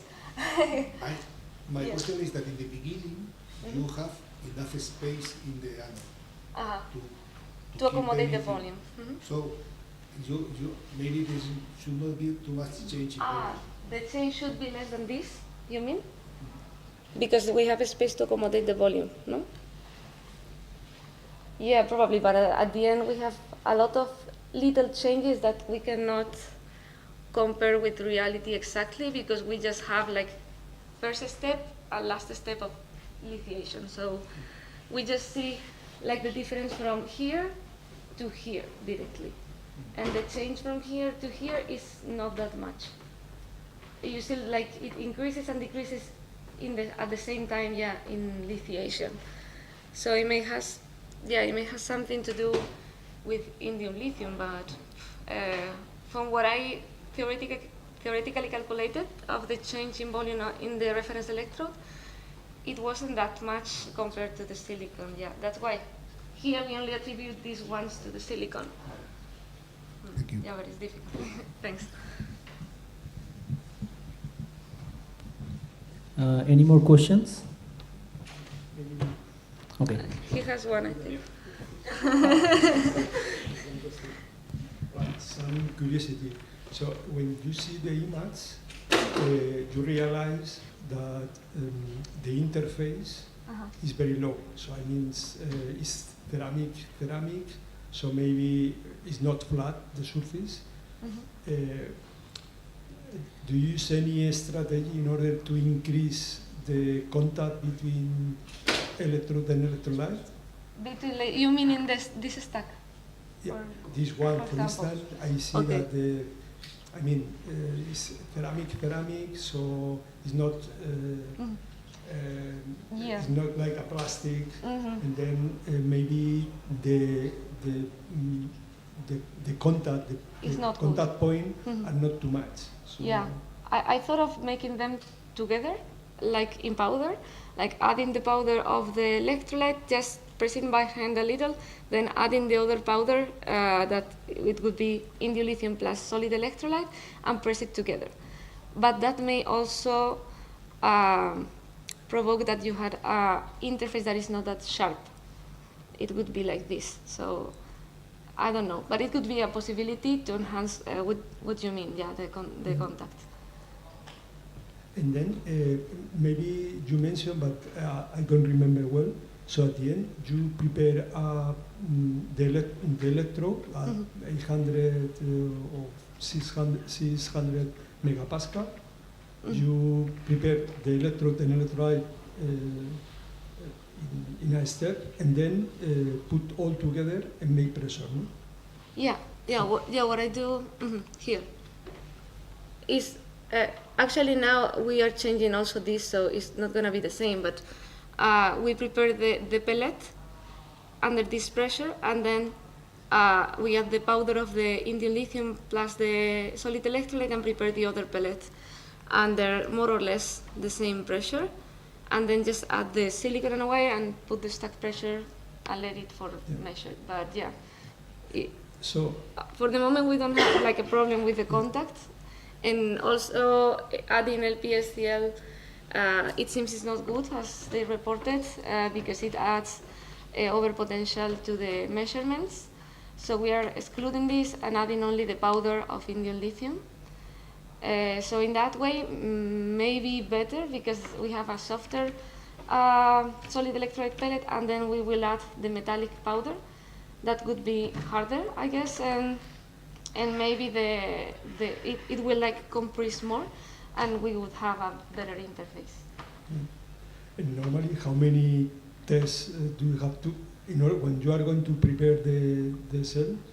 I guess that maybe sometimes all the electrolyte is broken, no?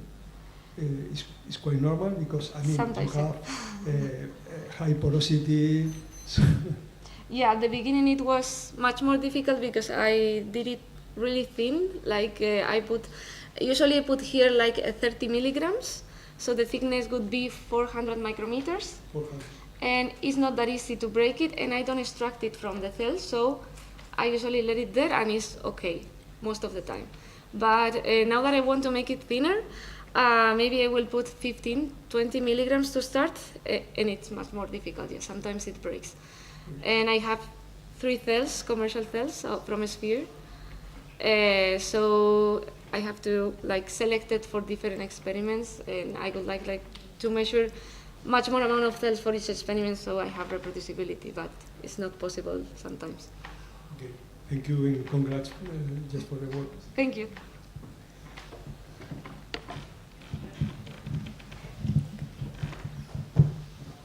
Any more questions?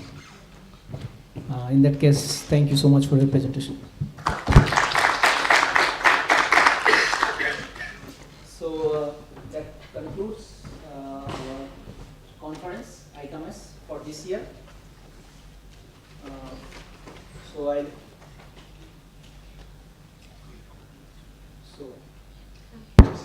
The time is over.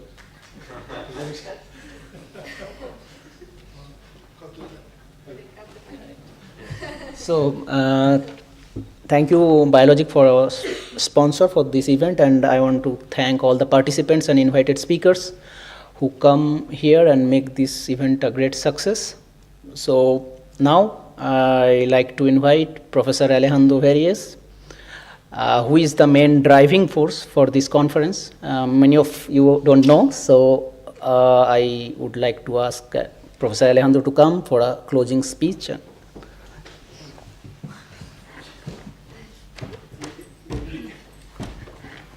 Maybe the main drivers are you, no? So I want to say just thank you for coming.